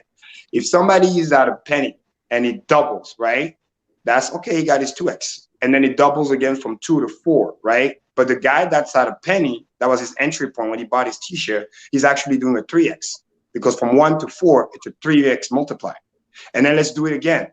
Double from 4 to 8, right? But the guy that's a penny, he's actually just did a 7x, because again, from a penny, he had to go to 2 penny, 3 penny, 4, 5, 6, 7, 8. So there is 700%. This is the reason why every time we're saying, oh, double, and 12 double. But if you readjust to where your entry point was, your doublings are actually insane, hundreds of X. Because at the first double, two people have the same return. At the second double, the first guy that just got in, that got his first double, the second guy got a 3x because he started at 1 penny. At the third double, this guy got a 3x versus the other guy got 7x. So it just exponentially grow better for the person that's locked in. This is why the T-shirt is so important. Because now we are what? 37 cents. The guy that's at a penny, he's at 37, almost 37x on his money. Although we just did roughly, what is it? From a penny to 36, how many doubles? That's like roughly 1, 2, the power of like, right? 2, 4, 8, 16, 32, about 5. So basically, we're sitting here talking about 5 doubles, but the guy that got in at 1 penny, he's 37x on his money. That's how insane the formula goes. And Patrick Bet-David said it best, and I've posted a video before. Money is a doubles game, and Hex is the best double games in town. But then if you're locking your T-share, we're not just talking about doubles. We're talking about exponential growth. This is why the staker class always win. Somebody that said on the 2 double, 3 double thinks he made it, but those who stay in, man, by the time you get to $1, you got 100x on your money if you got in at a penny. Hey, what's interesting too is that Bitcoin sort of grows like natural log of X, but Hex grows like the inverse of natural log of X, which is nothing more than e to the power of X. Which is the best formula on earth, period. It's literally growing like the inverse of Bitcoin. It's slaughtering Bitcoin, destroying it. This is why it's going to look way different than that. We're tracking that Bitcoin thing, but I'm telling you, in a year or two from now, Hex is going to be so far away, it's going to be doing his own thing. You guys talk about 6.5 million X, but like Hex honestly like laughs at that. It's like, that's funny. We can get to that. True story, yeah. Stop it, man. Yeah, like, it takes you so long. It took you 10 years? Okay, we're going to be there in 3 or 4. Yeah. Thank you very much. Bye. Bitcoin, they already had their gains, right? Hex is just starting its gains, you know? So people that had been sitting on Bitcoin thinking it was the best, they're going to move into Hex knowing that Hex is just starting the gains. And man, the numbers are ridiculous. Absolutely ridiculous. 100%. And one more insanity, right? Let that sink in. This is all for interest, guys. Let that sink in. Yeah, we're not even talking about interest. We're just talking about price appreciation. Yeah. So I got an interesting question on in the chat that I think is going to help us augment this conversation nicely, and move over to the payout per T-share. So the assistant Hexican asks, please explain why we think the cumulative payout per T-share sum line is a better representation of the Hex system's value proposition rather than a line showing the total Hex payout on a daily basis. Well, check this out, because your mind is about to be blown, because you're right. Because guess what? It's the same thing, bruh. Same thing. Let me show you. So check it out. Payout per T-share looks just like, guess what? Daily payout line. The daily payout line is just the payout per T-share divided by the number of total shares in the system. So good job. You figured out the big secret. It's all the same, brother. So, oh, you didn't see what I was showing. Whoops. I forgot I wasn't sharing my screen. I couldn't see it. Epic fail. Hold on, guys. Oh, sorry, Brand. Oh, Lord. All right. So if you look at the pink line is a payout per T-share. Okay, the payout per T-share is what we get every day, and that line is what you're seeing in orange here. That's the cumulative payout per T-share line. Now, whether you're looking at that or the daily payout in a cumulative fashion, it's the same thing, because the daily payout is just the payout per T-share divided by the number of total T-shares. So they're both the same number, actually. So good job on that guess. Assistant Hexagon, that is exactly correct. It's really the same thing. So there's no difference, actually. So there you go.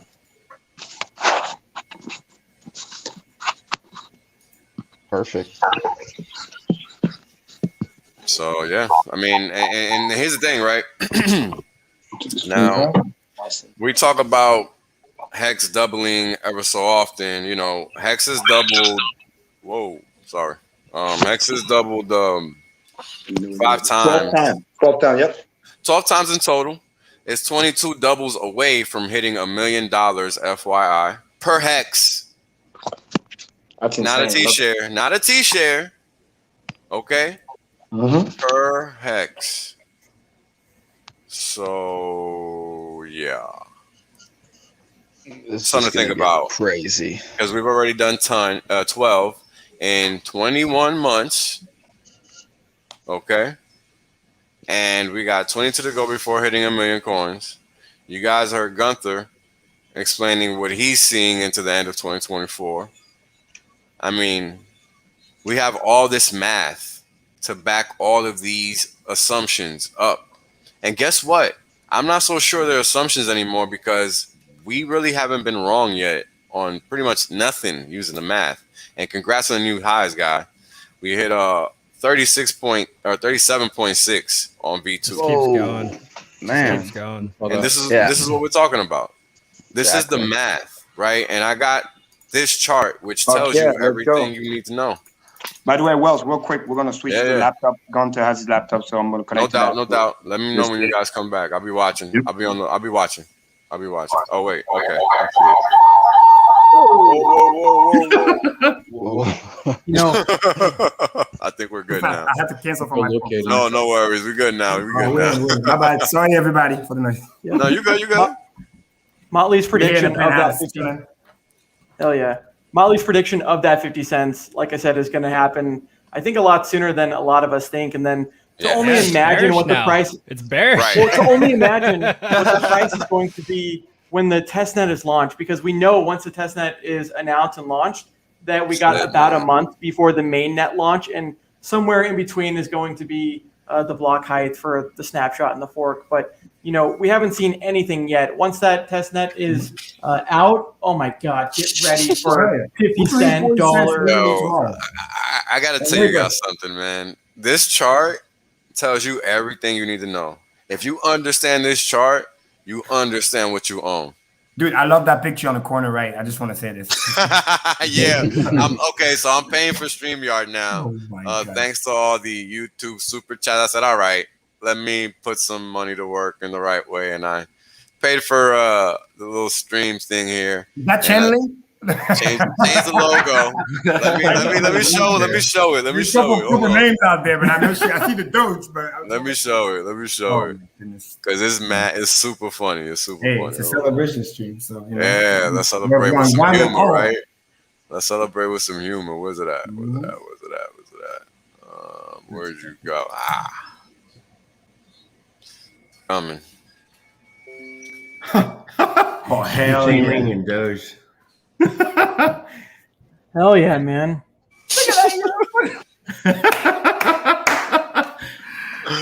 Oh my God, this is so freaking funny. Let me see if I can and I love how it claims the floor. It says airdrop, all the shit coins. It's like claim the airdrop the IO on the bottom.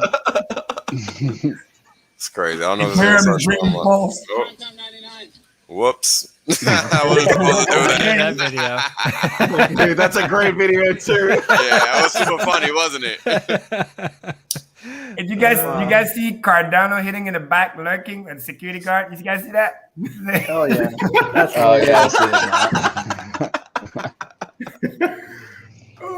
This is crazy. Not only Bitcoin over here acting like it's doing something.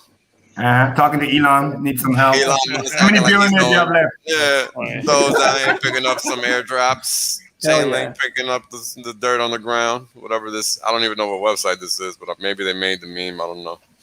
But not only do we have the best product, right, but we have the best community too. What other Bitcoiner or like quote unquote influencer is doing 4+ hour long live streams that's educational, right? We got a whole bunch of people here. This reminds me of a big payday, stuff like this. Shout out to Hexologist for kind of starting everything. But, like I said, this is just the beginning. And the cool thing about Hexicans is we all celebrate together. We're not trying to cut each other down. We're trying to lift each other up. And we're all 100%. Celebrating as we make these milestones. 100%. I mean, we're having a good time. There's nobody cares about anything. STAKER.APP is going to give you a heart attack. We just did a little STAKER.APP. I haven't looked at it since 30. Really, since I bought earlier. Since we went on the streams, it went up in M. So it's just enjoy it, guys. Enjoy it. Like everybody should be enjoying these gains, whether it's $10 or $10 million, because at the end of the day, you earned it. And here's something I was talking about yesterday that was pretty cool. A t-shirt cost, and thank you for the super chat, Golden Seti. Appreciate it, brother. And all the super chats that I've received over the past couple of days, you guys have been like, you guys know where this is going. So thank you again. So $6,900 a t-shirt. Now, why does this matter? Well, here's something that I realized yesterday that was cool, and it's cool enough for me to say it a third time. Right? When I got into Hex, a t-shirt used to cost 40, 50, 60 bucks, 70 bucks, right? And there was a point in time when a Hex, a T-share used to cost $6. And there was a time when it used to cost 60 cents. Yep. So all that is to say that this time next year, a Hex could cost you, a B share could cost you $6,900 or $690, or you just don't know. Because this is designed to continue to do what it's been doing. And the more that people interact with the system, which is what we're seeing with the staker count of 53,000 already, and after a week of it hitting 50,000, I mean, it's only been 7 days since we reached 50,000 stakers on the Staker app. Just the Staker app. That's just one facet of adoption for Hex. Just one. That's not the whole system. I hope people understand that. Right? Like, people understand this, right? Like, that's just Staker app trying to track like 6 stakes or more. Because if you just look at it like just if you ever own Hex or have Hex or stake at least once, we're talking probably already past 100,000 plus wallets.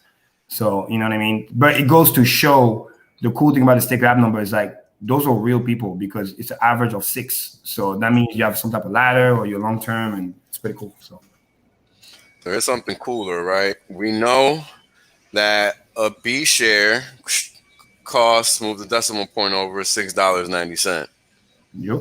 What we don't know is what the value of a B share is going to be in the future, right? I mean, look, Hex did 369x in year 1. It's on pace to do it's already done 30x this year. I mean, we're just getting started. And so far it's done 6,574x from the all-time low. And the T-share has done 11,501x from the all-time low. I mean, I remember when I got into Hex, it was, I think, maybe even 30 market cap or something on Nomics. I mean, it wasn't, I mean, and we know market cap is BS, right? We know it's BS, but that's okay. You know, everybody else doesn't know that yet. But those X's gains are real. And then when you combine the price plus the staking, this is why, like I said, that tweet that I posted, that's how you get to 14,700 X's already. And the stake is still running. You know what I mean? This is the insanity. And again, shout out to Wells. But I love this stream because this is something important I wanted to remind people. And I didn't want to wait until Tuesday. So I wanted to make sure I say this again on the stream.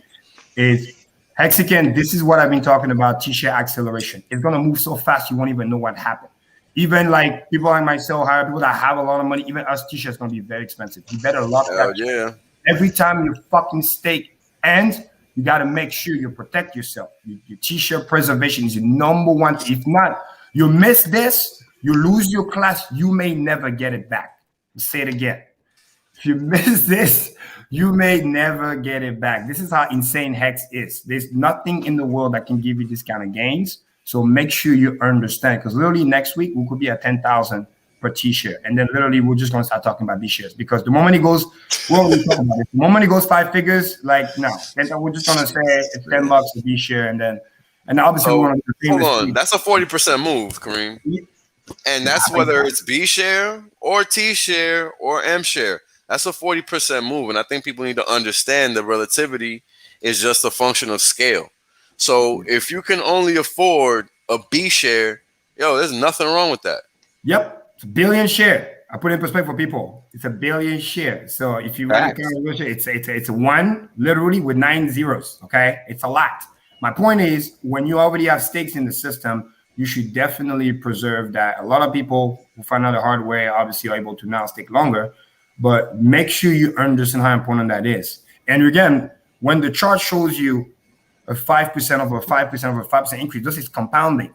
Because right now at 37 cents, if you see just a 10% candle, that's a 4 cents move. Because when you're close to 37 cents to 40, So now the 5-10% move is not what they used to be. Back in the day, you get a 10% move, you get half a penny move. Now you get a 10% move, that's 4 or 5 pennies. When you're at $1 and you get a 10%, that's 10 cents. And I need you to understand, this is the thing people don't understand. In the T-share cost, that 10% move is going to make that T-share so expensive. The moment it goes to 10K, Within 3 to 6 months, I predict it to go to 50,000. That's how fast it goes. And if you're priced out, you miss that move, forget about it. That's it. You're done. We might end up literally, we might end up talking about B share for literally about a year, and then we're going to go to M share. So that's exponential growth. I think it could happen. Yeah, I mean it's crazy. It could be a year. Yeah, because I mean T shares with 2 years. You might take less. T shares with 2 years, right? Yeah, about more or less. Because on December, it's December 2nd. It's already September 5th, so that's 21 months. 21 months, and we really have to talk B shares now because a T share. I mean, that's 2 rents, 3 rents in most places. In some places, 5, 6. I mean, look at this. So the dollar cost of 10,000 hex is $2,563, and this is 5 days ago because this was from August 31st. Today we're talking about $3,719, $3,719 per 10,000 hex. Exactly. That's not.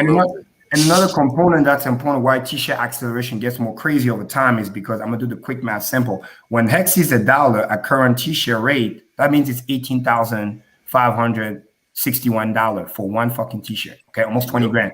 And then guess what? Let's say the price just hang around here for a little bit for fun, right?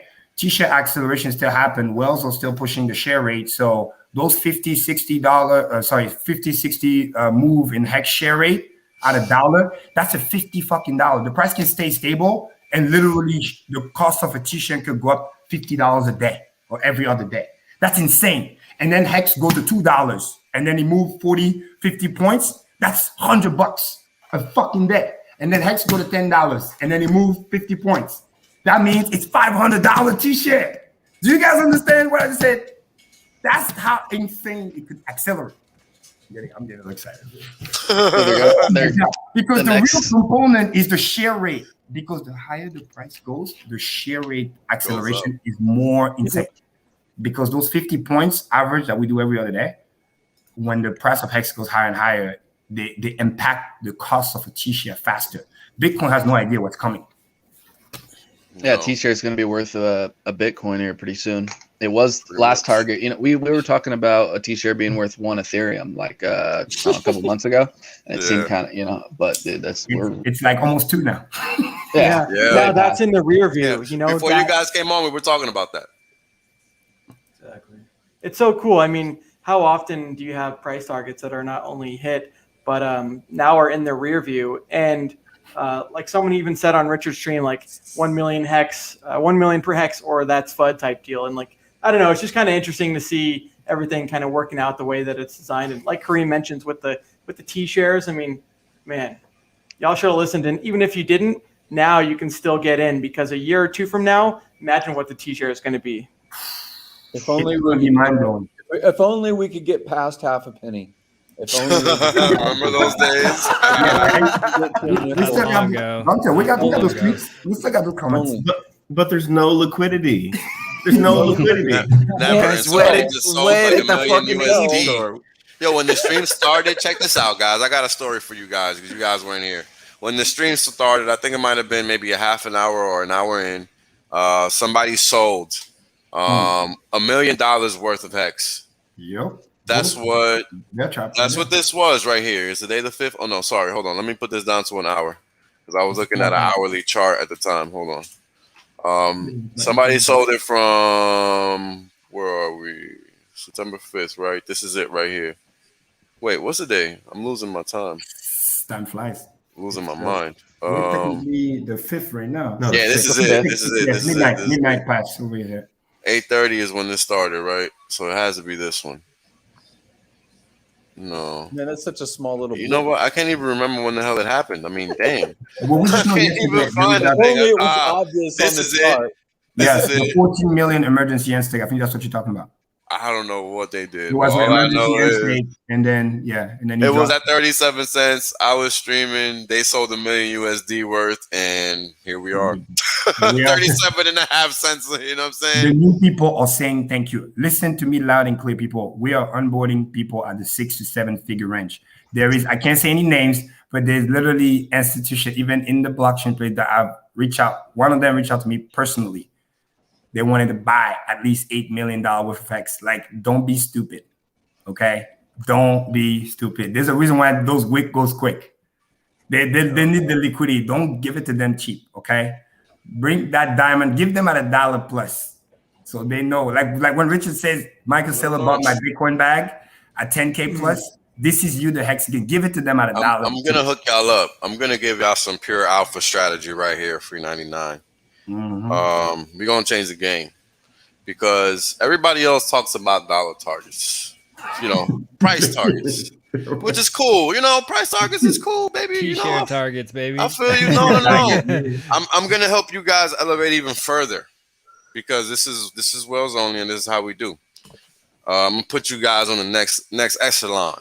So rock with me for a bit.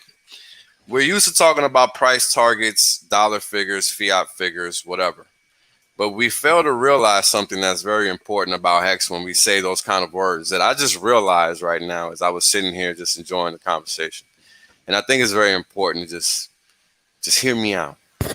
HEX is designed to do one thing only, and that's encapsulate time. So why are we giving ourselves price targets when we should be giving ourselves time targets? I like that. Damn. Let's go. 4 hours in and we just fucking this shit up. This is how we do it, man. Hell yeah. This is why these streams go on forever. Because you just never know who's going to say what and what's going to come of it. Yeah. And it's fascinating what you just said, because you can also see that representation in the hardening of the time with the staking length average. I still remember the first day I saw it was like 1.8 years. And now it's almost 6. And that's with all the massive selling, emergency answer. That shit just keeps going up. Diamonds, man, because it's the average, which means you need a lot of 10+ year stakes to push the average. We've seen that out of fashion now. You see 100,000, 600,000, 555 stakes. Like, it's just like you know, bread. Like, yeah, another one. Yeah, you could easily incorporate the time aspect. All you do is change e to the power of x from that to e to the power of t, where t is time. Yes, that's it. Thank you. I mean, I wasn't gonna go there, but thank you. But yes. And you know what's funny? We can divide it by roughly that doubling target, either 63 days or like 0.1, and we can literally 50 days. 50 days. Over 50 days, just for fun, and we can start tracking by year how we can start predicting. We can start predicting doubling. You know what? Doubling, I just gotta do that probably in Excel, but and we could create a chart. This way, hey, so this is one way I did it yesterday in my head. I just looked at the chart like what we have here, and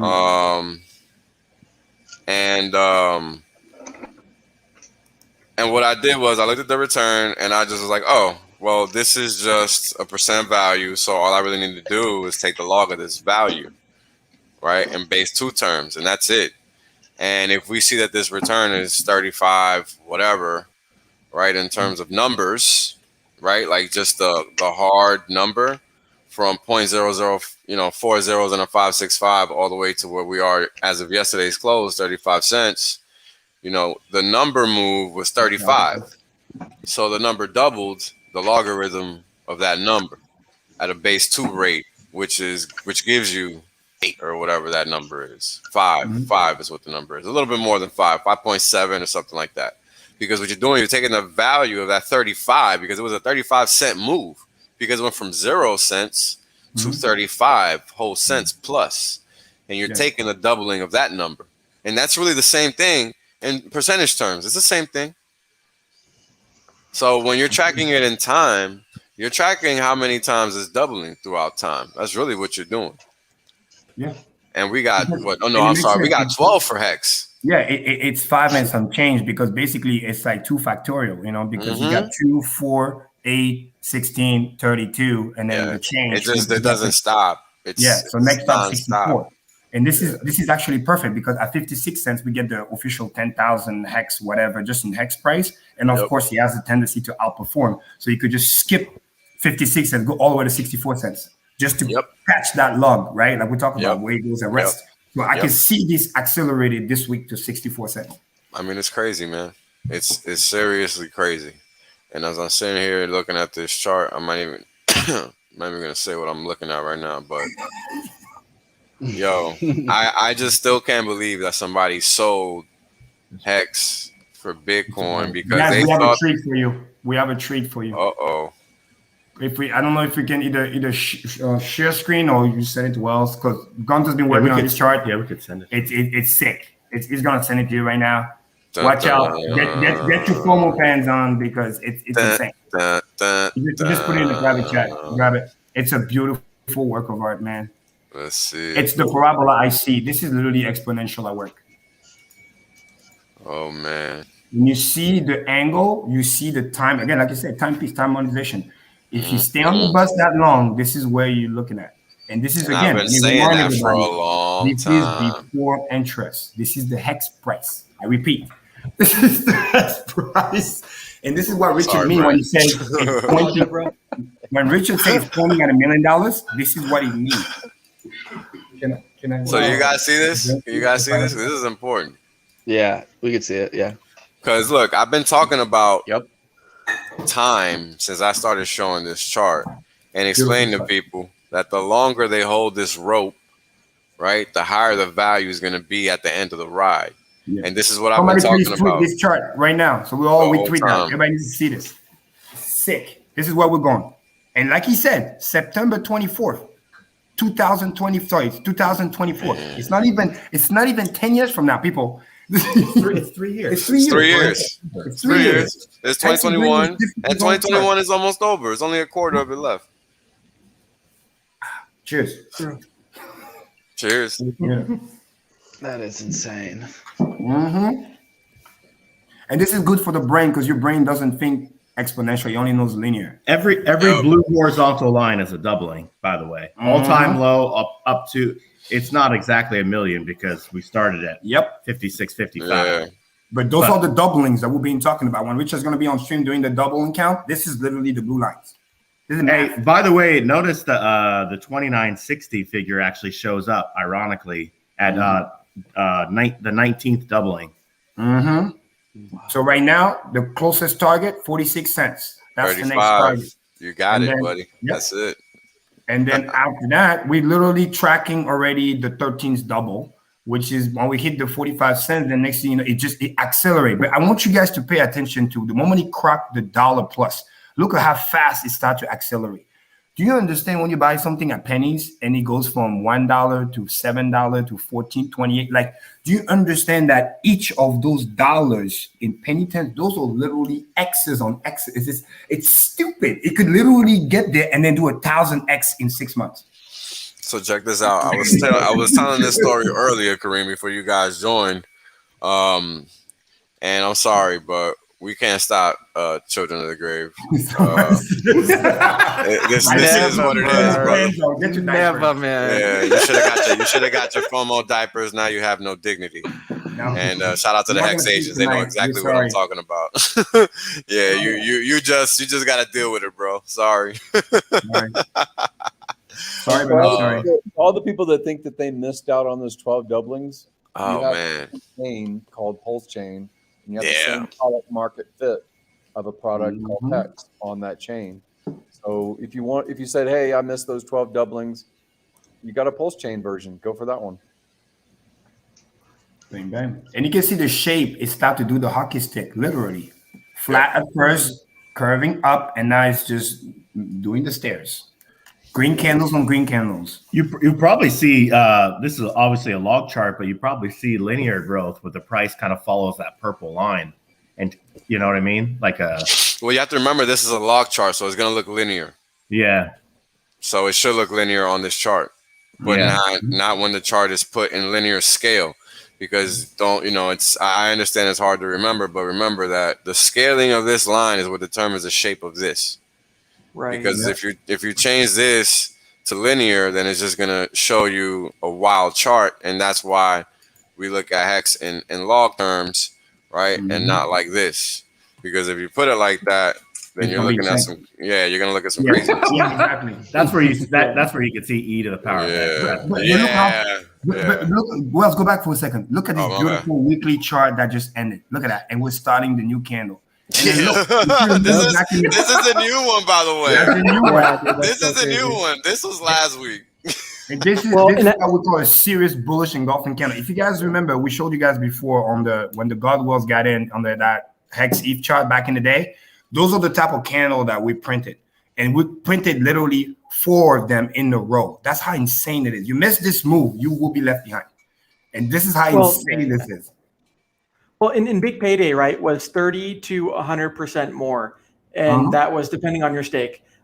This is a guaranteed copy and a guaranteed double. Like, how cool is that? That you're going to get the next generation, the better network, all because of you just owning Hex right now or staking Hex right now. Like you guys mentioned, that is a parabola to frickin' straight up to Saturn, and to think that both of those parabolas are going to play out, because it's the same exact code. So why won't that same price discovery stuff happen with PulseChain? So we're going to have 2 parabolas pointed up like that way and PulseChain. Like, it's just ridiculous. Okay, guys, I just got an idea. Let's do something crazy. Hold on. I gotta back up Brand real quick because he's 100% correct. And please don't lose your thought, Kareem. Don't, because I know it's important. But hear me out. Since when is 1 + 1 not equal 2, no matter what piece of paper you put it on? Right? Exactly. Okay, then. I'm glad that settles that. Go ahead, Kareem. I love it. I'm nasty, huh? I'm nasty. I know. I'm nasty. I know. Those are simple truths, you know what I mean? This is why they love me. I just had this crazy good idea. Everybody right now, please, in the chat, right? Not only let's tweak that chart, and then let's tag Plan B. This famous chart, and he has all the way to the million. I say, bro, this is how we get to our million, and we're gonna get there before you.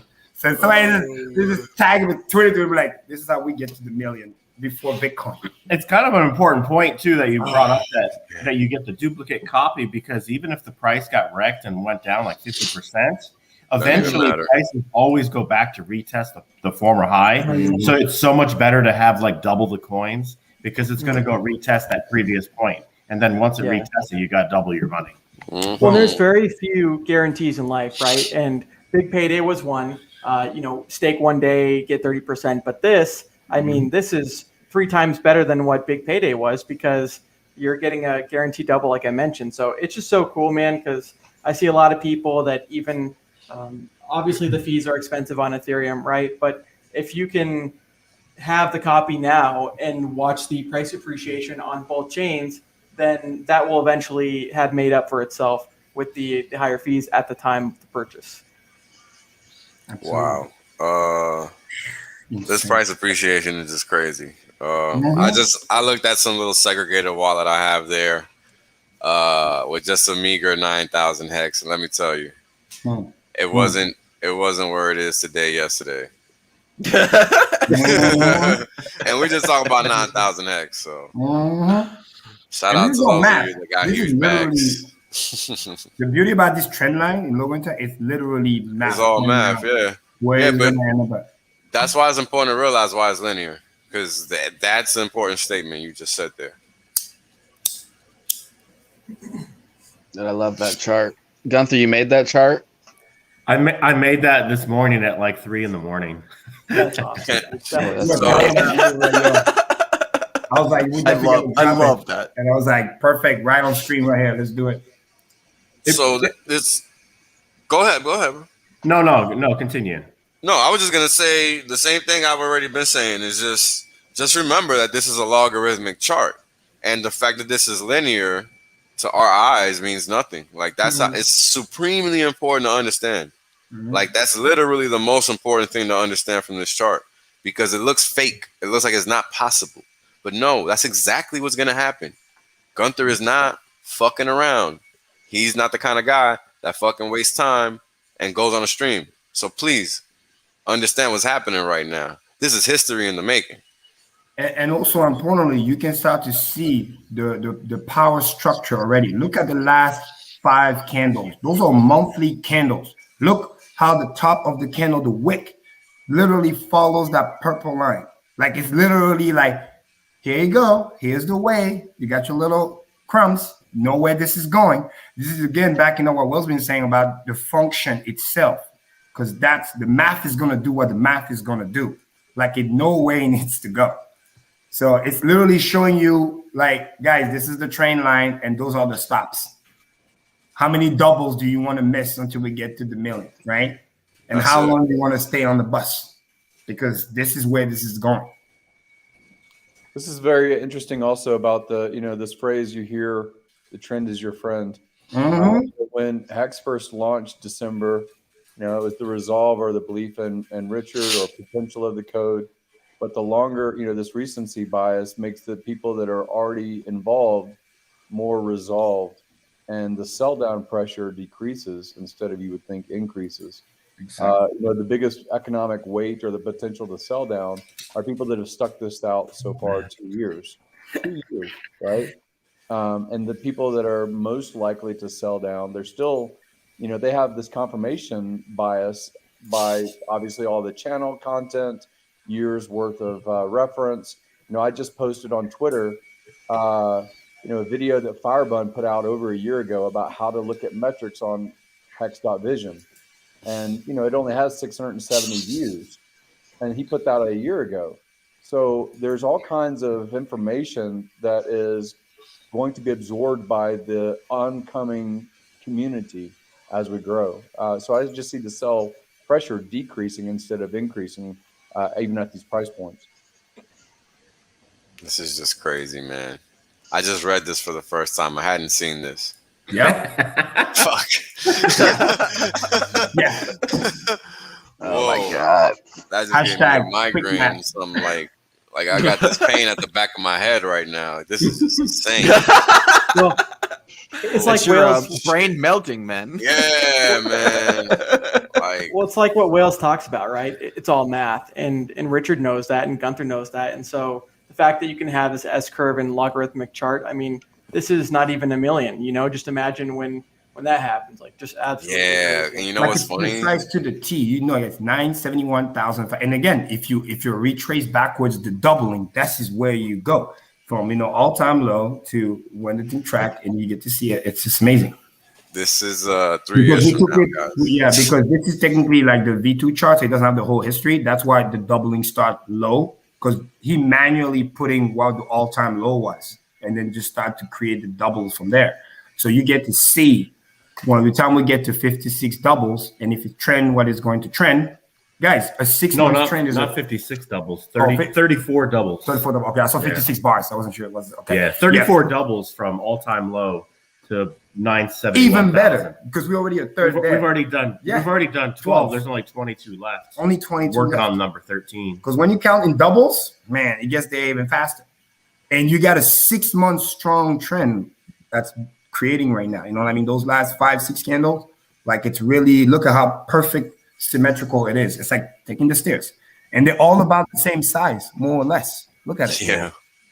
So that's something you can't just ignore. Before the big payday, this and that, the liquidity, that was just the setup phase. Now we're in the get up and go.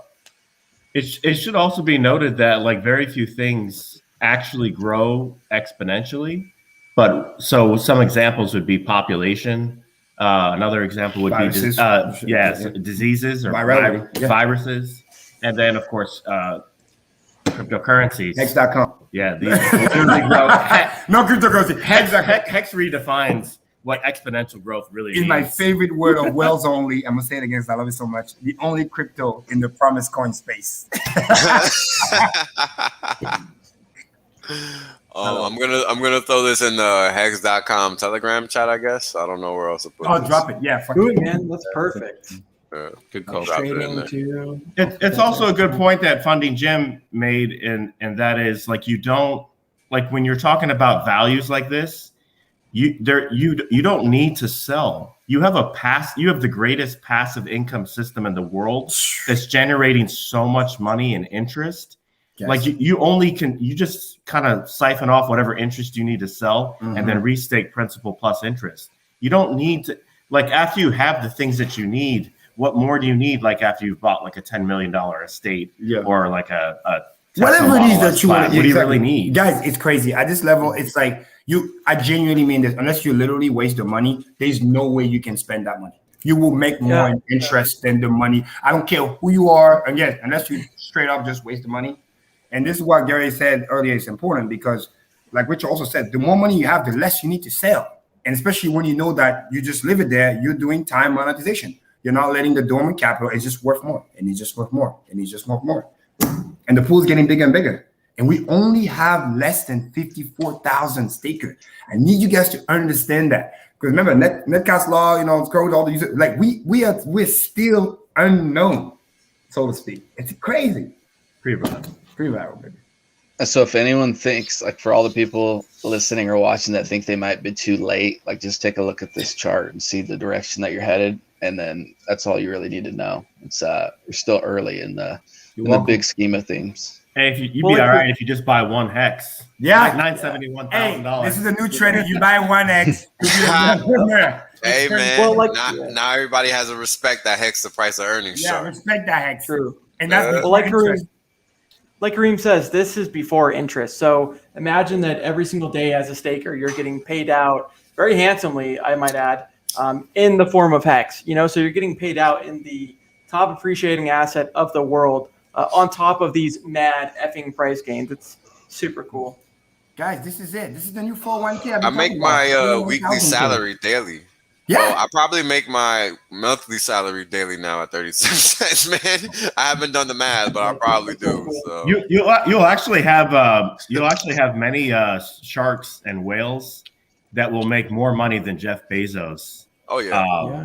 From interest, like per. So I think Jeff Bezos making what, about $150,000 per minute with Amazon, something like that. Yeah, something like that. It's disgustingly true. You will be able to outperform Jeff Bezos. Yep. Well, I've done the math. There's a lot of new millionaires with Hex too, right? People that just had a couple thousand, few thousand, and now they're millionaires. That's awesome. Whether it's net worth or what, but do another 1,000x, and now that's $1 billion, and then from there $1 trillion. So Hexicans really are going to be the most, in my opinion, wealthy people on the planet. And 100%. What better sum of people than people that have responsibility, people that know how to earn it, spend it, save it, stuff like that. Because when it comes to making a change, we can see that a lot of these other people have had a lot of wealth for a long time and haven't made the change that I would like to see, and Hexicans can do that, whatever that means to them. Yeah. It's very important to understand that, because this is why I say, and I've actually said what Brand just said, really, since I started streaming, because people just don't realize that this is really just math. Just a matter of waiting it out. And that's it, right? Like, at the end of the day, this cannot be stopped. This is simple mathematics, and you just have to accept it for what it is. And I've been saying this since day one. So, the sooner you come to the realizations that you're going to have some power, you're going to have some tools, some resources at your fingertips that should help you change your frame of thought and realize that you can actually do something in this world, because you will have the ability to do things. It's just about you realizing that, because you have the power. You have made the investment to give you that. Yeah, this is where the wisdom comes in. Again, we say this every week on Tuesday. Like, what's easy to do is also easy not to do. The power move is, once you're in, you let it sit. 37.7. Let's go, baby. Let me add you more opium in that thing. Again, this is what I've said from the beginning. I say true accumulation never ends. It's like going to a test that you've been waiting for years, and then you literally got the cheat code. You already know where this is going. If you can just delay gratification for even just 2 to 3 years, then you stack and you just catch a couple of those doubles, and probably all of them, if you stay long enough and don't get paper hands when the price gets too high, your life is forever changed. It's literally that simple. Yep. The product is finished. This is the time. Done, and it's doing what it says it's going to do. So let me I remember Richard making comment a year and a half ago about when people were selling, tens of millions, hundreds of millions of hex, and he was saying, why wouldn't you want them out now? Why wouldn't you want them out when it's 1/100th of a penny? Smart. Why would you want them to sit on it until it's worth dollars, right? Why would you want that? So if you have that resolve, 2 years ago, and you've sat through this sell opportunity, right? You are the Spartan in that army, right? It is one of those resolve tests. Yep. Getting paid to Very hold interesting that only people that have real sell pressure, serious sell pressure, are people that have already sat through this for 2 years or 3 years. Exactly. And what's amazing is all the penalties and whatever, the money that gets penalized gets always to the stronger hands and the long-term thinker, and it just gets stronger and stronger. So we're making more Spartans. And then I can't wait I already talked with Steph about it. Like for every 10x and double, get ready, guys. We're gonna have new fish. Get ready, because it's gonna get stupid. The turtle will become the millionaire. And then what's the one just before the silent shell? What's the lowest one before the silent shell? What's it called? Shrimp. The shrimp. Mark my word, Cream said it before 2023. Before silent shell is the bottom. No, but that's the non-staker. They don't stake. Yes, that's shrimp. The shy shrimp. The shy shrimp will become a millionaire before 2023. Clip this. Quant clips, hex clip, every clips. Quant clips. Cream said it. So we're gonna have to come up with new fishes. I'm telling you, we're not gonna be doing 0.11%. We're gonna, because the pool's gonna get so massive in the trillions of dollars that somebody's in the 0.00001% class, whatever that is gonna have 6 figures. Hey, one other thought too. You might see Hex flip Bitcoin before the snapshot, especially when Richard's rolling around Europe. Onboarding $100 million. And let me put my little marketer hat for a second here as a sales professional. This is where the virality goes crazy. When the little people, so to speak, whatever, start to see, wait a minute, that's my family member, that's my cousin, that's the person that got in quote unquote late, which is a joke, that put in like, $500, whatever, $1,000, and now it's making $20,000, $30,000 plus passive and semi-retire. This is where the FOMO kicks in. Because those are going to be, like what you said, those are going to be the one bringing their friends and family. Each one bring one, and then they just go exponentially, right? If everybody knows two, who knows two, who knows two, who knows two, next thing you know, it's just, you can onboard countries like that. This is how insane it goes. Also with the onboarding of people that have large capital that Richard's talking to, like, he's not going to be doing over-the-counter trades. Why would he ever do that? Why would he ever give up the 96.3% of all hex that are in circulation that some entity controls or owns? Why would he ever do over-the-counter trades? And we're not on centralized exchanges. So people have no choice but to hit that buy button. So it's not too far-fetched, but yeah, Hex is going to flip Bitcoin before the snapshot. It only makes sense. Onboard all these people that want to get in because they want to get in before the snapshot for duplicate copy. I mean, it's just. And one more thing, very important for operation security, like Richard said, there is no such a thing as OTC Hex. That's a fucking scam. Stay away from that. That's why it's very risky. You want it, you go buy it on market. They call diamonds for a reason. Those who know the value of it will let you know where the limit order is. You want to fill the bid, go. That's why they got to push the price up to incentivize some Hexicans to liberate some of the hex. I said minimum, like, nah, you don't give me $1, you don't get any of my hex, 0. And I'm not done buying because I like how you said liberate though. That shit got me cracking up over here. Hey, it's no longer. You heard of Chase private client? Yeah, it's now Hex private client. Yeah, exactly. Hexican, I'm taking Hex private, $10. Just wait. We start to go on trips. It's going to be crazy because that's the best part. And by the way, the crypto spark book too with the car and then just guerrilla marketing is one of the best because not only it's not the fact that you're not paying for it, it's genuine. People want to do it because they want to. Hexicans are just the best people in the world. Seriously, like even people used to think, oh, the people in the admin, because I'm an admin in the chat, oh, we're getting paid this and that. No, they all do it for free. They all do it for. That's how much they care because we're not going to mess this up.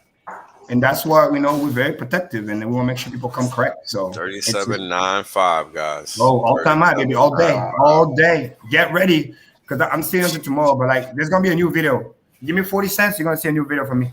Get ready. Actually, you know what? Let me make a commitment. Bring it. Every might 10 be doing cents, it on stream, bro. Every 10 cents, you'll get a video, and I got the perfect songs for it too. For each one, it's gonna be crazy. Man, we need you to do that live at $1 hex. You need to do that live. We're gonna have people are looking requests for $1 hex already. By the way, bang bang. Hey, you guys know. You should see $1 probably by the end of the month. I think I was calling for this in March that you'd see about $1. I was thinking $1.25 before the end of October, but you might be right. No, but like real talk, Wells, right now, because this is the beauty of math, right? No, yeah, it can happen by the end of the month. Can you go back to the chart? We'll do this live just to show people. Get ready for Richard. This one. Yeah, I'm sorry. The hex chart. Oh yeah. Yeah, this one. I mean. Oh no, the hex chart, the actual chart, the hex chart. Watch this, and then go on the 4 hour. If you want to see, there's a trend line that I want you to draw. This is for people to see, because you can see how the acceleration is wobble. So yeah. So now, can you go close to the last like 20 candles? So just the next one. This is the arcing is even okay. Do that one first, because I want to show. No, you gotta go more. Zoom in. You gotta go more. So this one from the last little bump, the little wick here, right? And then this one, and then the bottom of that to that wick. Here? No, the next one, the red one. Yeah, bottom of this wick, trend line with like roughly, wick to wick, and then trade. Go up. This one, and then go to end of the month, October, and then just like what's the word, like zoom down. So I want you to show where it goes on October 1st, where this trend line is pointing. Got you. Because that wasn't showing the whole month. Yes. There we go. You may have to scale the thing down. Yeah, I'm gonna have to scale it down. Well, like Funding Jim said, this really is like the penny, right? A dollar is going to be like penny hex, where once we hit that, it was just next milestone after next milestone. Well, this is what you can do. Catch the trend line first, because the yellow line's going to go, and then scale down afterwards. So that way you can do it right. Just zoom in first, zoom back in. Yeah, I just don't like to look at charts like that because it looks funky. Yeah, because you gotta catch the trend line first, and then the yellow line will just be there, and then when it's done there.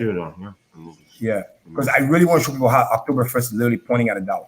Like just doing that trend line. That's it. Hell yeah, man. Because that's what I'm trying to say. Because if you go on the 4 hour and then you just draw that wick because the new arcing that we're doing, because the angle is changing, and then once you draw it, then you do the zooming out, and you will see literally. I just draw on here. Yeah. Okay. Basically $5 is what it's pointing to. It's pointing where? $5. October 1st. How much? $5, sir.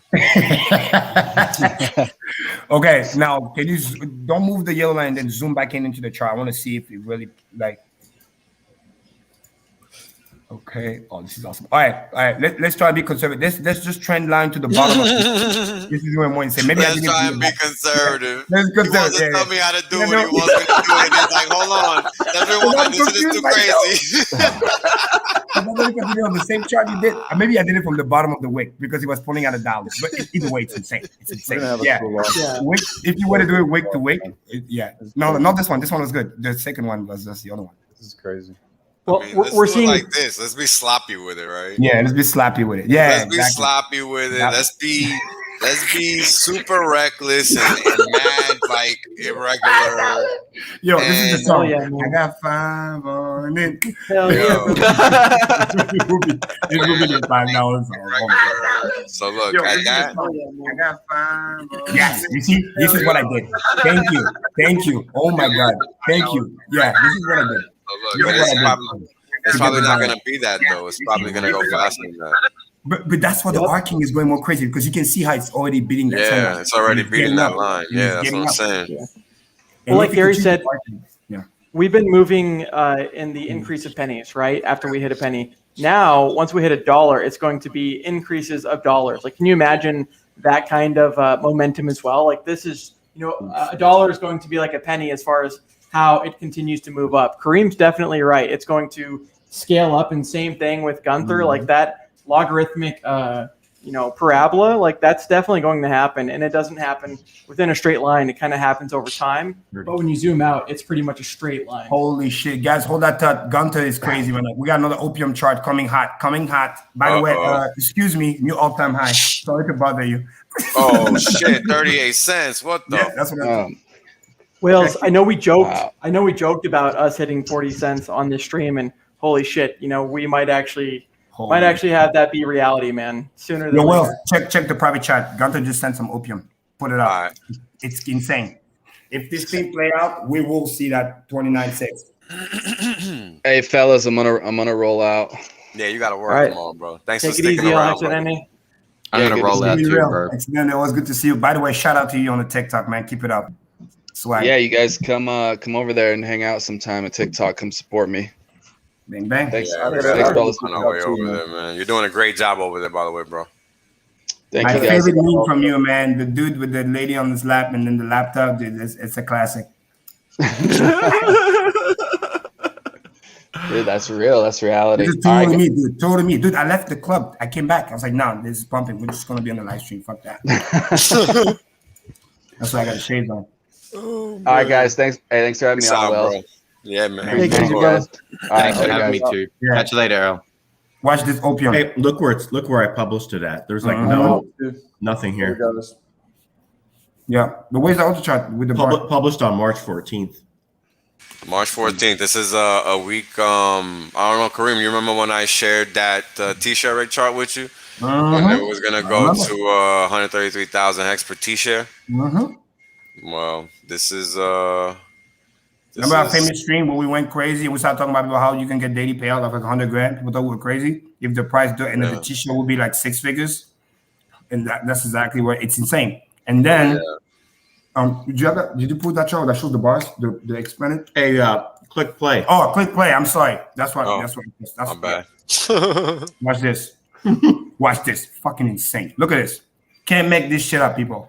This is math. Wow. It's doing pretty what much it's follow the damn pattern. It's trending beautifully. And by the way, this is the same. Wave 3 reached, by the way. Target 3. And this is for people who are new. This is the same. Again, because obviously he has a big engineering background too to be on Turbine. But this is the same tool that he's using when he's doing that 2024 almost 1 million hex per. Yeah, clearly this is the Elliott wave. Because once you figure out the function and the arcing and you set it up with the wave, it just follows the pattern. Because those just happens to be like, like a daily to weekly chart. But once you zoom it out on a monthly, I gotta check my STAKER.APP now. This shit crazy. Holy cow! Get ready, new all-time high, baby. So cool.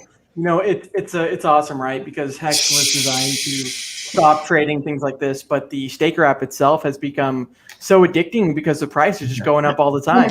I've got screenshots all the fucking time. Screenshot, new all-time high. It's awesome. Every day is a new all-time high. You almost have to separate you almost have to emotionally distance yourself. Yeah.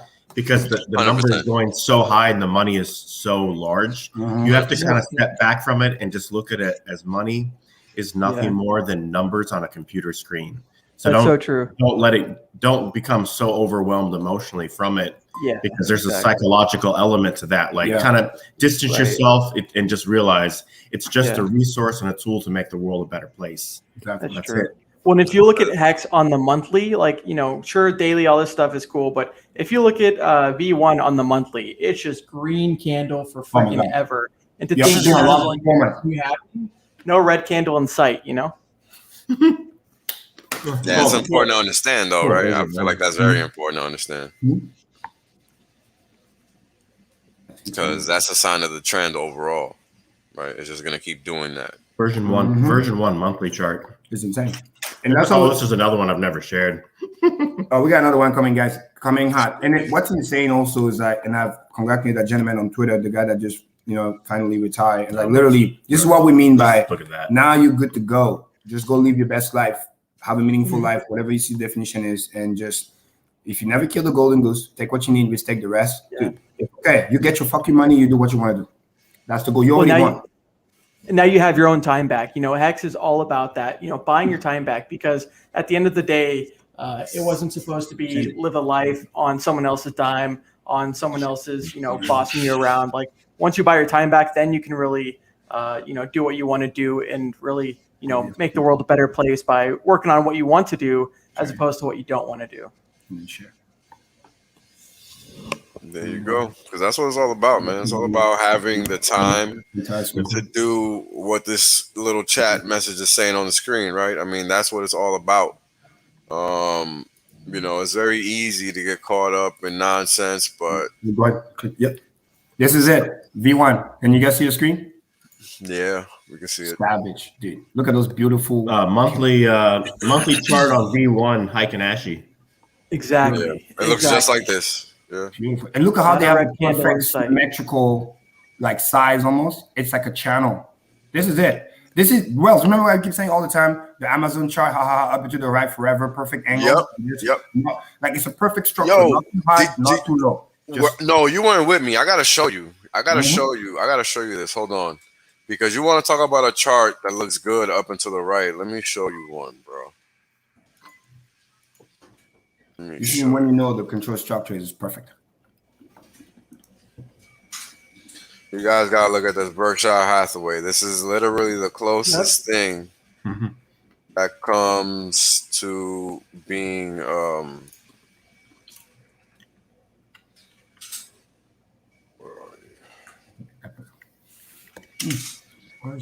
looking like Hex. This is literally the closest thing. Version 1, also monthly. Like looking at closes. Take that off. Let me make this time here. Mm-hmm. Boom. 38.3. Oh my God. New all-time high. Wow. You might wake up tomorrow. I mean, it's only tomorrow technically, but later. Later. So check this out. Go ahead, Brand. It's all good. Oh, just that's been the coolest thing ever, right? Like, you know, sure, we're doing 5-hour stream and then some, and the price is going up. That's cool. But then going to sleep and waking up and seeing it be so many pennies higher, that's even more cool. What's up, Mark? What's up, guys? I just woke up. You just woke up to a new all-time high. Yeah, I just woke up again to a new all-time high. Happy new all-time high days. Exactly what I was saying. Yep. I haven't seen the price yet, and I'm seeing it now. Wow. God bless. You see, this is how we hope to be when we wake up 6 hours from now. Later. It's like what Richard said 2 days ago. Hex makes corrections upwards. Yes, it does. You're right. It is upwards. Picking value. Let's go. Well, you got new opium in the private chat. Oh, this is awesome. Also, this one to remove bias. Because look at this. It's got support. It's crashing to 2960. Yeah, right. If you crashing to 2960. No, but what is this? It's so funny. We'll send you another chart. You got see 2 more charts for you. So those people are like, oh my God, we can, you know, because they can't understand how insane it is. So we have to do it like, you know, inverse, so they get to see. Look at this beauty. Hit play. Yeah, hold on, give me a second. You get to see where it was in June, because you get the other, and then how fast it just keeps like running. Okay, so hitting play. And then boom, look, it's tracking beautifully. And then the next one that he just sent is just kind of the same thing, but like inverse. It's gonna crash in at 2960. The great short. Yeah, the great short. Literally, that's what we call it. Look at this. Oh my God, no. The great short. Oh my God. Call, what's his name? Michael. What is it called? Michael Berry. Michael Berry. Call him up. Be like, yo, look at this. This is the great shirt. So if I could put him on, I would, bro. But it's hard to talk to that guy. He doesn't talk to people no more after that time. Carrots to the moon, baby. Yes. Carrots to the moon. Yo, this is insane, man. We tell people, however you want to look at, you want to be, you know, glasses half full, half empty, whatever. We got a chart for you. Yeah. Whatever you like. Whatever you like, we can make you see it. Hey, we could also give you, even if people want like conservative chart, right? Just like to $1. Click on the next one below that. That's hilarious. Yeah, that's what we do now. We have nothing else better to do now. Yeah, man. Game over. Game over. Holy cow. No, but seriously, Gratitude. That's all I can say at this point. Hey. Thanks, I love you guys. Gratitude. This is just the beginning. This was called at 3 cents. And it's not, the timing's off, right? But the whole concept is that that's where it's heading, you know? Yep, pretty much. Just hit play. Watch it. Wait, where was the price? Yes, I even forgot where this price was. Oh wait, it was 32 cents. Yep. Sick. In a day, I don't 6 cents. even. That's the whole point. I don't even track the cents anymore. Like it doesn't. Well, this is what I was saying. You If you can't got do it that. like a penny, right? In a day, you just did 6x on your money. It's insane. It's insane because the faster it moves, and when you're at $1 and it goes to $2, $5, $20, like whoever got it on $1, you're gonna start getting multiple X's in a day. I was talking with Blaze yesterday or 2 days ago, and I was hyped about a few cents. And a friend of mine, he wanted to get into Hex, and I was like, yeah, but it's going up so much. I don't know, maybe just wait a little bit. But then I was thinking, wait, it went from there was 28 to 30 cents. And I was like, oh wait, it only went up 2 cents. For me, that's a lot because we come from way down there, right? So when it goes up, 1 cent, it's a double in a day. That's when insane. it goes up a cent, I'm like, oh, that's amazing because we've waited so many months when it was at a cent to go to 2 cents. 6 months. Let's remind everybody, 6 months. To get But that for first the new people, Mhm. it's only like a what is that? A 10%? Yeah, 10% increase. It's nothing. So they can still buy anyways. And And guess what? Guess what? That, Those new people, when it gets to $1, they'll get that same experience. Because when you go from $1 to $2 and then $5, they're gonna be like X's on X's. It's And not before a interest. thing that's only for us. It's for everyone because this thing is not gonna stop. Nope. That's ridiculous. This ridiculous. Well, imagine how much of a psychological number $1 is. So we saw 1 penny, how long that took to hit. And once it hit, it was like, okay, we finally settled above. But then same thing with the dollar. You know, a lot of people thought penny wasn't possible. And initially it was our goal, like us, Hexo and stuff. Oh, 1 penny is going to be amazing. Hits a penny. And now we're just, you know, moving pennies by the day. And so, like I said, same thing with dollars. And like Kareem mentions, yeah, dude, this is just getting started. And it really is that coiled spring analogy, right? That spring is starting to, you know, go upward. And we haven't seen anything yet. It's just started kicking off. It's just starting, man.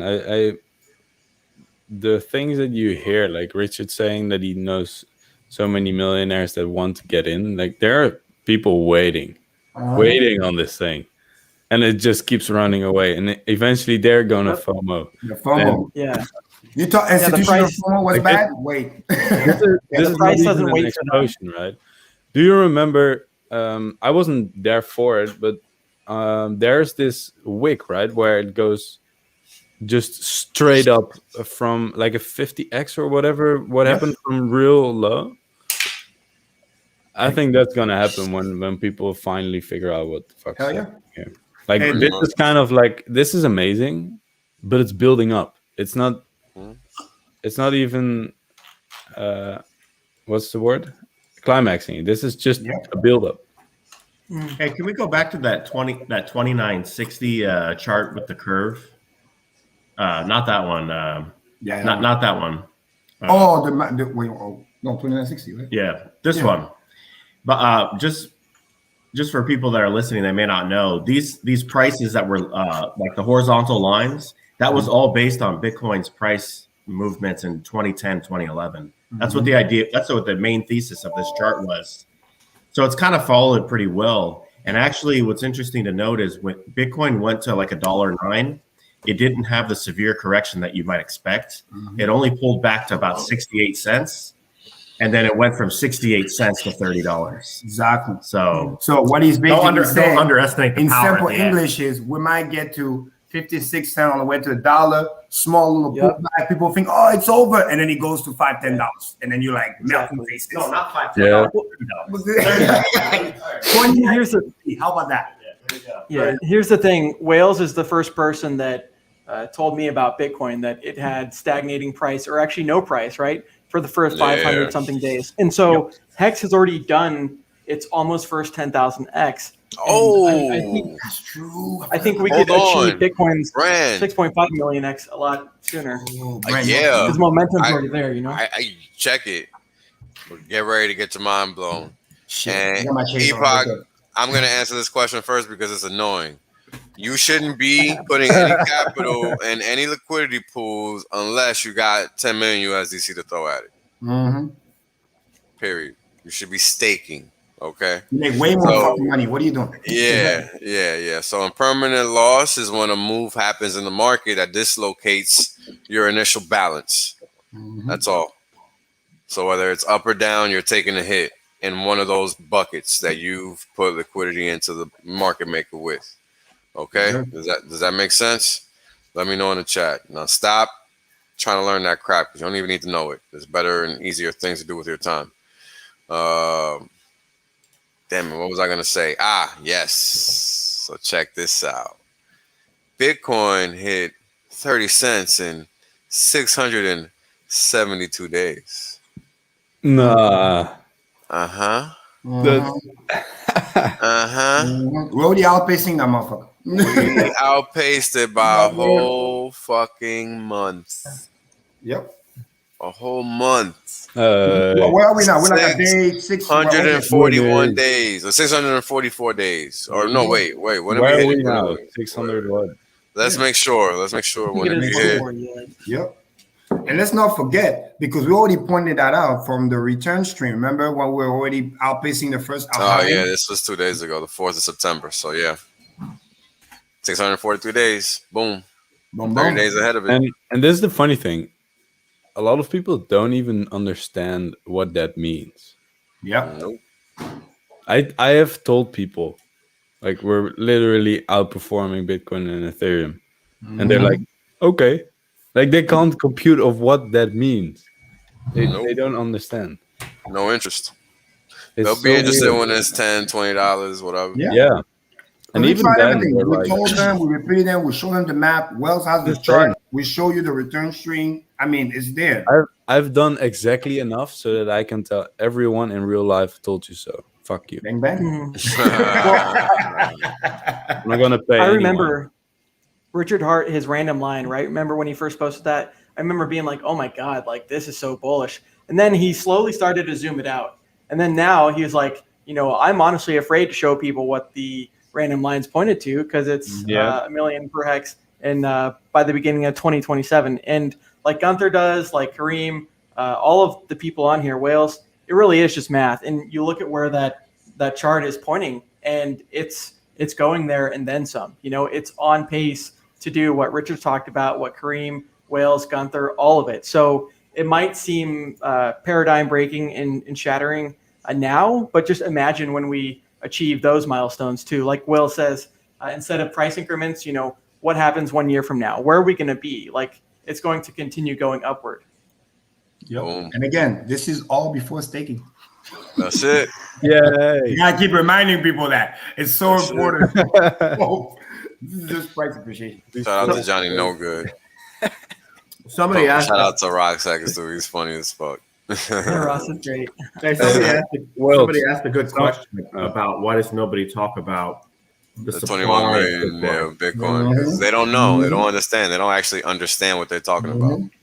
That's why. If they knew, they'd talk about it just like we do. Bitcoin is not immutable, right? So we've seen them have inflation bugs twice. One of them got rolled back. We've seen at least 2 inflation bugs. We know that with Hex that's not even an attack vector that can exist. That's why it's cool. I know Wales talks a lot about the traditional system, stuff like that. With fiat, you can't control the inflation rate, right? But with Hex, we know that, hey, it's got a 3.69 annual inflation rate. And the cool thing about that is that gets delayed because that gets paid to stakers that stake out in the future. And so it's like, this is all predictable. And not to mention 100% uptime, while all these people are getting gate kept, rug pull, things like that. Hex really is that shining city on a hill. There's a big difference too between Bitcoin and Hex, because I think what the person is saying is that they're like, well, how can Hex reach these high price targets, but Bitcoin, you can't really compare the two because Bitcoin supply is different. But the fact of the matter is Bitcoin has constant sell pressure from miners. Exactly. They literally mine Bitcoin and then dump the price down to pay for their electric cost. You also have Bitcoin doesn't have staking. Boom, boom. It doesn't have staking, Say that again. and therefore you're not earning interest, right?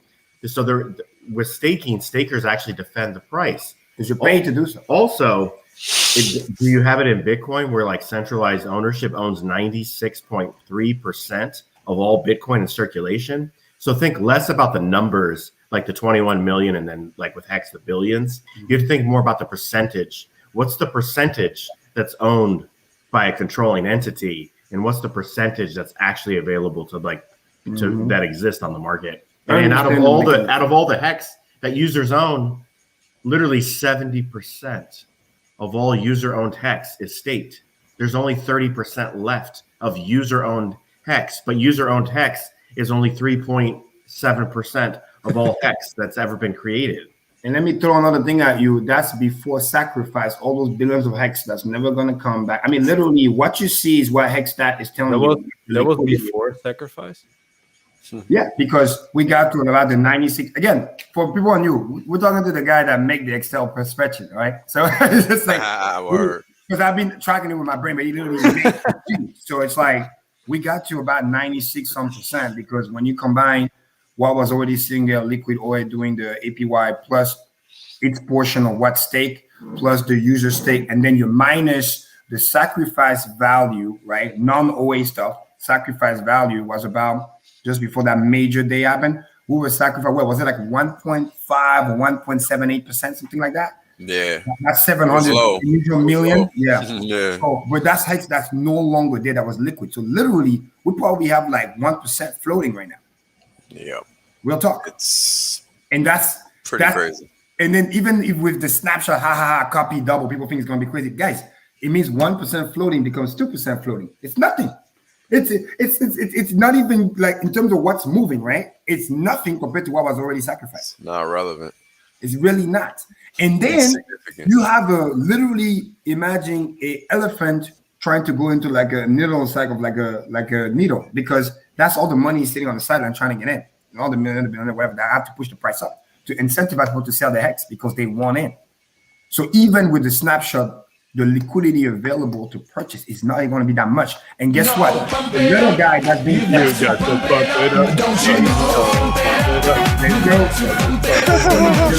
little guy that's being priced out right now because of the high fee. I had to do it.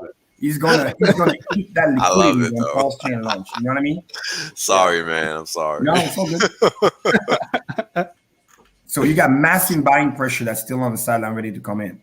That's why, like Richard said, if the selling is whatever, but the buying outpaces the selling, it doesn't matter. It doesn't matter.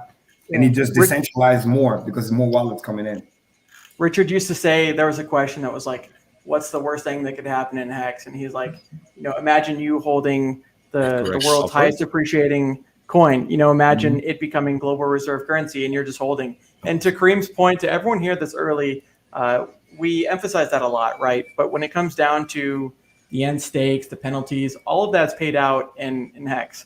And so the people that have their shares now, they become more rare in the future. And so people that are staking 7 years in the future, they're not going to have nearly as many shares that people have now, And so it just comes down to that passive income is being rewarded to the people that were in early. And this is before the billionaires are in early. Listen to Dollar Cost, Motley, Wave 3, Robert Kiyosaki, he's talking about, gold bug, silver bug, a little bit of Bitcoin, a little bit of Ethereum.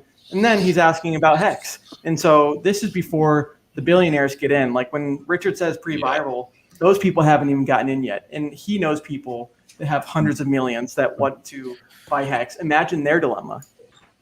I mean, he can't pump the thing because of legal stuff, right? But I mean, friends that he all day. Forget even friends. Yeah, we need I want to be friends too. Because they're like, exactly. How do you think all those random people reach out to me? I don't know them like that, But hey, they want in, so you just show them the way. Kareem, we need to pause and we need to pump it up. You're all time high. By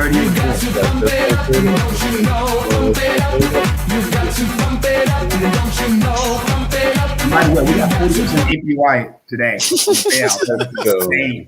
Thank you to that guy that emergency end state 14 million hex. Oh my God. Disgusting. Trying to push the price down. Guess what? Price went up, new all-time high. 6.33 hex per T-share. Savage. Try it's again, like, sucker. it's like what Will said. They thought this was a joke. Now they're mad at the chart.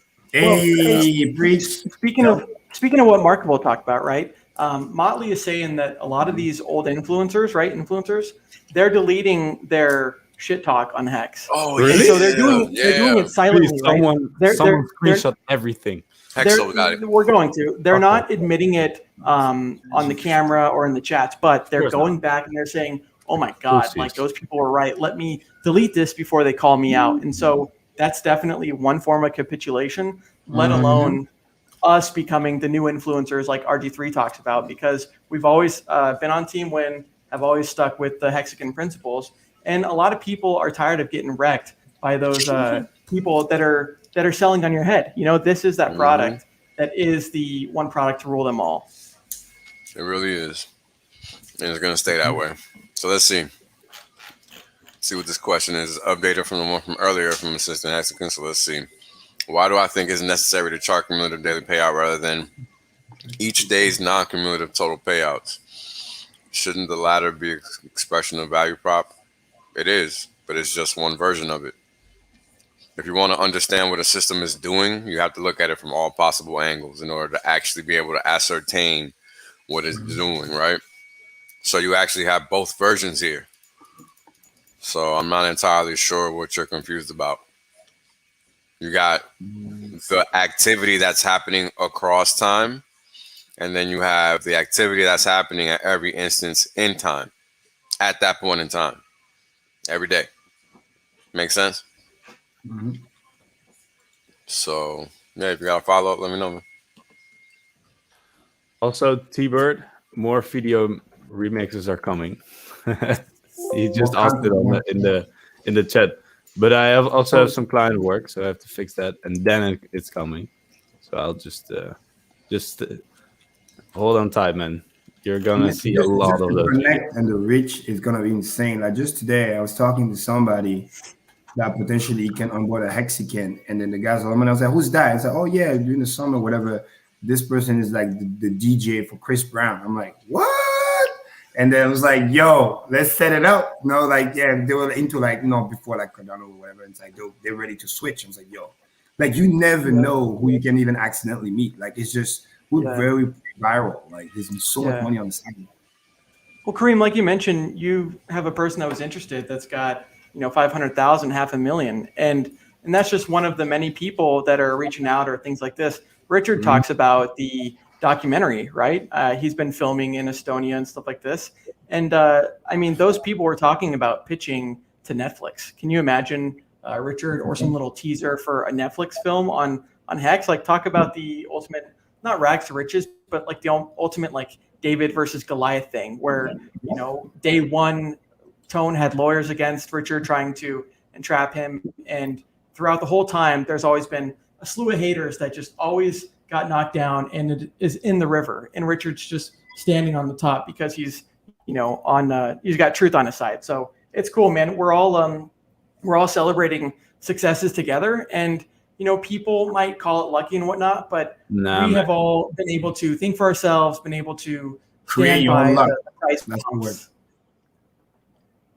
There was no way that this was luck. Yeah, do we have to? It's easy to say. It's easy to say like, "Oh, you got lucky," but the fact of the matter is, where was everybody when we were putting in real capital and being labeled as a scam, and we were buying like after the price crashed 87%? I will not accept that framing from people, man. Exactly. This was not luck. Yeah, I went too much proof. Yep. I went to people constantly saying this is the shit, man. Free claim this stuff, and no one did. Everyone was like, I'll look at it. Well, there's a difference between holding it liquid like you could with Bitcoin or anything else, and then fucking putting your money where your mouth is and saying, guess what? We got an average staking length of 5.8 years. Who else is doing that, right? The guy that I had on my stream today, he's saying, hey, Bitcoin hasn't even been around for 15 years. And these people, they're locking for 15 fucking years. Like, what does that say about the product? It's voting with our feet and voting with our actions. And so it's really cool to see. And the confidence, you know what I mean? And understanding the math and realizing what the intention is, the community, the power behind the knowledge. And again, we'll see out there, saving people literally, for lack of better words, calling out the scam. I mean, basically doing the house cleaning and basically saving crypto. Yeah, I said, Right. Because if it wasn't for that, crypto got a bad rep. We're lucky DeFi actually is a solid use case. No offense to JPEG, but really changing people's life. And we're out there genuinely helping people for free. Multiple Bitcoin hours, all that stuff. Bitcoin had its chance, right? It had its chance to do very well and to have a big community and stuff like this. And they squandered it, But as far as Hexicans go, we're taking that opportunity that Bitcoin tried, that Ethereum tried. And we're saying, hey, you guys tried, but we're going to succeed. And then we're going to do some more. Like Kareem says, 401k. Hex is designed to kind of be like a black hole for financial capital. And like I mentioned earlier, a lot of people that have been holding on to Bitcoin, it's going down or it's starting a bear market, while Hexicans are just celebrating gains every single day. When are those people going to capitulate and not have their gains cuckolded? When are they going to realize, hey, this is the better horse? And like Kareem mentions, with the interest, it's great. Wait, this bear market is not over yet. So once they realize that too, the shift of capital is going to be insane. And this is the sad thing. My dad just sent me a link yesterday. Sometimes my parents, they see something in the newspaper or whatever, and they send me a link, and I never read that shit because it's always outdated and kind of true, but not really. But what this article said was that so many people of my age, they are lending money or borrowing money to buy shit on crypto and also NFTs and shit, and they're getting wrecked like crazy. Wow. And people are just like, people of my age, they're fucking idiots, man. They buy promises of promises because they don't even have the fucking coin. They only have on an app that tells them they have the coin, but then they can only sell it for fiat. They can't even send it anywhere. You don't have those coins. And when I tell people, they don't keep out your crypto. They don't even understand that. They don't even understand that. They literally told me, the people that do that, I know some. They literally told me, yeah, but the bank is not taking my money, so why would these people do it? Like, I trust them. Well, Markable, the people our age, we know that there's something wrong with the financial system, right? That's why they're in crypto in the first place. But they are not on shit better to do, and they see massive gains, and they think that's the easy way out. It's not even that they think crypto is a thing. They just see money. They just see prices going up. That's it. Well, their minds are in the right place, as in, hey, we've seen crypto, what it can do, but they're definitely just being misled by a lot of these people when it comes to NFTs, It's not their fault, man. It's not their fault. Well, here's the thing. When people see that Hexicans for 644 freaking days have been consistent, the message has been clear. When they see our track record, it's like, oh my God, where's this been my whole freaking life? And so the other furus that Wales talks about, not only are they deleting their bad calls and whatnot on Hex, but those people that are following them are eventually going to realize they're going to hear about Hex and they're going to be like pissed off at those influencers for leading them astray. I can't wait to see that. And we got all the facts, the receipts to prove it and everything. And that's why I love, again, that Hex Rewind 2020. It backs up everything we've been saying. It backs up what Markable has been saying, how it wasn't given to us. We had to go get it. I mean, literally, you can't make this shit up, right? Like I got voluntarily wrecked in 2017 to learn this shit. If I didn't get wrecked in 2017, I wasn't here. We paid the fucking tuition. This shit cost me, man. Yeah. I got fucking destroyed in 2017. Everyone on stream here, man. Everyone my bags were down from over 60K to a little bit over 2 grand at the lowest. Well, I was we're here now. Completely, We're here now. And it's nice to meet you guys. Here's the thing. We're here now. Getting wrecked in 2017 has never felt so good. We've learned from those mistakes. Yeah, exactly, man. We've learned from those mistakes. A lot of time people in real estate, they buy the top, whatever. They end up learning how a market cycle works. But yeah, the people that were in crypto in 2017 or that had a market cycle, my best lessons have been the most expensive because guess what? I don't want to lose that money again. And so now it's like, okay, the money is here, the product is here. And now, like Gary talks about, you got to structure your wealth, you got to secure your wealth, stuff like that. But at least the first step is done of learning, you know, the mistake that we made to lose that money in the first place or to hold in a bear market. Exactly. And this is why a perfect example why we're so hardcore about don't buy fucking promise coin. Because again, EOS to me was the perfect example because, you know, you pass all the other tests and everything. Oh yeah, we're going to do this, change the world. Dude, they raised fucking $4+ billion. Okay. So nobody can say we're stupid, not doing our research and stuff. So we did all the due diligence, but guess what? They sold us a fucking promise, and then they slapped in our face. They took the money and they went back to buy Bitcoin, and they went back to buy Ethereum project, the thing that they said they're gonna replace. Like how much of a slap in the face is that? And that's why I said never again. And then because if I knew this, I would have sold when it went up to like $21 or whatever. Because I watched my account. I'll never forget. It went all the way to like 300,000, and it went all the way back down to 15K, which was kind of roughly the initial investment I put in, and it went even below. And this is like, and I was doing everything right, staking, adding to the community, all that stuff. And then the people that took the money. Yeah, but if we remember the feelings we were going through back then, it's not difficult to find sort of friends in the crypto space who give you the advice that maybe it's a good idea to like sell now and get some real money into your bank account, because everybody is still acting like a fucking rape victim. So everybody is talking to anybody who's been in crypto since 2017 is talking to somebody who's severely traumatized. So they're not still thinking straight. They've got like the burden of the trauma on their back. But it's going to be wonderful. Like I've been thinking about what it's going to be like when we have healthy money again. When it's a matter of pride to say that I'm saving up for my kids. Like I've got like a half a T-share for my kids saved up or something like that's gonna be. Congratulations. That's gonna be like a thing to be proud of. Absolutely. And I wonder, it's probably not gonna take too long before that's gonna be a thing.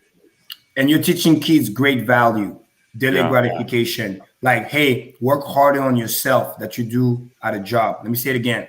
Work harder on yourself than you do at a job. This is how 100%. Wealthy people take over. This is one of the most fundamental assets of building wealth. The reason why those who work, commission, sales, public speaking, or whatever it might be, is because they work harder on themselves, because they understand if I am better, therefore I can charge more from the marketplace. And those are the key people don't understand. And Hex literally personified that. You delay the gratification. You know the T-shirt is going to get more expensive. You want to lock that in now because you know its future value, and then you monetize the time. And your kid is truly buying its freedom. That's huge. So when they grow up and money is not really an issue, they can focus on becoming that better person and adding value to themselves. And then when they figure out what they want to do, then they can deploy the capital and do what they want to do with it. So that's huge, man. It's another retired Hexagon right here. Shout out to Corrigan Investors, my homie right here. My homie right here. He out there living the life, just traveling, checking in when he can. Yeah, he checks in when he can, living good. Shout out to him, man. Much respect. Man, in Vegas is awesome. Yeah, man. Hey, on a serious note, how much is it to buy Earth? Good question. Maybe we can pull up. Like if all the money in Hex exceeds the amount of money in the world, does that mean you can buy the world? Pretty much. Well, let's buy this world, then. Let's buy Earth. Let's outperform BlackRock. That might be good. Yeah. I could buy all the oceans because we're under maritime law anyway, so buying the oceans would make more sense. That's the cool thing about. I just told some people when price went up. I told some people, what if we become the benevolent version of BlackRock?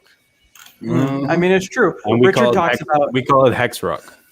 Richard talks about fix the money, fix the world. You know, he's not sitting with his thumb up his ass trying to go to Mars or things like this. He wanted to fix the world first by fixing the money, you know? Yeah, exactly. And so he mentioned this in his books for anyone that's read it, Fix the World and Sci-Fi. But, you know, once you have the money fixed and once you don't have to worry about these wars and these hidden inflations and hidden taxes, then you can really, you know, exponentially grow, just like the Hexicans are doing together, celebrating success. You know, we can do the same thing as a world and really make some big differences, but you have to have the money problem fixed first.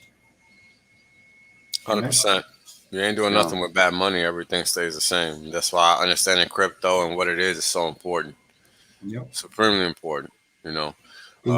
It's a political statement first and foremost, and that's why tying everything to the truth engine, which is Hex, and how it's all about freedom of everything, even if you don't like it and it's political and blah, blah, blah, blah, blah, all that nonsense that people like to spew. You know, fact of the matter is that it matters, and we have to discuss it, because otherwise, what are you going to do with these gains? Nothing. Because at the pace that we're going, we're going to all be locked the fuck up like Australia is, and that's a fact. But you're right. If you don't do it, someone else will, you know? Correct. It's funny how like grown ass men are like fucking sheep just because they're worried about their mortgage. It's fucking crazy, man.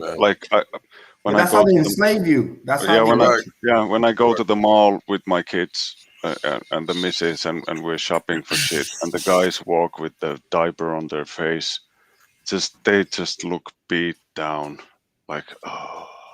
Like, why the fuck am I doing this? And I know why they're doing it. It's because they have a mortgage.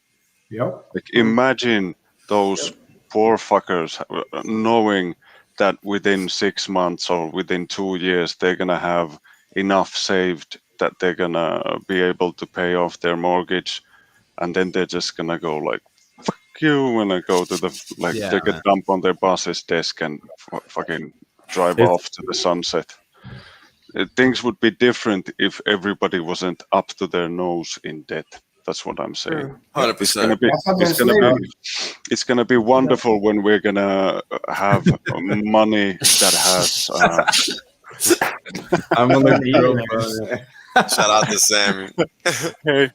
Like Cardi B would say, it's up and it's stuck.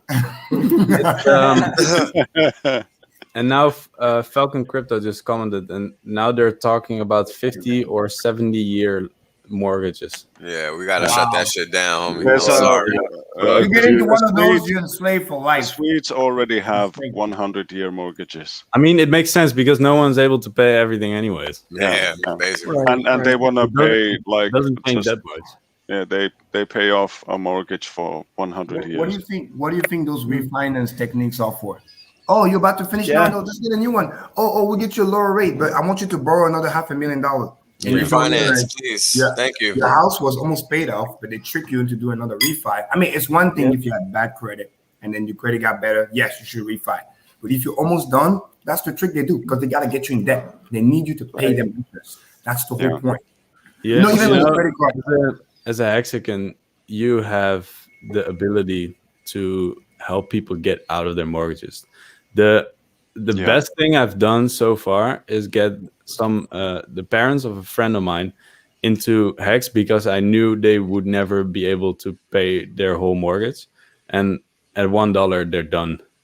And so I'm not even looking at my own money. I'm just looking at that dollar just so I can get a party with them. That's gonna be glorious, man. I don't even care about my money. I just want to help those people, and it's amazing, man. Well, it was amazing is that it can be done, right? Yeah, exactly. It's not a dream. It's just speaking of things that can not even anymore. Speaking of things that can be done, you know, how long have they been talking about? Oh, find a cure for this cancer and stuff like that. Richard talks about if heart disease and cancer were cured today, the average person would live like 7 years longer, as opposed to the real thing that they should be focused on is the longevity, right? He talks about kind of treating aging like and disease. Decreasing stress. Decreasing stress. It's always start with stress and overeating. Right. You can decrease stress, eat less, and move. Yeah. It's funny. I'm living a stress-free life. I don't know how it's been with you guys, but I find it very hard to stress over things anymore. Hex allows you to compound your time back. I never like. There's no stress anymore. Just stake and chill. Yeah, everyone's gonna be fine. Stake and chill. We already had the sack phase and chill. Oh, and guys, just a quick reminder. We're gonna get double soon. Yes. Oh yeah. Yes. Let's go. Oh man. I actually like 2 bitches for the price of one. Yeah. Very much. If you pull up that nomics, let me show you a magic trick again. Oh yeah, dude, we're striking distance. We'll flip ETH after a 2.09x. I call it striking distance. Ethereum, if you're watching, prepare yourself. It's gonna happen quick. You won't even see it. Nope. Remember the anime? It's just gonna happen. It's just gonna happen. Remember the anime back in the day? You're not gonna have time to call your mom. The anime? The guy that's like faster than the shadow? No. Oh, man, that was a thing. And back in the day, I love the sheltered life. Oh. You guys know the anime? Maybe it's just in French, I don't know, but his name was Lucky Luke, the guy that was like Lucky Luke, yeah, faster than the shadow, right? Yeah. I know the guy. I can listen to Ethereum right now, and the Daltons won't even see it coming. We keep buzzing over that. And Ethereum is right there. It's gonna move so fast they won't even see it coming. The cool thing about Richard is he knows all these things, right? He knows that you got to fix the money first, and he knows the thing about the health, like I said. But you look at what he's doing, and you see other billionaires and stuff like that, and like I said, they're using their money for just things that aren't necessarily productive. But Richard does have a really long-term game plan. That game theory of actually achieving things. So cool. It's cool though, because now he has all of these Hexicans that are educated to the same level that he is, and now we can kind of share those successes together and actually fight these things that have been causing humanity such plaguing us really. Yeah, Michael mentions one of the guys looking sad, depressed, stuff like that, and Markable too. At the end of the day, Hex allows you to buy your time back and not to be controlled by debt, things like that. So if you can pay off your debt, not have mortgage, stuff like this, then what are you going to do with all your free time? Correct. Dude, those comments are flying. They're amazing. Dude, I agree. Yeah, you're right.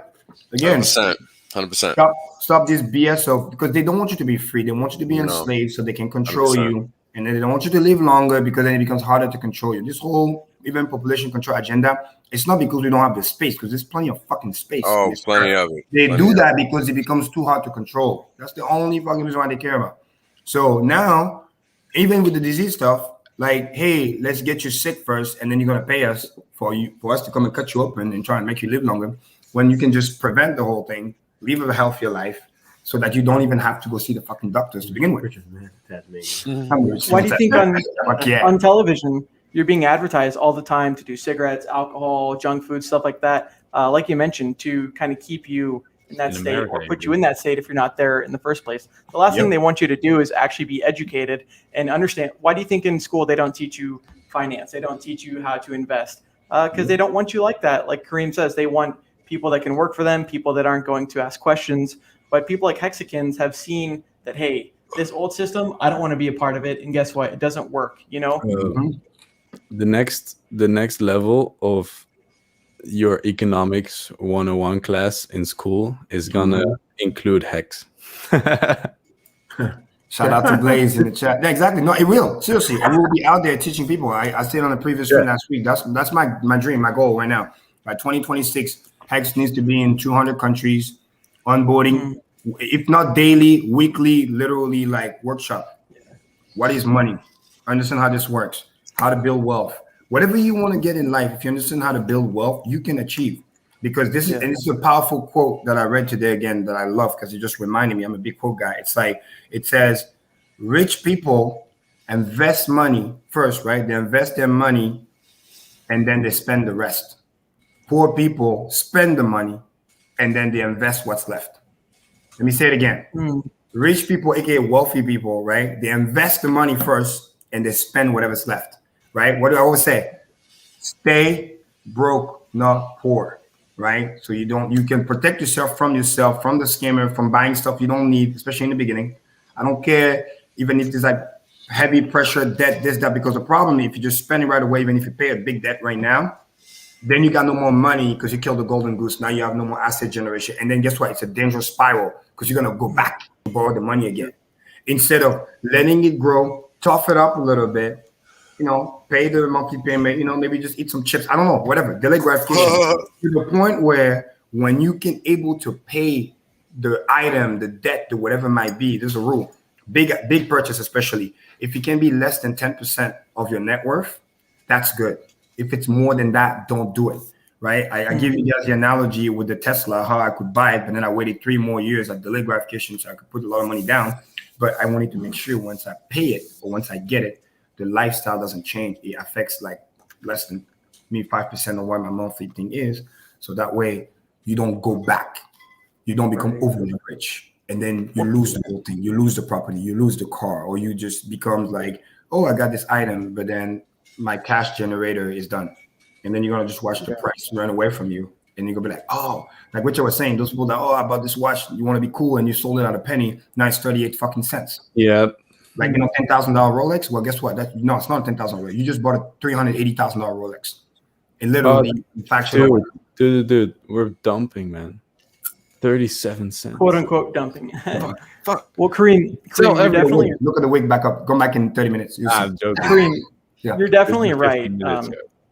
When you invest into something like HEX that is a financial product and you do delay the gratification, I mean, I can speak for myself, right? When it comes to the amount of interest that I'm earning, even at these prices, it's more than the lifestyle I could ever live, right? And so now there's so much abundance within that closed system that now you can, I don't know, do whatever you want to do with the excess money, but you can use that if, what's that?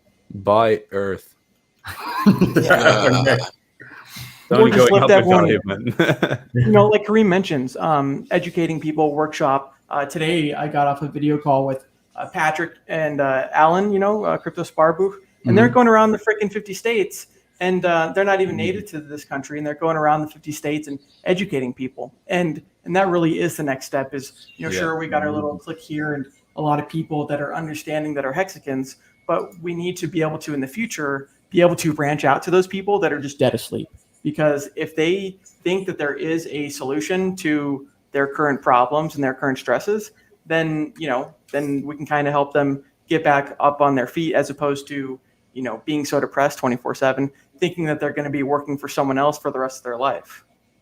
That's a cool comment, just giving you absolutely right. Yeah. And this is what we want to teach people because everything 100%. Is learnable. The problem is, again, the financial system and all those fake furrows, they want to trick you into thinking that you're dumb, that you cannot learn the X, Y, and Z. Because again, if they keep you in a lower vibration, you're easily going to be controlled. And then you add the stress, you add the poor eating habits or whatever. No matter what, you're just going to do what you're told. And you're just going to be like a yes man. Because there's too much negative externality that's hitting you at the same time. You can't even think clearly. The same way when you're oppositely like building wealth, daily gratification, watching the fruit of your labor accelerating. Now you can see everything. You are more clear thinking. You can spot the scam from a mile away. What the hell is going on? And better yet, you're less depressed. You want to eat better. You want to live longer because life is enjoyable again. All those negative things become positive things. It flips it on its head. You know, shout out to Richard, you know, losing weight. Like, again, everything starts to just be aligned. And this is all starting by having that strong will again because you have that foundation that's showing you the way. You can see the light at the end of the tunnel. That's why we like to show those charts to tell you where the price is going. So you can just build your path. True accumulation never end. Build it up. Stay, again, discipline. Clockwork, you know. Stay broke, no poor. Build it up. And you can see. And you'll realize how it works. And then you're going to be able to tell a friend. And then you're going to be able to just free yourself first and then help other people, right? Just like in the airplane. Put the mask on first and then assist others. Each one to point. All right, so check this out, guys. If you saw this video, dude, you completely misinterpreted it, so I suggest you watch it again because that's not what's happening. So, no, it wasn't me, man. It was just it was a funny video, man. They made. What are you talking about? Good shit, huh? What are you talking about? Oh, the comment that you put on. I thought you mentioned that. Yeah, I'm trying to explain to whoever this is that they didn't watch the video correctly. They need to go back and rewatch it. Because that's incorrect. That's what I'm saying. I'm saying that Trayvon James made a funny video about the theory. Yeah, but that's exactly what I'm saying. This person needs to go back and watch it. Like, yeah, go what watch the fuck is this? Yeah, it's completely incorrect. So just watch the damn video. How you gonna ask a question when all you gotta do is press this play? What the fuck? That shit's crazy. Shit is wild as fuck, man. Oh man, this is awesome. So yeah, I mean, again, happy all-time high, and then probably in a day or two we're gonna say happy all-time high again. Pretty much, if not by tomorrow, bro. It's just getting crazy. I've been streaming for like 2 days straight. Right? Nonstop. You know what's hilarious though? It happens on Labor Day, right? How hilarious is that? It's funny. You know, Labor Day, celebrate work, whatever. Like the work of doing the delayed gratification, educating yourself. Remember what's important. That's the key I want to celebrate today. Celebrate your freedom. Either you got your freedom now or you're on track to get it because you have your path, you have your plan, execute. And this is one of the many milestones, like Kareem mentions. You know, sure, Labor Day, that's cool, right? But this isn't the first stream that we've done, you know, almost 6 hours and still going, things like this. Hexologist and RG3 on Big Payday, right? They did a 24-hour stream. I remember this is on D-Live. So, you know, Wales has a great amount of people watching right now. But on D-Live, there was over 2,000 people watching for the Big Payday. Wow. And that was, I don't even know, half a penny, something like that. And now we're already, 72, whatever, multiples ahead. And so we're going to continue doing $1 success parties and just keep doing it, right? Like I said, part of you know, being successful and being wealthy, it's no fun when you're doing it and you're the only one. You know, when you can have other people that you lift up to, like Kareem mentions, out of poverty, educate them, things like that, then you can all be happy together. I mean, look at Richard. He didn't have to ever go on the internet. He was under a pseudonym for, you know, until 2017. And then he realized, okay, I can help these people. And look at what kind of change that has done. Exactly. Absolutely. And that's the power of community. Again, you can try to copy stuff, but on the blockchain, everybody knows power of community is everything. And Hexicans are not only rich, but again, they care for one another because again, we've been through something together. We have the power of the bond, and we are very welcoming because again, we know what it's like to be looking for that light.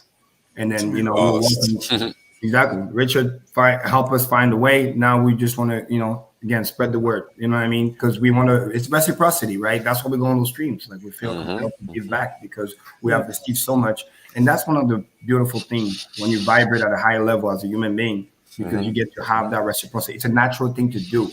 That's why when I talk about like referral, this, that, talking to people, that's what human fucking beings do.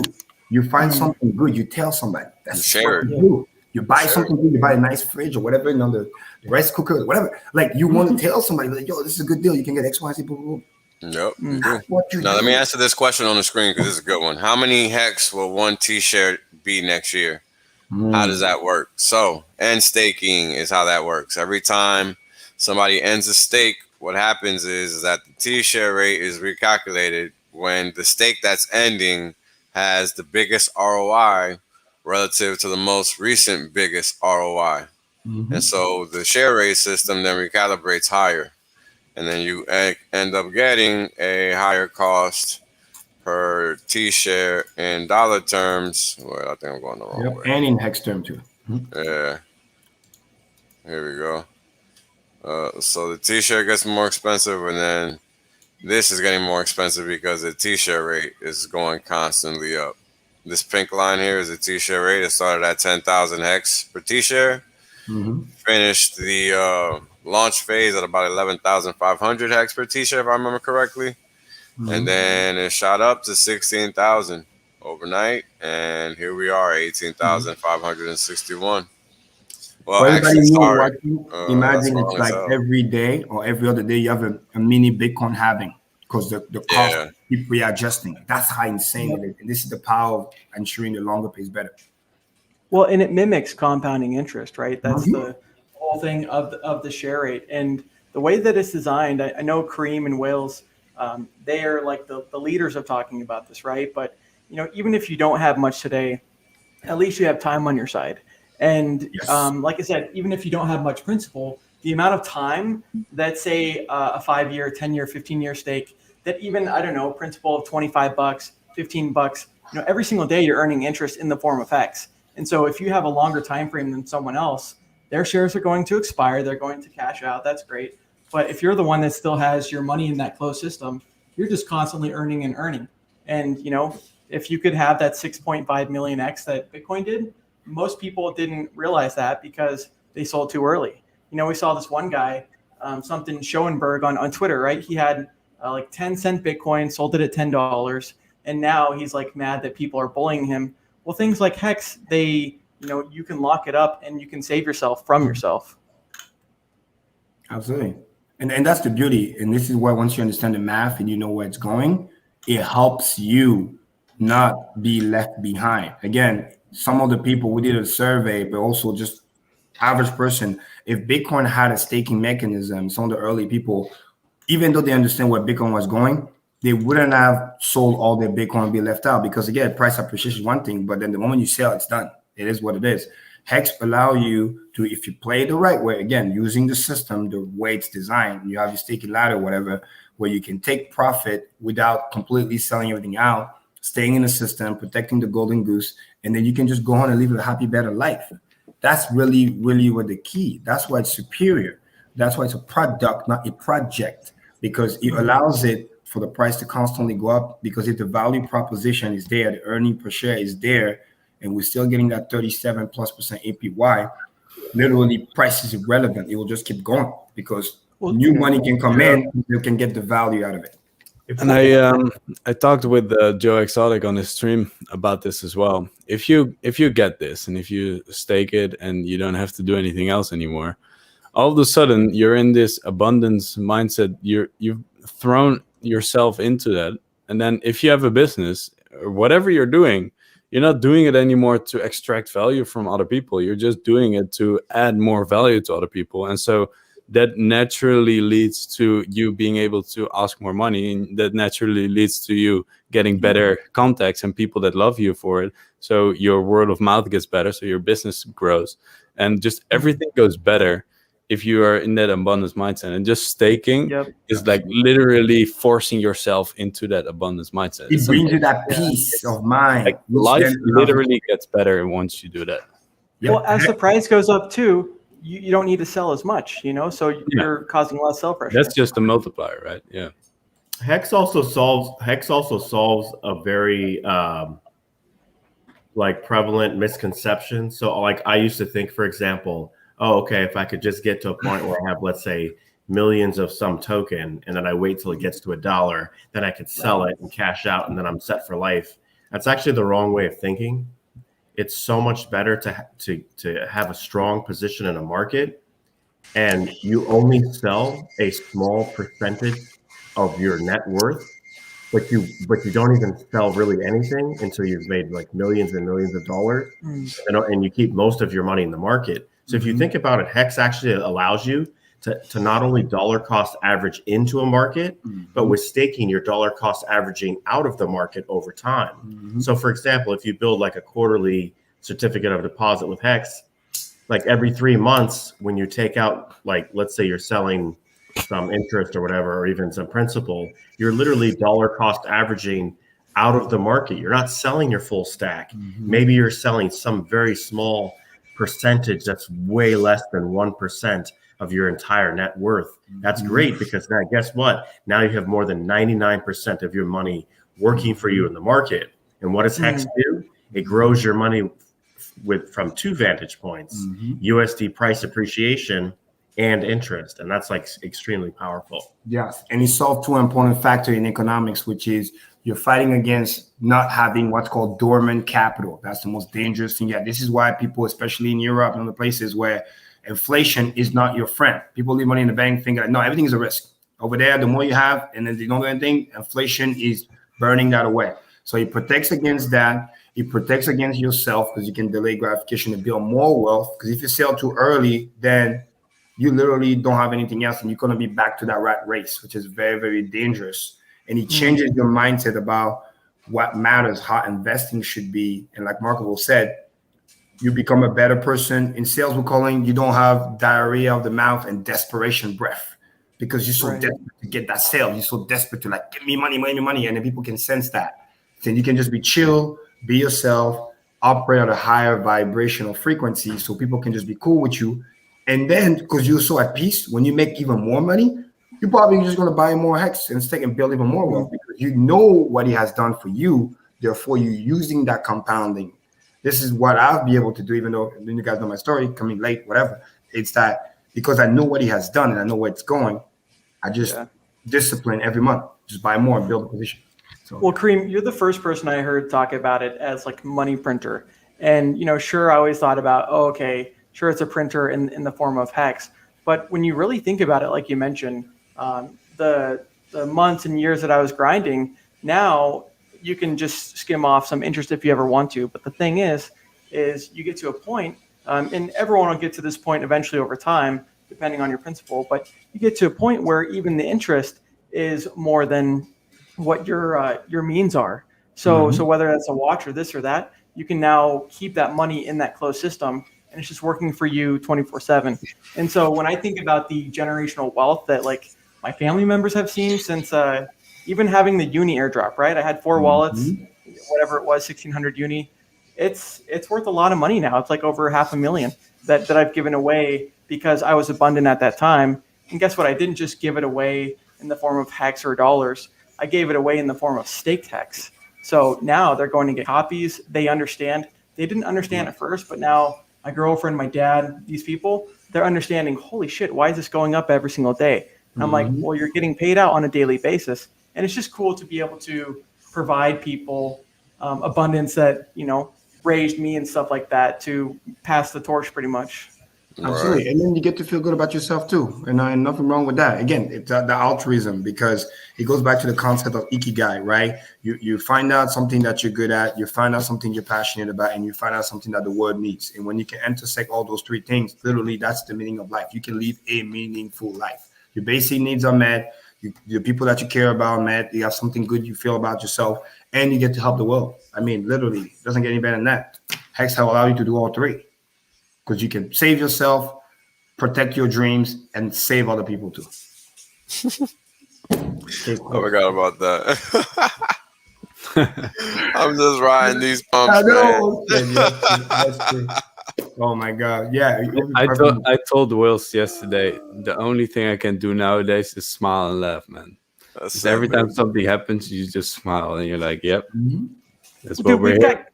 We've got like Kenyan Hexicans that same thing for them, you know, grew up in a village, stuff like this. And now, you know, you see all of them having Hex shirts and stuff and big smiles on their face. And like, that's the cool thing, right? To be able to go to places of poverty or places of love this guy. It's such a troll.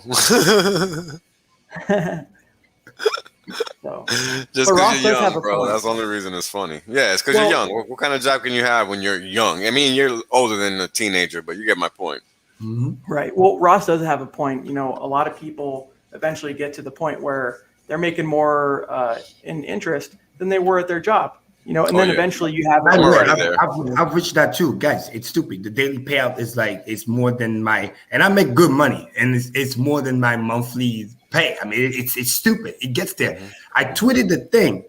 $136 turned into $2 million. I need you guys to understand. So people can say, "Oh yeah, you know, you work on Wendy's, this, that." It doesn't matter. McDonald's now with all this pandemic shit, they pay people like $16 an hour and shit, and people still don't want to go and work on a regular application. So you can have $200 to your name right now. You stake it. You come back 2-3 years from now. Mathematically, there's a high probability and a balance of probability that that thing will do another 1,000x plus. So that means literally quick math, right? That means 100. Let's say right at $200. $200 can turn into 200 grand. Only if we're at 2 mil, and that's before interest. Hey, Kareem, what I said? Log base 2. Case closed. I've been saying this. Log base 2.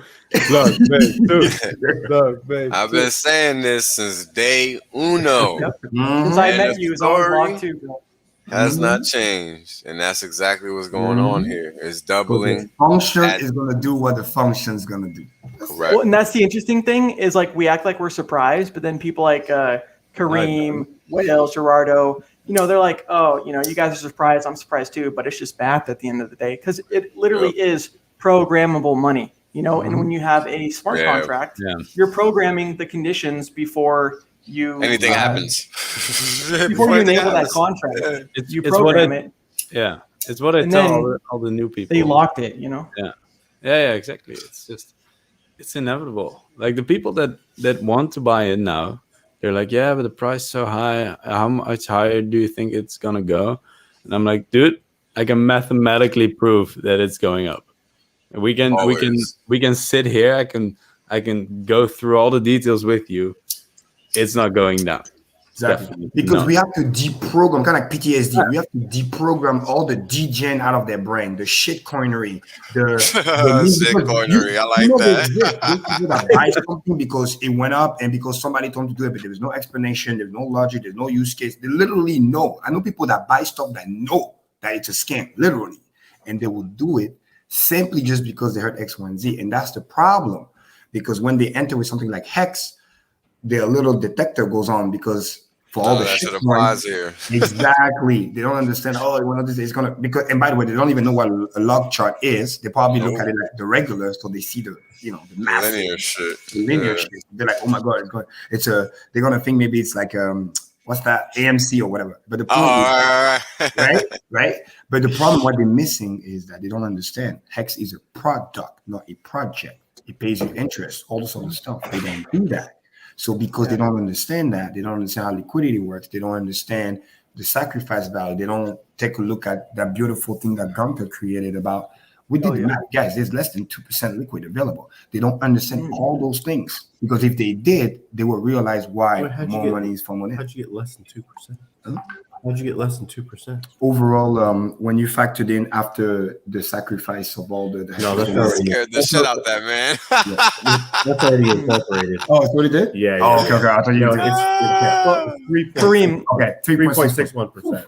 But what's cool about that 3.61 is that there's liquid hex of people that just not going to sell. They're just going to let it ride. In that respect, But 3.61% is what's liquid that's owned by the user. But out of that 3.61%, there are just large addresses that just don't sell. Yeah. They have fat stacks. There's like 7 addresses that have over 1 billion hex.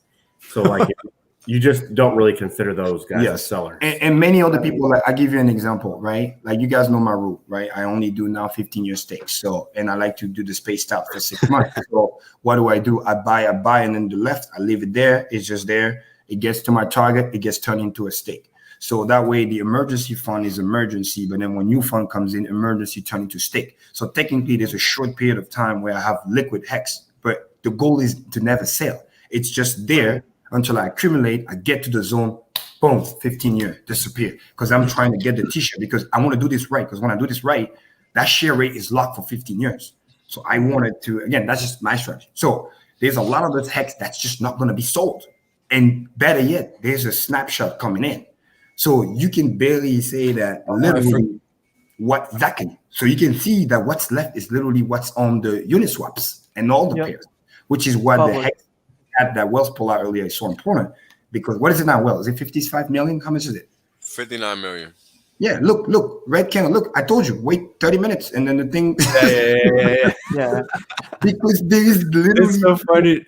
Nowadays, with the traffic after you put the traffic. So in the traffic. Nowadays, when I look at the 4-hour chart, 60 million, 59.9. But look at the trend, people. Look, dude, wasn't it last week 75 or something, or 2 weeks ago? Look at the last 6 days in a row. Well, Kareem, that's why people like Dollar Cost, or sorry, not Dollar Cost, but Robert Kiyosaki. He asked Dollar Cost if he thought Hex was better than Bitcoin. I watched that clip. He wouldn't ask that question if he didn't start to understand the things that are going on. And, all it takes is some of that old money that's got similar, mindsets and mentalities to really continue escalating this. And the thing is they're bought Bitcoin at 10K too. So they got ready to deploy. And they're paying today's share rate, and that's the cool thing about the way that the system works. So, sure, they've got a lot of economic energy, but the Hexicans that already have their shares, they're already kind of set. And the more that we can get people like, Robert Kiyosaki or people like Richard's friends that have hundreds of millions. And by the way, those are the people funding Jim is talking to. Like literally, people think it's it's happening. That's the cool thing. Like we have direct channels to those people. And they know about Hex. They've seen the price. And by the way, that's their ethos. The funniest thing is this. We actually apply their knowledge from 20 years ago from their book to then buy Hex, because this is where we got the definition of what is an asset, what is a liability, and literally rich dad, poor dad. I mean, everybody that's old enough here knows that. It's literally the funniest thing. They are the reason we just got there first to some degree. So we can explain them the tech stuff with a youngster, but the ethos is exactly the same. This is the new, better version of gold. So when they see that, they're like, dude, that's our favorite product. Now we have it in crypto. It's over. And then they get to be early because some of them are still salty they didn't buy Bitcoin when it was pennies, but they're not going to miss the Hex train, especially when they know that the big wallets and the ethos of the community is taking long. Because guess what? It's proving on the blockchain. Go look at the stake. Look at the staking average. So big money has no problem putting big money when they know staking average is long. They're not going to get dumped out. It's a long-term thing. And now they can accumulate, build their position, push the price up at the same time, and everybody wins. That's the key. They don't have to worry about the Bitcoin or dormant address, on-chain metric. Get the fuck out of here. When the price go to 60K, all those dormant address wake up real fast, right?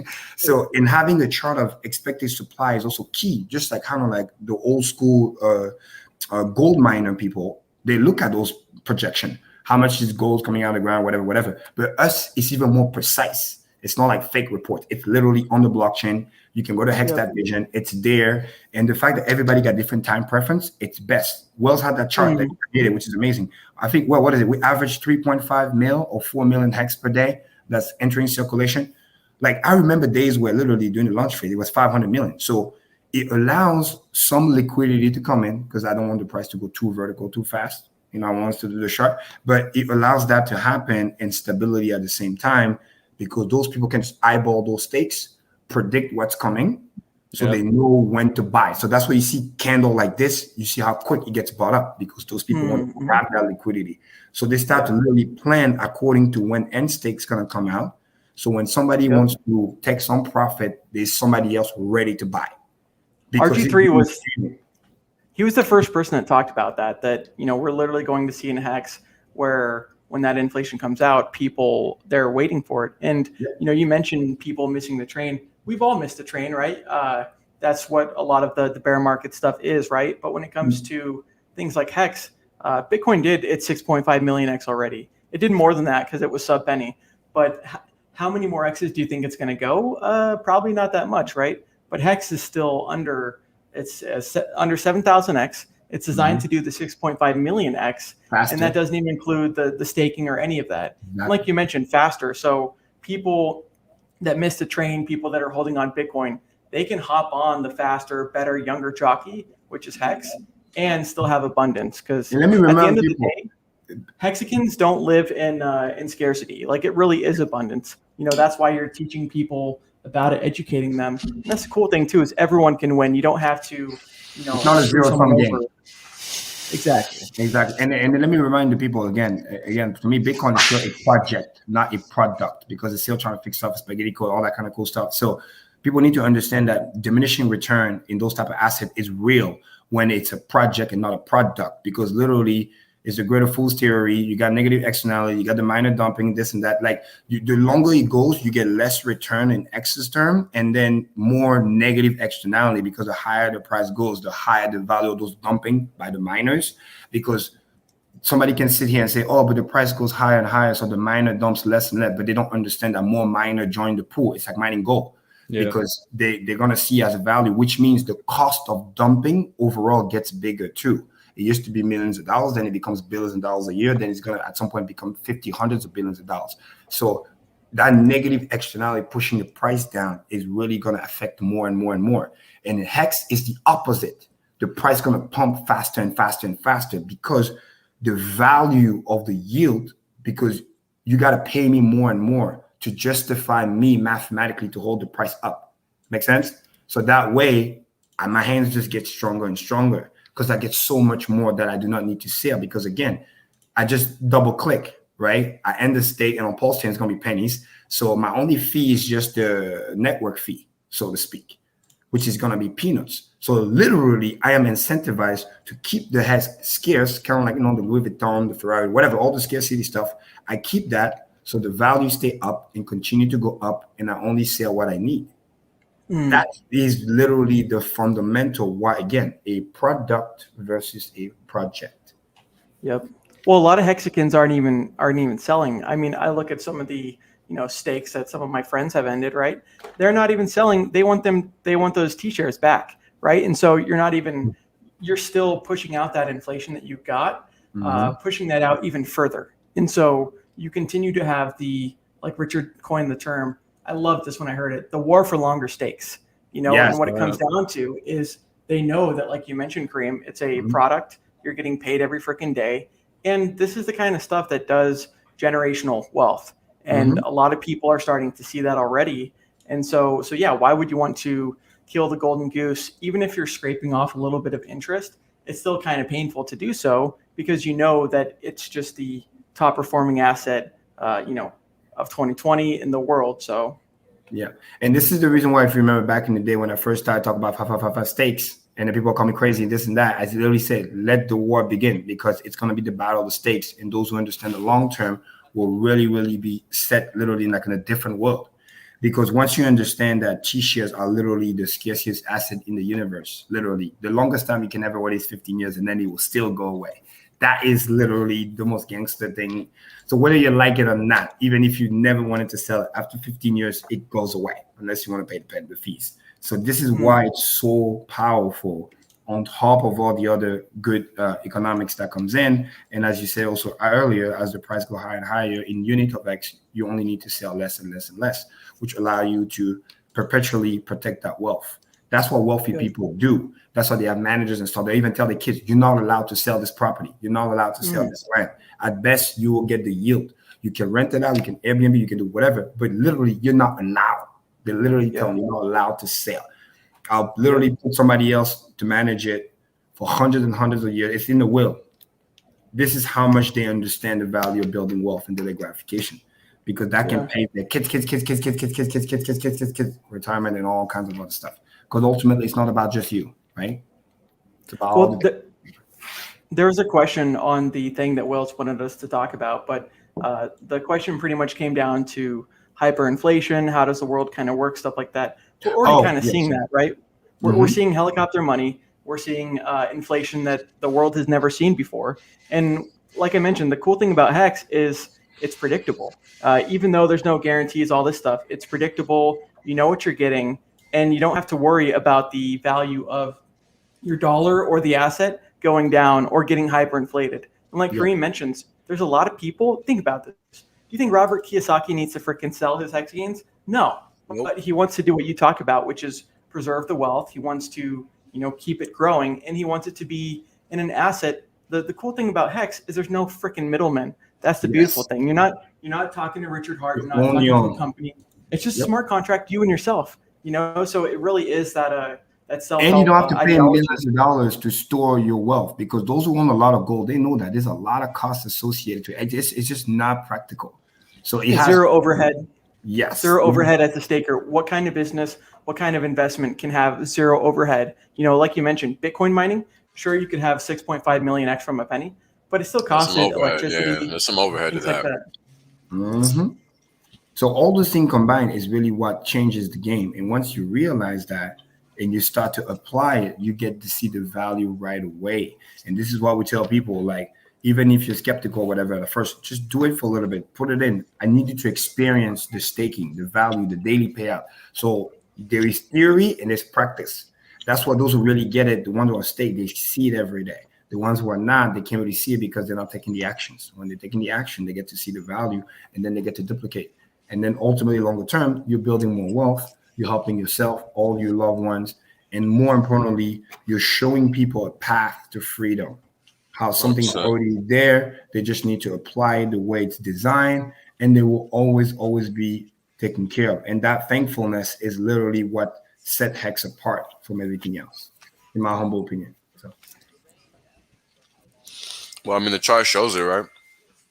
Yeah, so all day, not really much of an opinion, in my opinion. Exactly. Facts. No, everything is facts. And then that, I'm sorry, Rofko, for that question for the hyperinflation, like Brent said, okay, rule number 1, okay, it's already fucking here. Rule number 2, their number is all fake, lying, whatever. They just keep hiding the number. But if you go by the basic definition, what inflation is, especially monetary inflation, that's what that matters, right? It took us over 200 plus years to get the first 10 trillion. And then those people print 15 trillion in a freaking year, and they printed 9 trillion in a month. Okay, we already got 30 trillion basically. Exactly. So and that was like, you know, when the pandemic hit, and it's getting more and more. And then now they're talking about a trillion, like it's like billions. It's like they're just throwing 1.5 here, 2.5 there. So understand that those are numbers that, just to put in sense of scale, that took 200 years to create, and those people are now throwing these numbers like around, like average every 3 months, 3 to 6 months.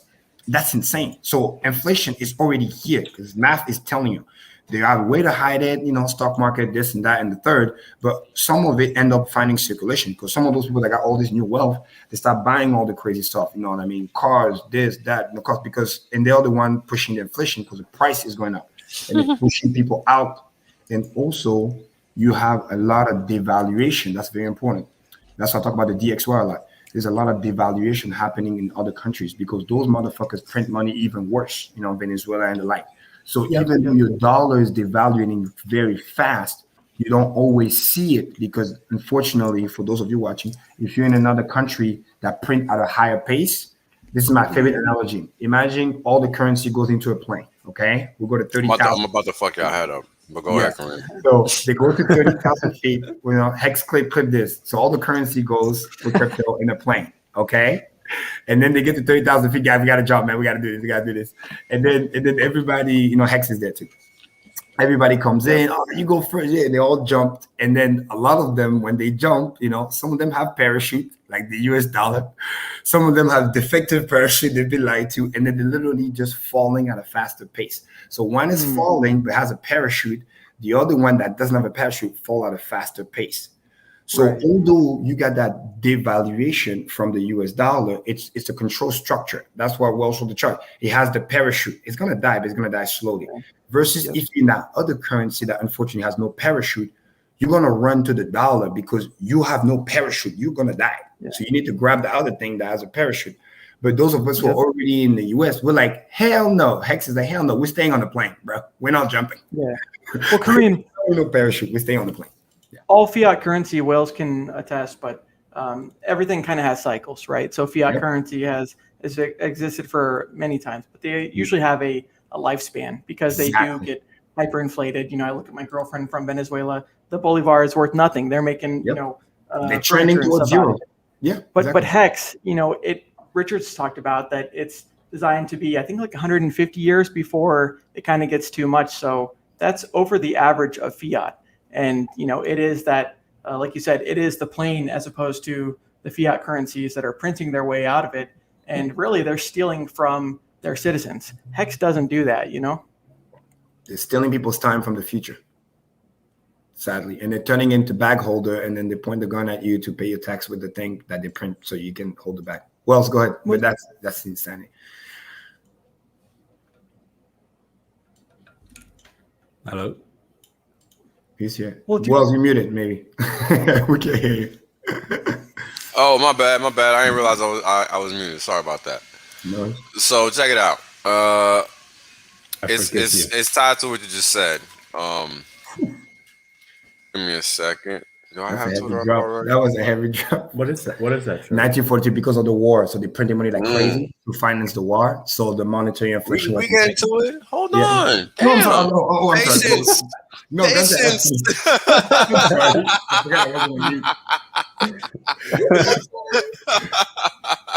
Damn. Can I say one last thing? Yeah, go ahead. I was just telling when they print fiat, Kareem mentioned it, that they're stealing the time from you. You know, not only are they taxing you, but then they're you know, causing a hidden tax, right? But Hex doesn't do that. The version of Hex, and Richard's lived this since 23, since he retired, but it allows you to have your time back. Like I said, you know, you're not a slave anymore. Someone talked about, I think Finbear, that, you know, the guy with the kid and the family, pretty much the point is the guy had like no hope, right? And when you have no hope, then, you know, you just think you're a slave the rest of your life. But Hex gives you abundance, and it does give you hope for that brighter future. Even a few thousand X with any amount of money, right? That can give people hope as opposed to continual debt. And like Kareem mentions also, the dark patterns that banks do to keep, taking your money and keep extracting value. Hex doesn't have that. The only patterns that Hex has, it rewards those that do what said they were going to do. And the people, instead of the money going to the bank, it goes to the people that actually staked.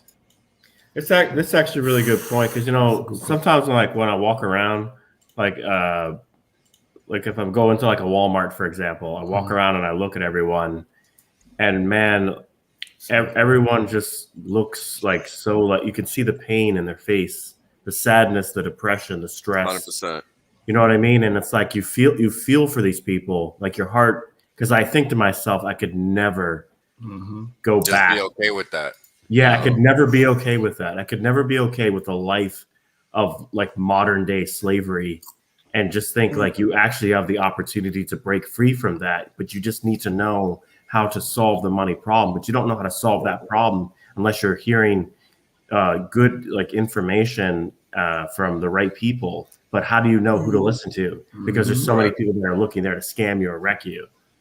That's the disgusting thing about the Furus is they, out of their own greed, they're taking away that opportunity from you for you to be financially independent. You know how many people that I heard that listened to just certain people that swayed them away from Hex, and they could have had financial independence and freedom a year and a half earlier if they, like Gunther mentioned, listened to the right people. And that's what I'm proud of, is being in crypto since 2017, never shilled anything. But when Hex came out, it was like, this is different. This is complete. I don't need to shill future promises or anything like that. It's all complete before the start. And like Kareem says, it's a win-win situation.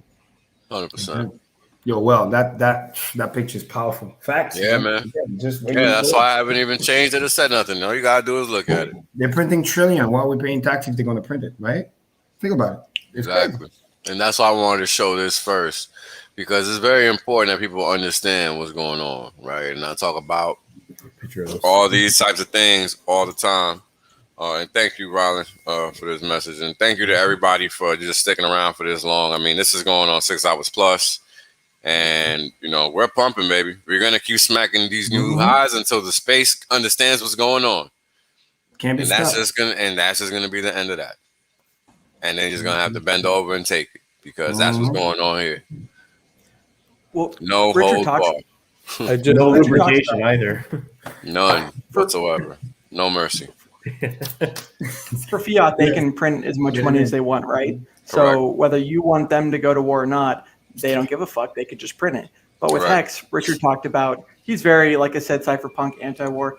He talks about, hey, they would have to do a war tax. They would have to raise the money to be able to do that, because at the end of the day, if you're not participating in their system, then they're just going to inflate the value away from it. Whereas something like Hex, it's, what's going on. It's not going to have random inflation, and it's predictable. And at the end of the day, if people can have money and currency that's predictable, think about how much more the dollar went in 1929 than it did in 2021, 100%. Now let's go back to this graphic, because that's a great segue.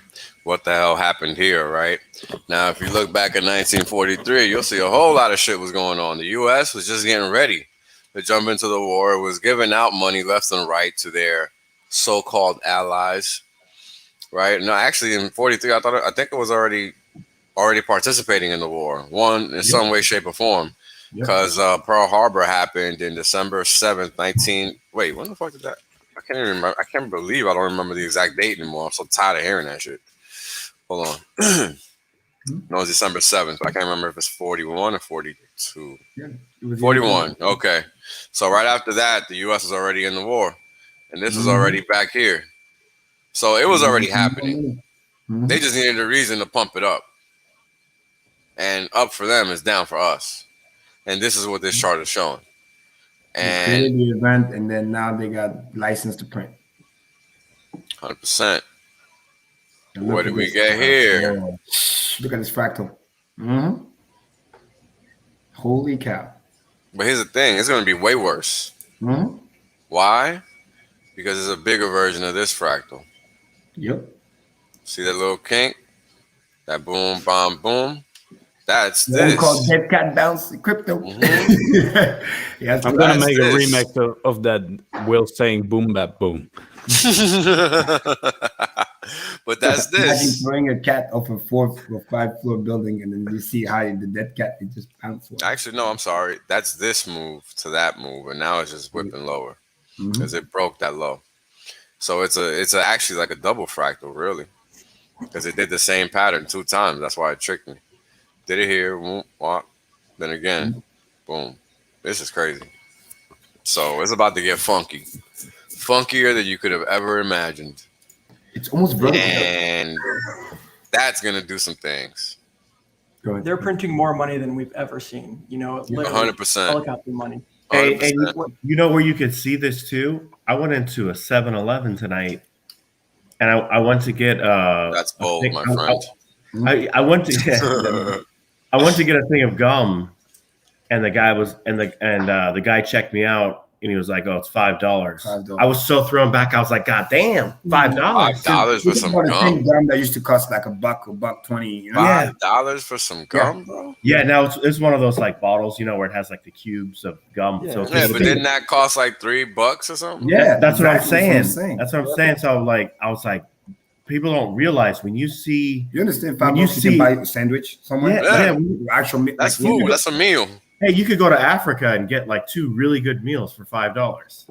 Yeah. But Well, when you see prices like that, that's a demonstration of hyperinflation. Yes, imagine the little guy. Cost of goods 100%. are driven up. The little guy that doesn't have money, that doesn't know about Hex, and you guys trying to get gummy, you got to pay $5. Check this out. Go ahead, Brian. Go ahead, Brian. Go ahead. You didn't ask for that, right? No one voted on this, and so not only did you get screwed over by authoritarian stuff like this, them kind of doing their decision over yours, but you're the one that gets fucked over at the end of the day because you're the one that has to pay higher gas, higher tax, all that stuff. So at the end of the day, it just screws over the people. And like Kareem mentions, if you kind of keep people sad, depressed, you don't give them hope or anything, then that's all they ever know. But if you give them the opportunity at least to take the other pill, blue pill, red pill, then they can at least see that, hey, reality doesn't have to be so shitty. You might actually be able to buy your time back and not be a slave for the rest of your life. Because most people, they do waste their money. They spend it on stuff that's not necessary because they are depressed. They are, mopey and stuff. But they're looking for something. Yeah. Exactly. So if you can give them what they're looking for, then that solves a lot of problems. That's insane. Well, is this is okay? It's billions, right? So that's like 24 trillion. That's 20 trillion. 20.5 trillion as of July 2021. That's just the money stock. Damn, that shit's going parabolic. There's another E to the power of X. Yeah. E to the power to squared. E to the power. E to the X squared. That's up what and this to is. the right, man. Up and to the right. The only thing is that they don't have T-shares. Correct. So this answers that question, Danny boy. No. This is basically when you should flip this chart around. Yeah. So look at the insanity, right? From inception to about, 2010 or 20, you can see the first 10 trillion right around 2010, 2012. No, when it's like, so 12,000, it's like 12 trillion. So like a little bit below that. And then literally from that 10 run to 20, it's parabolic. It's literally did it we're talking in years. So we're not even talking about like 20% of the time that it took to get there. It's like 5 to 10% of the time. Well, everything is really an S curve. Like this too. Yep. Everything is an S curve, right? So we're seeing the S curve of the inflation of the fiat currency. And as it keeps going up, it just keeps getting more devalued. And the thing that sucks is people that get told what to do, right? Students that go into student loan stuff, they can't bankrupt themselves out of it. So they literally are slaves. But with Hex, we have our S curve that Wales is talking about. That's literally just starting as theirs is going up like this. And ours is, it's not something you can just, it's not something you can just print your way out of too. Like you need to pay for the T-shares. You need to buy the Hex. So all of that kind of feeds into the system of it going up. It's an actual product again. Yeah. Well, you actually getting value. Blaze just commented, this may be the only chart that gives Hex a run for its money. Yeah.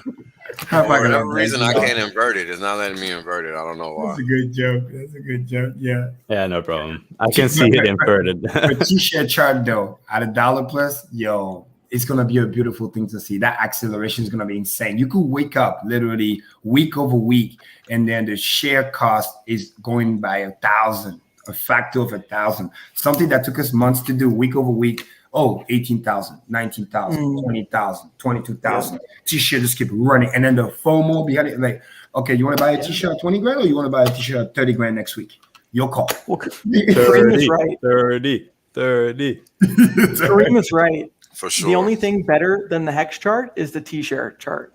Oh, and yeah. that's where it's like, okay, you could have held it liquid. You could have had so many more gains. But then, you know, do you want to earn interest on top of that? Because you can earn more. You know, that's really where... And just to, I just got a message, and I just wanted to revisit real quick the luck framing that we can give ourselves.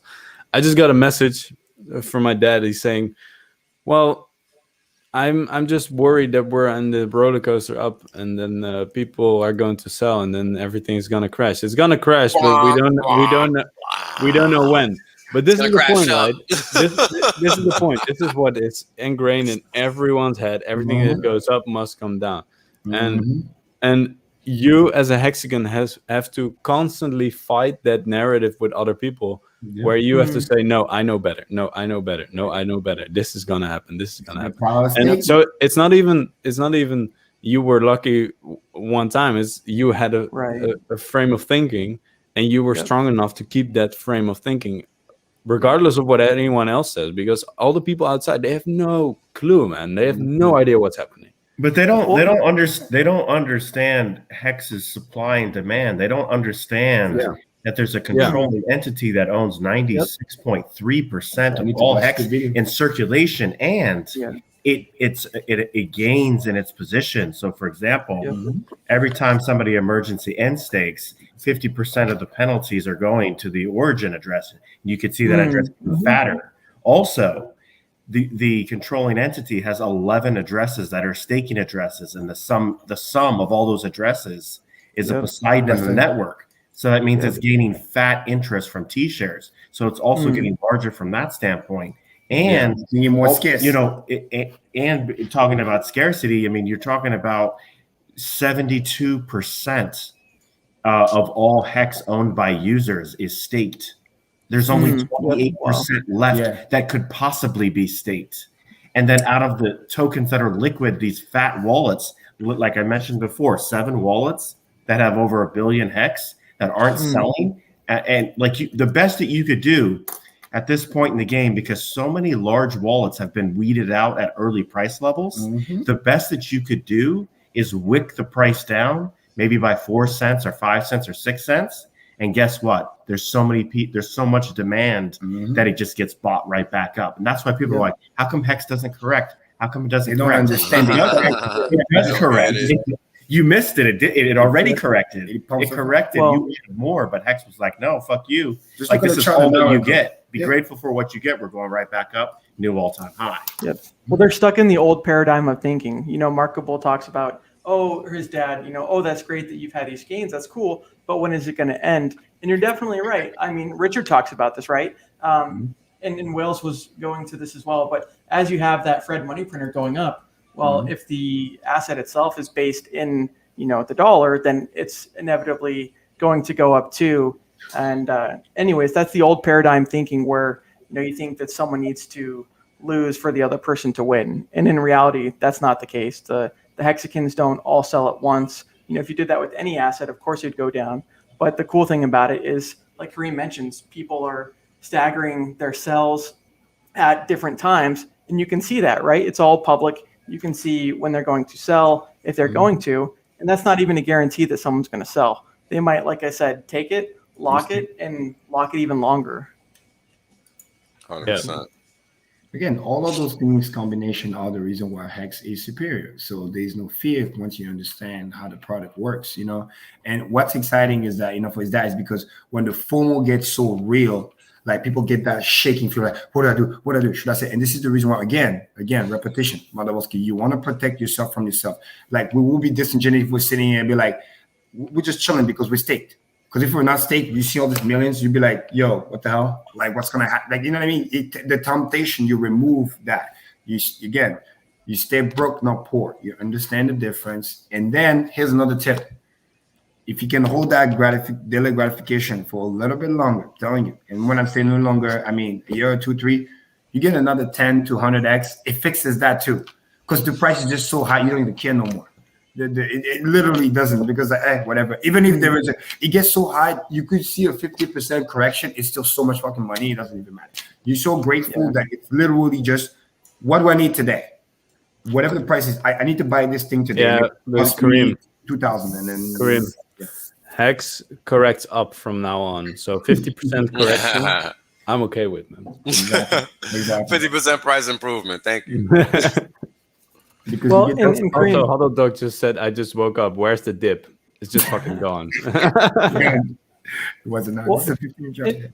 Kareem, it really is that golden goose analogy, right? That Big Pep talks about. So you've got a golden goose, lays a golden egg. You know, it's 1 in a million type deal. And, you know, you don't have to kill the goose per se. You can just let it keep laying those golden eggs. And that's what we're seeing with Hex, like I mentioned. Eventually, every staker gets to the point where, hey, you know, you didn't need to take out your principal. You can just scrape, you know, a small amount of interest here, because as the price goes up, you know, you don't need to sell as much. And so that just makes the system even more scarce. Like Gunther talks about, you know, however many 90+% of the supply is owned by the OA. Talk about diamond hands. You know, there's a reason that diamonds aren't actually rare, but that they cost a whole shit ton. Exactly. This is why it's so important to, like, if you're kind of like new to Hex, or even if you've been in for a while, it's so much smarter, I think, to stake most of your money for like long time frames, like year 10 and year 15, but then also build like a quarterly certificate of deposit, like in a laddered way, so that each time every 3 months goes by, you could pull out money from the market at will, and that money will be worth so much because Hex is doubling so quickly. You'll actually get to a point where you could just live off of that small amount of money that you've staked for those quarterly stakes, kind of like a stock dividend. But then your real wealth and your real money comes in year 10 and year 15. So it's a form of like having like the best of both worlds. You have delayed gratification, you have USD price appreciation, you have interest for like those long stakes, but then also for the shorter ones, that's going to allow you to have liquidity in the near term, and that can give you freedom of your time. And freedom of your time is greater than money. Because with freedom of your time, now you can spend time with your child. Now you can spend time with the people that you love. Now you have. I can spend time making a child. Yeah, exactly. Yeah, man. I was just about to say that in the way, like you can spend time being more creative and create more things. Whether it is another being, more wealth, be inspirational somewhere, draw a painting. I mean, you name it. It's just like because you operate at a higher vibration. You're not in fear. You're not in scarcity mindset, and you're not in like I gotta go, you know, be angry. I gotta tax somebody. I gotta be zero sum and text somebody. Like it's just there when you need it. You can also you also have just the ability to like because you have that freedom of time and you've solved this money problem, you have a very clear head. Like you think like you're not clouded by stress, and as a result you make better decisions and you're in a better like frame of mind. So then you could actually start to think outside the box, because if you start to make so much money, you can actually start thinking about problems that cost billions and billions and billions of dollars to solve, and you could start doing that. And imagine the fulfillment that you get from doing that, because you're literally working. It's like the Matrix. You can see what's going on. You're doing things that you actually care about, that you love and are passionate about, rather than being some slave on a plantation. Because let's face it, we are modern. If you're still working, you literally are a slave on a plantation. And this is not for me to undermine or downgrade what's happened in history, because those were atrocious events. But actually, what's happening now is just a form of modern day. Yeah, it's just all they did was change it up. That's all. That's They just made it look different. So and then enslaving the whole planet this time around. Correct. Well, Hex really is that first. Yeah, It really is that first thing that does monetize time. Gunther's talking about, hey, there's not many guarantees in life, and even time isn't guaranteed in life, right? But Correct. if you do a ladder, and even if you don't have much, but you do a ladder, then yeah, those 15-year stakes in the future, when you do realize them, they're going to be so much. And yeah, he's right. You get to the point where you have so much financial capital that you can pay your expenses, then now you just reinvest the money, or you use it for a charity to help other people too. But it doesn't take much to pay for your expenses after the price goes up so much. And this is the power of also quick math, understanding the power of the doubles, because this is what I've said on stream before. You could be 99% stake once you understand that 1% can 100x and give you another 100%. So when you do the math, when you do the stakes, and if you remember when I was talking about the dream account, when I was doing the stake, in my mind, I was like, okay, 15 years from now, the price is going to be, and again, mind you, this is like over a year ago. You know what I mean? We're talking less than, 3,000 for a penny, whatever. I was like, okay, the strategy is this. I'm going to get the 2 mil. Hex is going to be minimum $1. I believe it's going to get there sooner rather than later, but bare minimum, worst case scenario, this is what we're looking at. And then we're just building towards that. And once you do it like that, you could be 99% stake or 100% stake or whatever. If you're planning on putting a lot more money in and you realize that the price might not wait for you, right? So you go God mode, right? 3x leverage in a good way, because you're getting the 3x multiplier for the T shares and you're locking that in, and you can never get liquidated. You just need to do the time, so to speak. So once you understand that, staking becomes easier. Staking becomes more efficient. You stake with intention. When you're working, I remember still to this day, when I talk to my client and I'm doing the best service, whatever, and I'm obviously transitioning out because I'm going to be doing more, powerful thing for the community. No expectation, but there's crazy stuff coming. But the point of the matter is, I was looking at it like, how many T-shirts I'm going to get out of this deal? Like, I get so inspired, because every time I look, dude, that's 2 T-shirts right there. This is 5. And everything becomes like a mission. And I'm talking about, like, I cut everything else, like some of the, party that I was doing or whatever. Everything just became consolidation, because I had a plan, I had a mission. I was so driven. That's why it provides that clarity, and that's why it's so powerful. And people need to go to that journey, sit down with themselves, because it's really a game of stakes. And if you do T-shirt preservation, you get your 15-year stake. Your first stake should be your most important stake. I've said it many times. It's important. You get your 30% minimum stake for 15 years. That acts as a 90% stake. And then the rest, you do the freestyle. Once you figure out what you want to do with your life, 3-year stake, 1-year stake, birthday stake, doesn't matter. But build the wealth, protect the T-shares, ladder the rest. Kareem, I've heard you talk about it, that you, Motley, and Wills, that the money will go where it's treated best, right? And Hexicans had a lot of gatekeeping. That was opportunity for those that are in it now. But when it comes down to the gatekeepers, we have those silent victories by them taking down their old post. And then the other thing is like I said, money goes where it's treated best. You listen to these people that are so wealthy, right? They want to know what the heck Hex is, because they know that it's different, and they know that it's not false promises like we've been taught with all these other things, whether it's fiat or other crypto. A lot of it's promises. Richard was the first person to not only completely pass the Howey test, but to say, hey, this is a complete financial product. And that's what the big money does. People like Gary, people like yourself, Wales, there's people that want to invest their money, but they don't want to get rug pulled. They don't want to, they want to learn from their mistakes. And so if they can put it in Hex and hear about Hex, then they're going to prosper a lot better than the people that try to gatekeep it, because that's what they're doing. Is it's a scarcity mentality from the influencers that they wanted to gatekeep Hex. And, instead of giving that person the abundance, they want to take it away. And now their abundance is being taken away by the attention of those people. You see the picture on my avatar right now? That's all the influencers in the game right now.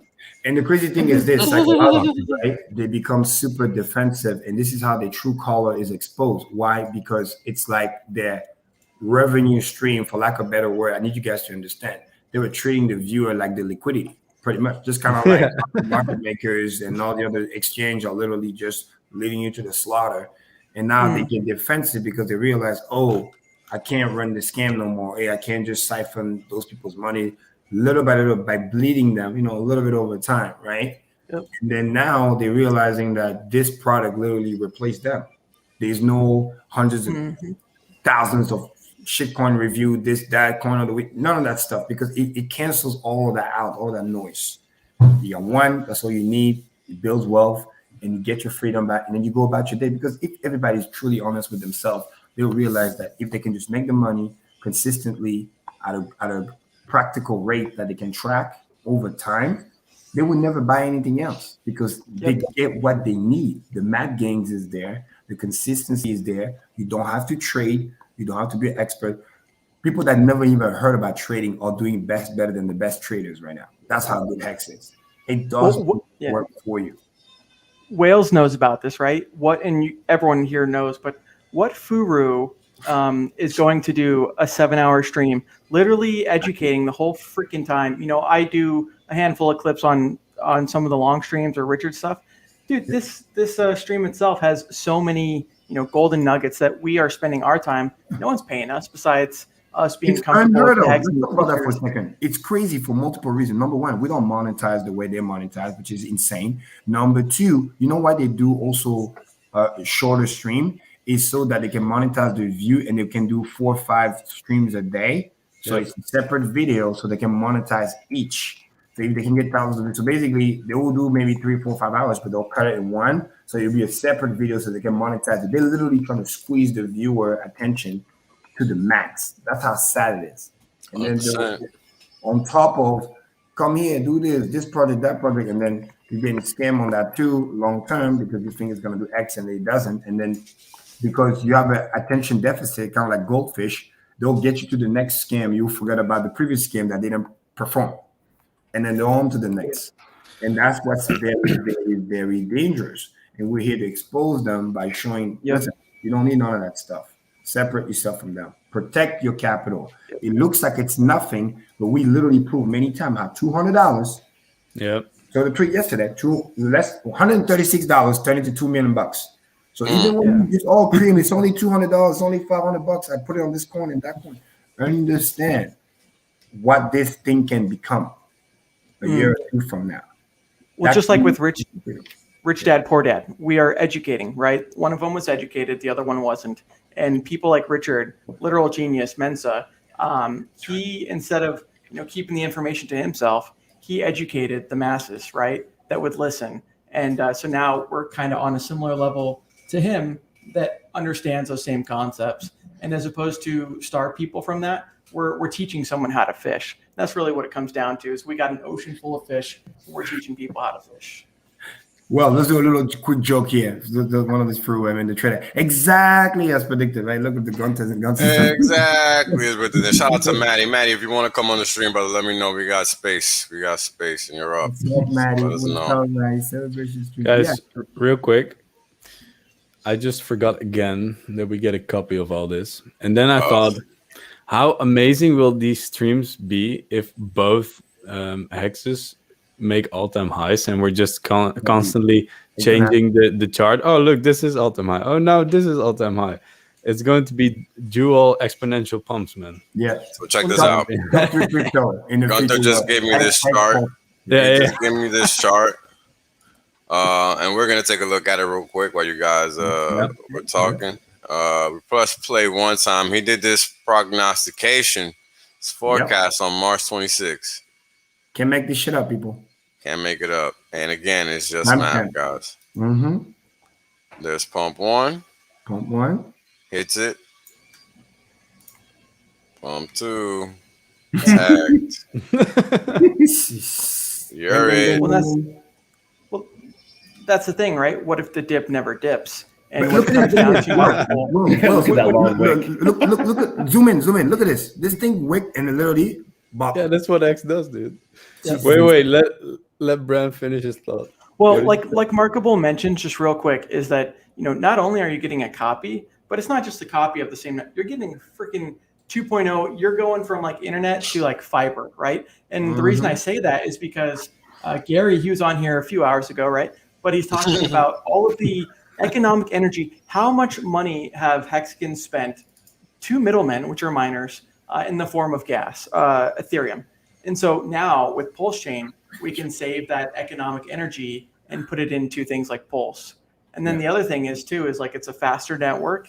It's more reliable. It's going to do things that no other cryptocurrency could do. And Richard knows that, and he's betting on that by calling Hex on PulseChain Hex, and Hex on Ethereum EHEX. EHEX is like the old version, in my opinion. Hex is like the new one. You know, there's a reason he named it Hex and not EHEX. Makes sense. You get your copy, you're ready to go. And again, the 3 top coins, market cap in the future. Don't be surprised. Hex, Pulse. 1, 2, and 3. Killing it, man. Look at the arcing, ready to go. It just, you can't make this shit up. Not at all.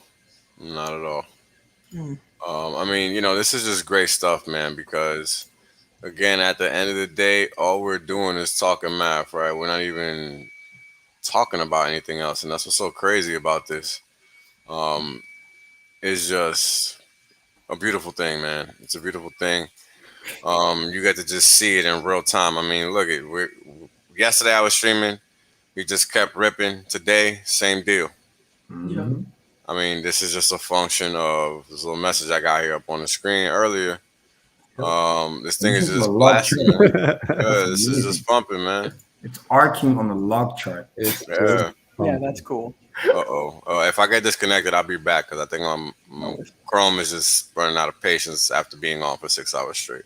No worries. So, you know, Richard understands his abilities too, right? He understands who his true competition is. He talks about, Bill Gates, Elon Musk, stuff like that, that they're the richest men in the world. He's talking about that being like his competition, not these, you know, freaking furu plebs that, you know, pretend like they know what they're doing.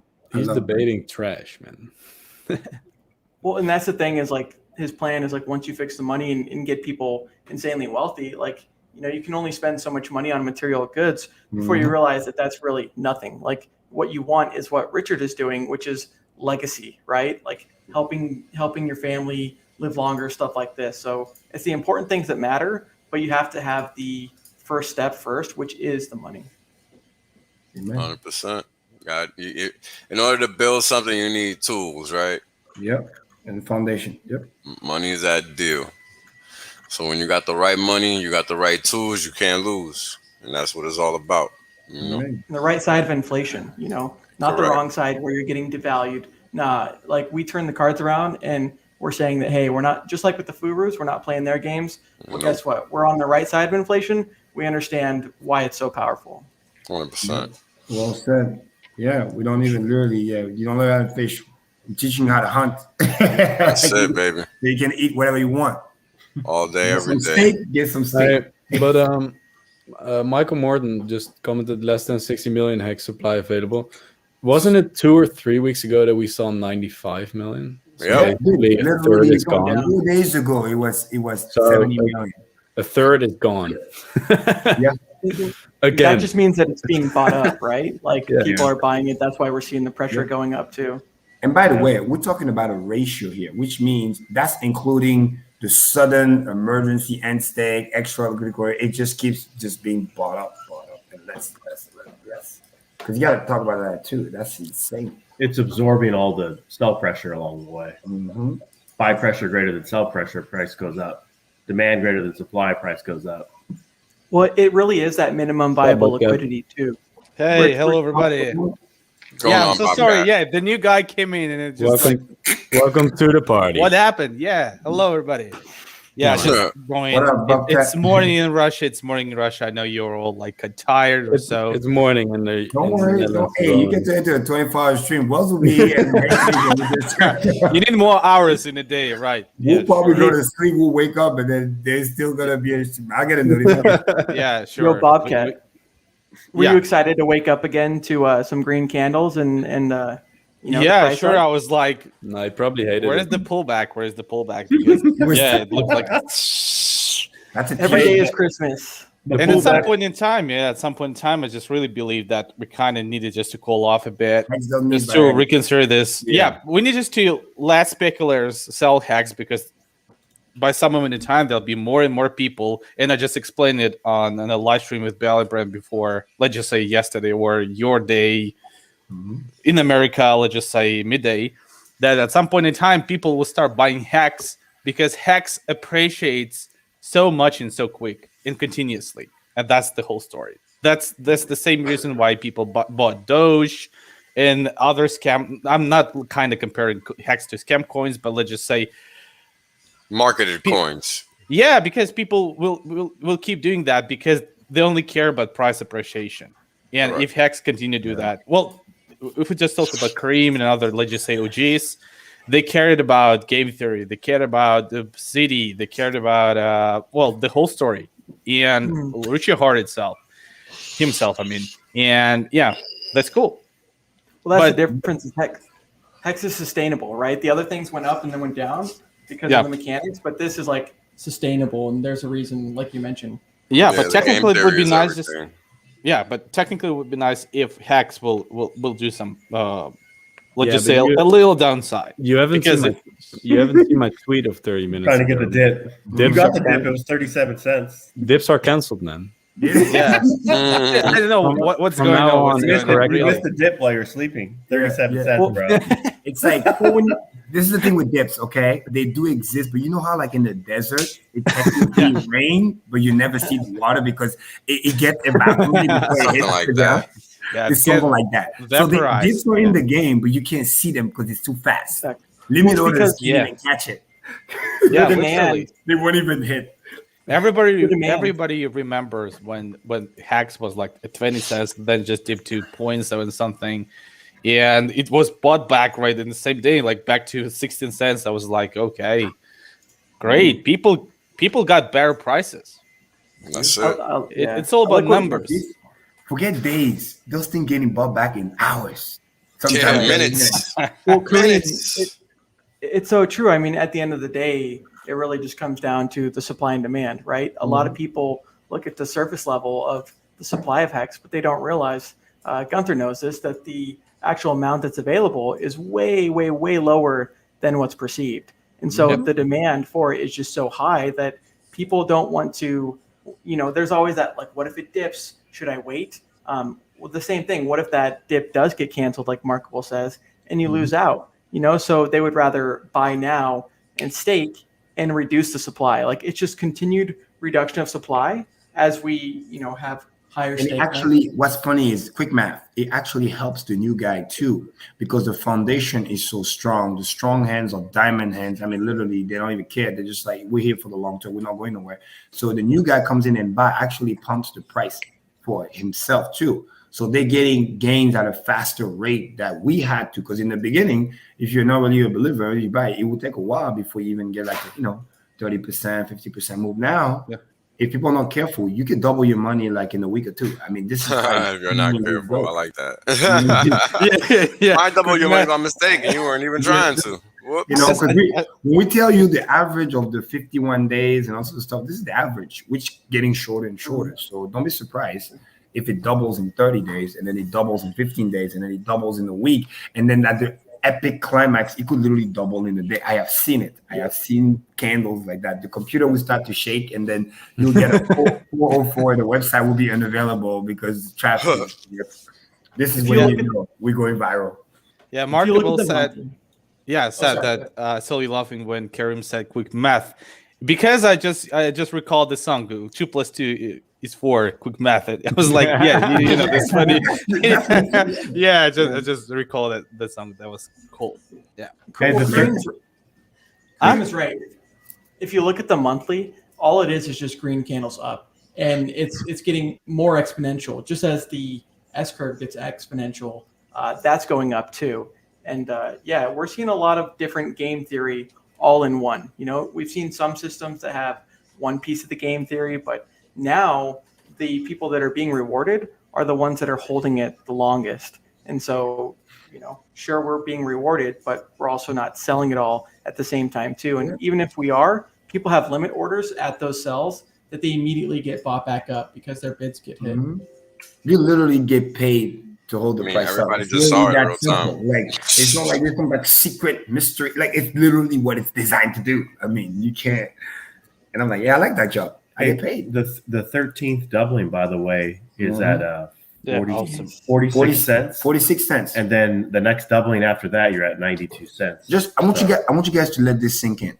We literally just complete 12 double, like literally 2 days ago ish. First on the wick, and then look at the chart. It tells you. But we're on track to hit 46 cents by the end of the week. I need you guys to understand that. Possibly sooner, which means you can complete the next double in literally in a week, something that usually takes like a month and a half. That's insane. That's literally how this is a long chart. I want to point out something as well.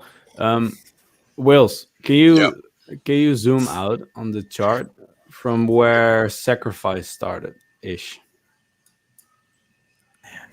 Was that July 19th? That's over. That's Look at there, that. right? Yeah. So if you go all the way, wait. If you go all the way up, what is it? 7 cents? 8 cents? Some rectangles on the chart. 8 cents. 8 cents roughly, because I may was if you go all the way to the top there, and then you see that giant wick down, the red candle all the way down, a little bit to the right. Idea of sacrifice. Yeah. So that's where I went on holiday. Yeah. And then if you go all the way sideways to where it touches the line again, to the right, Wills, all the way there. Yeah. No, a little bit to the right. Yeah, it's gonna take time. That's where I got home. So guys, I'm not going on holiday anymore. So only go up from now on. Well, that's it. That's literally the day I got home. That's crazy. This is still sub-dollar. You know, imagine how much action we've seen between a penny and where we're at now. Just wait till we freaking hit that dollar. That's the next psychological number. You know, some people, we've all experienced this, right? They weren't interested at a penny, at 20% of a penny when they sold, but now they're interested after 100x later. Yeah. Wait till we hit $1 and start moving the price in dollars, because it was a penny. Now we're going multiple pennies up, but just wait, like I said. But what's insane, again, quick math, I need you guys to understand. Well, go back to that beginning of the sacrifice phase. This thing was below 8 cents. Okay, or almost 8 cents, which means before that big pump started, because it was stable for that 8 cents, 7.5, 8 cents, because he ran to 10, then he was for like 2 weeks, he was just sideways. From the 8 cents to current price, we're about to do a new all-time high. Let's say if I were to round it up, because 38 cents, this will round it up to 40 cents. That's a 5x, people. And that's literally in like 3 months. 5x, almost. We're trending to do a 5x right now. Because, you know, it's insane. 5 times 8, 40. Just a little bit.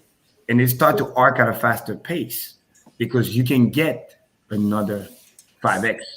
Quick math, yeah. And if that happens from 40 cents, if you basically 5x from here, which is definitely possible, right? Next thing you know, we're going to be at $2.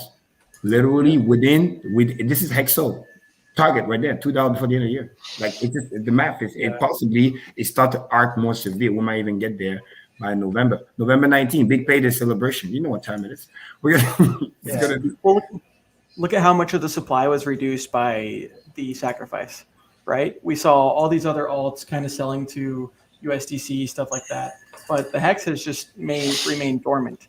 And so, like I said, with Gunther talking about the amount that's available versus shout out to Blaze again. Total is. Blaze, we like the chart. We only go up and to the right. And everybody cut brand like this. Yeah, it was fine. And it's I like that. So yeah, it was good. Just HEX is amazing.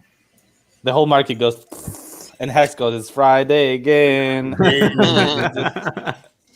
When the doubters are constantly, it's technically a holiday today. It's technically a holiday today, Labor Day. Oh yeah. Well, are we all-time high right now? Did you just pick again? Nah, all-time high is 3852. And we're only at 3826, so about 1/4% away. Hey, this chart is like acceleration due to gravity, except it's positive 9.8 meters per second squared. Exactly. Correct. It just goes in the up direction. Inverse. Yeah, it's the inverse. Inverse. Join us, dollar cost. We're Join waiting us. for you. We were just literally waiting for you to wake up. Jesus, don't say this. Yeah, join By the us. way, Go shout brush out your to teeth and then Double join us. We don't man. want to smell that Will, stank. send him the link. Robert to second, He already man. has it, bro. He was here earlier. Okay. I was asleep. I don't know. Exactly.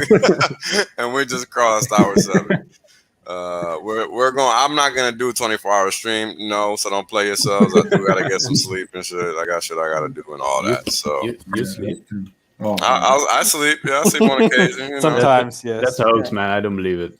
Well, it happens. It's like, how many people are still on right now? Live. 332. Woo, shout out. Real. Shout out to everybody that's watching. They can't sleep. We all can't sleep. I'll say one other thing really quick. You know, Hex has given me financial independence and a lot of other Hexicans too.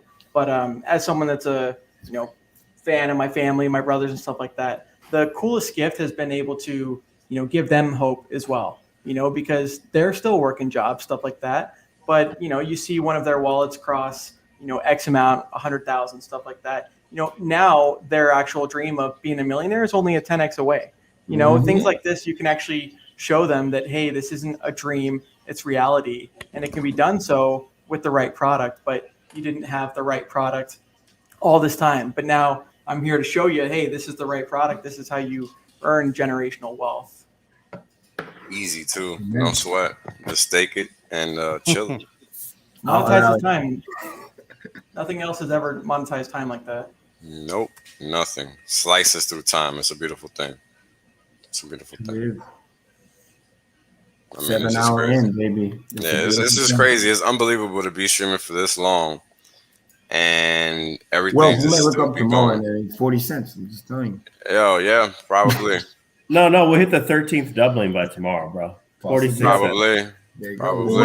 Ain't no big deal. I wouldn't even be surprised, bro. I mean, at the rate that this thing is going, this is crazy. You can make money with Hex. Be careful.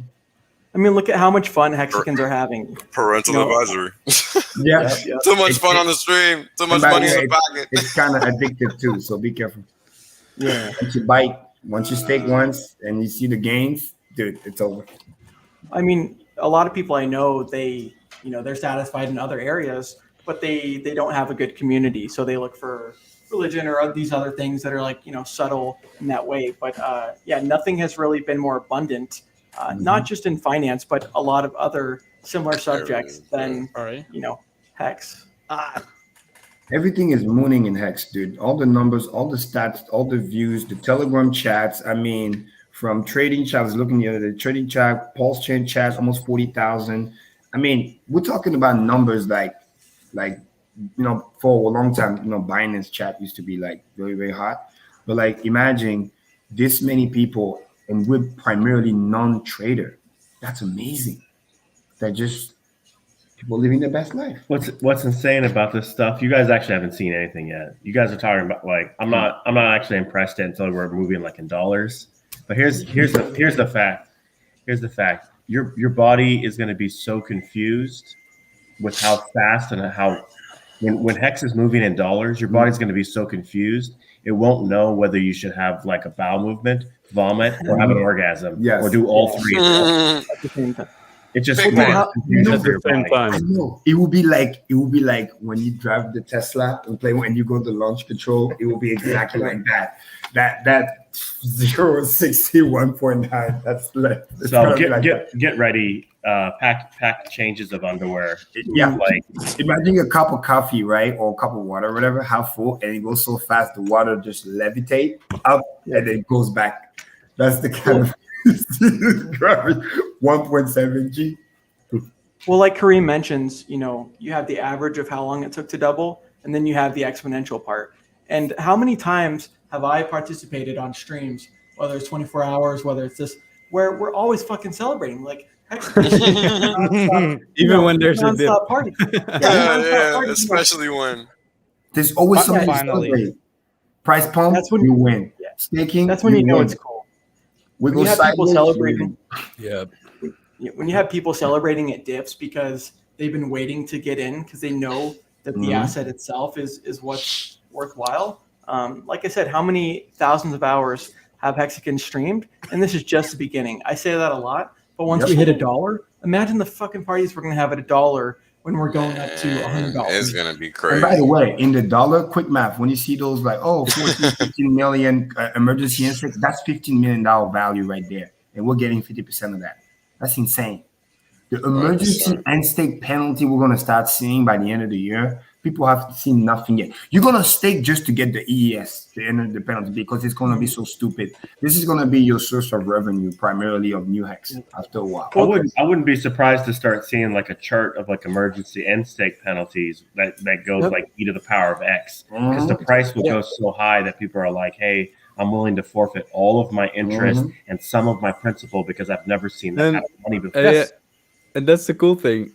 Price goes up, and you get bonuses from end stakes. Price goes down, you get bonuses from end stakes. Either way, you get Well, speaking of end you stakes, win. you know, it's very hard for someone to actually commit to what they do. You know, like you're a man of your word, stuff like that. So the hexagons that actually make it to year 10, year 5, 15, those are the hexagons that are going to be the strongest, because guess what? They've proven that they weren't going to, you know, cop out their bag to sell early. You know, they were the ones that did what they said they were going to do, which is why you should do a ladder. Like Gunther says, if you did even an annual ladder for 15 years, you know, how hard is it to wait one freaking year, you know? Or even quarterly. Quarterly is good. I like quarterly because like it's just like a stock dividend, you know, or it's like instead of getting paid every 2 weeks because you know, like you're used to, you just get paid every 3 months, and that's good. And you don't have to have that much money if HEX is going like to $1, $10, $50, $100. You don't need to have that much HEX staked out, and then just push a lot of that big money though out like deep into the future.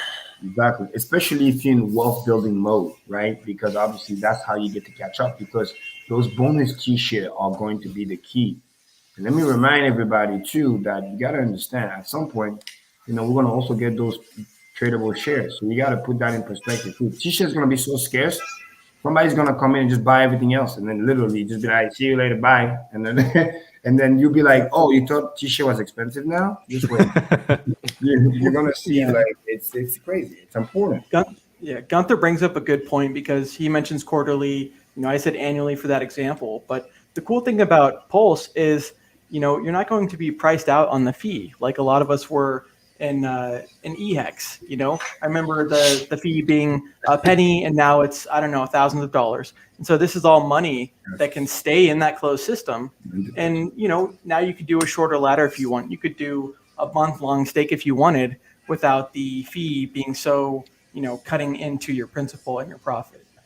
It's pretty crazy, right? It's going to change the whole game. God bless. Thanks. It already is, and we'll just continue to do more and more at a rapid, accelerated pace, which is also why, again, do not underestimate, please, I am begging you, do not underestimate T-share acceleration, because you can literally wake up, yes, price goes up, but you can literally wake up, we already passed 6 grand. Literally, by the end of the week, a T-share could be 10 grand. Like, I need to understand that. It could be 10 grand. Like literally, and then we'll be like, "Yo, Bitcoin, what's up, bro? We only need 5x from you. What's good?" T-shirts gonna go knock on the door and be like, "Yo." So how high is ETH? Wow. I know we already saw it cross 7,000, but just to see it again is crazy. What? You see? So we need 2 ETH now. ETH is like almost 4,000. Yeah. Yeah, almost 2. Okay. Well, we're gonna have to update that chart again very soon.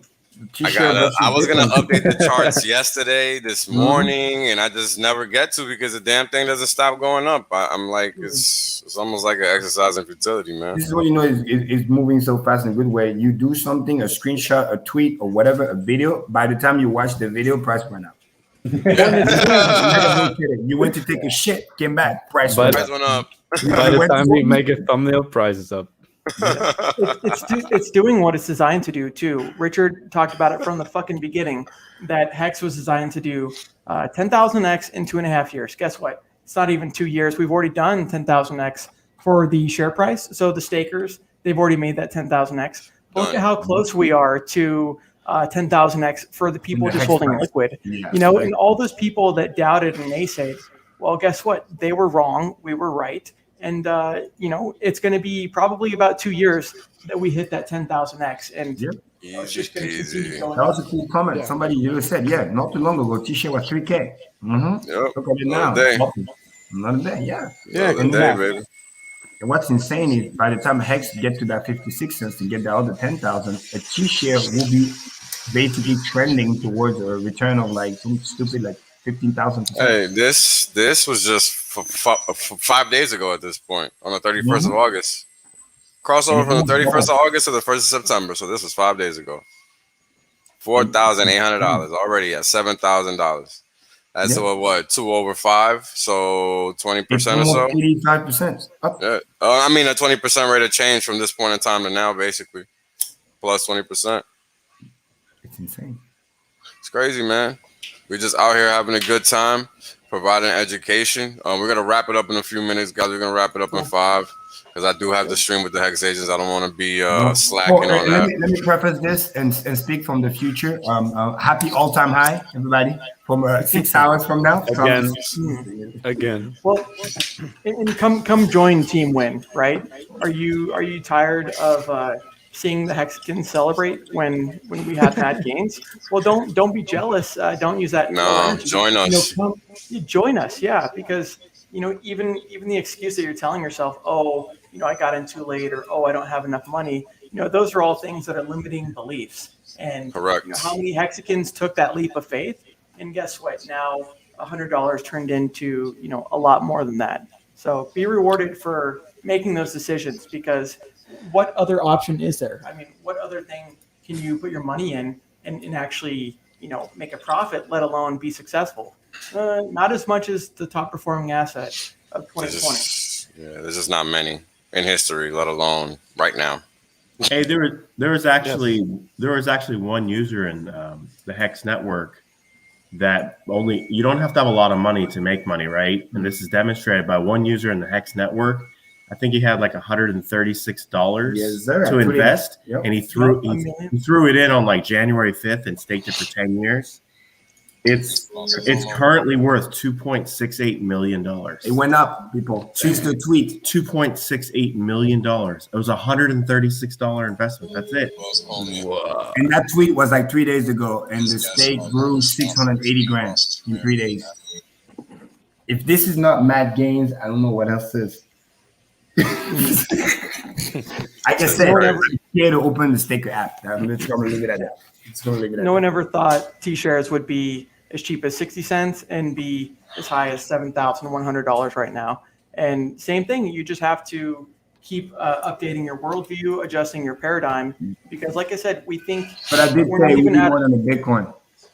Yeah, we're not even at our first 10,000x yet, and so many people are celebrating.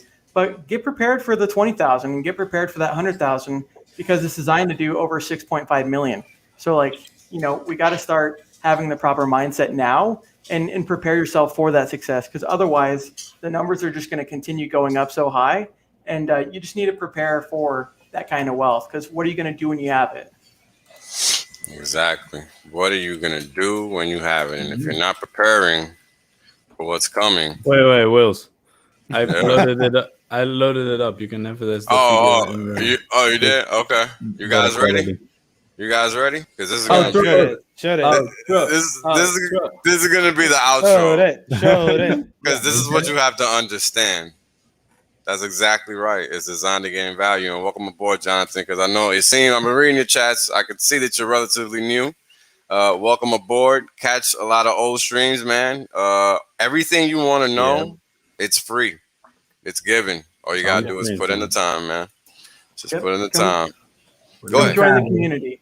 That's it, baby. So many successful people, right? Not just Wales, Kareem, all of us on here, but there's so many more that you haven't seen. You don't even know exist. Oh yeah. Yep. So surround yourself with those people, right? You become the 5 most people that you're around, right? So don't be around losers. Surround yourself with Hexicans that are winners, and guess what? Eventually, we'll bring you up to that level too, and then you can help the people around your life too.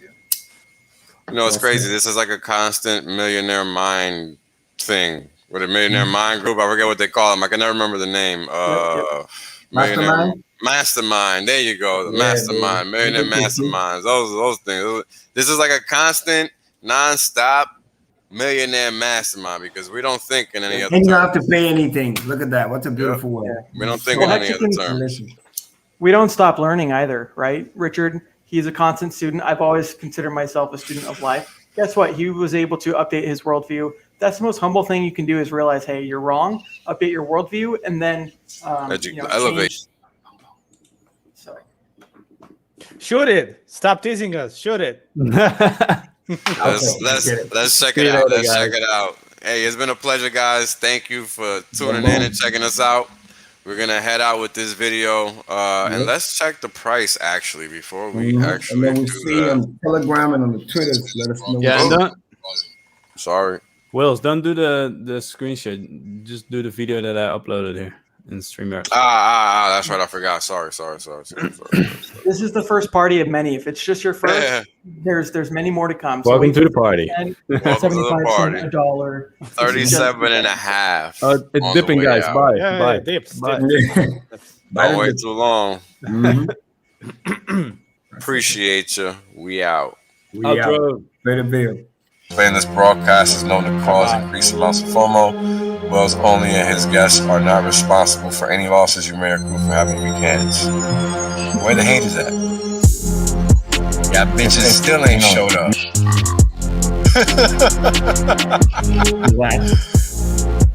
And now, right, we got Hex, flawless uptime. People thought this was a joke. Now they're mad at the chart. It's lullaby music, really, right? It's hard to believe that something like this exists. I get it, but you just gotta come to terms with reality. It just exists. Nothing we can do about it. Buy, stake, and chill, baby. Shout out to Marketable Thoughts.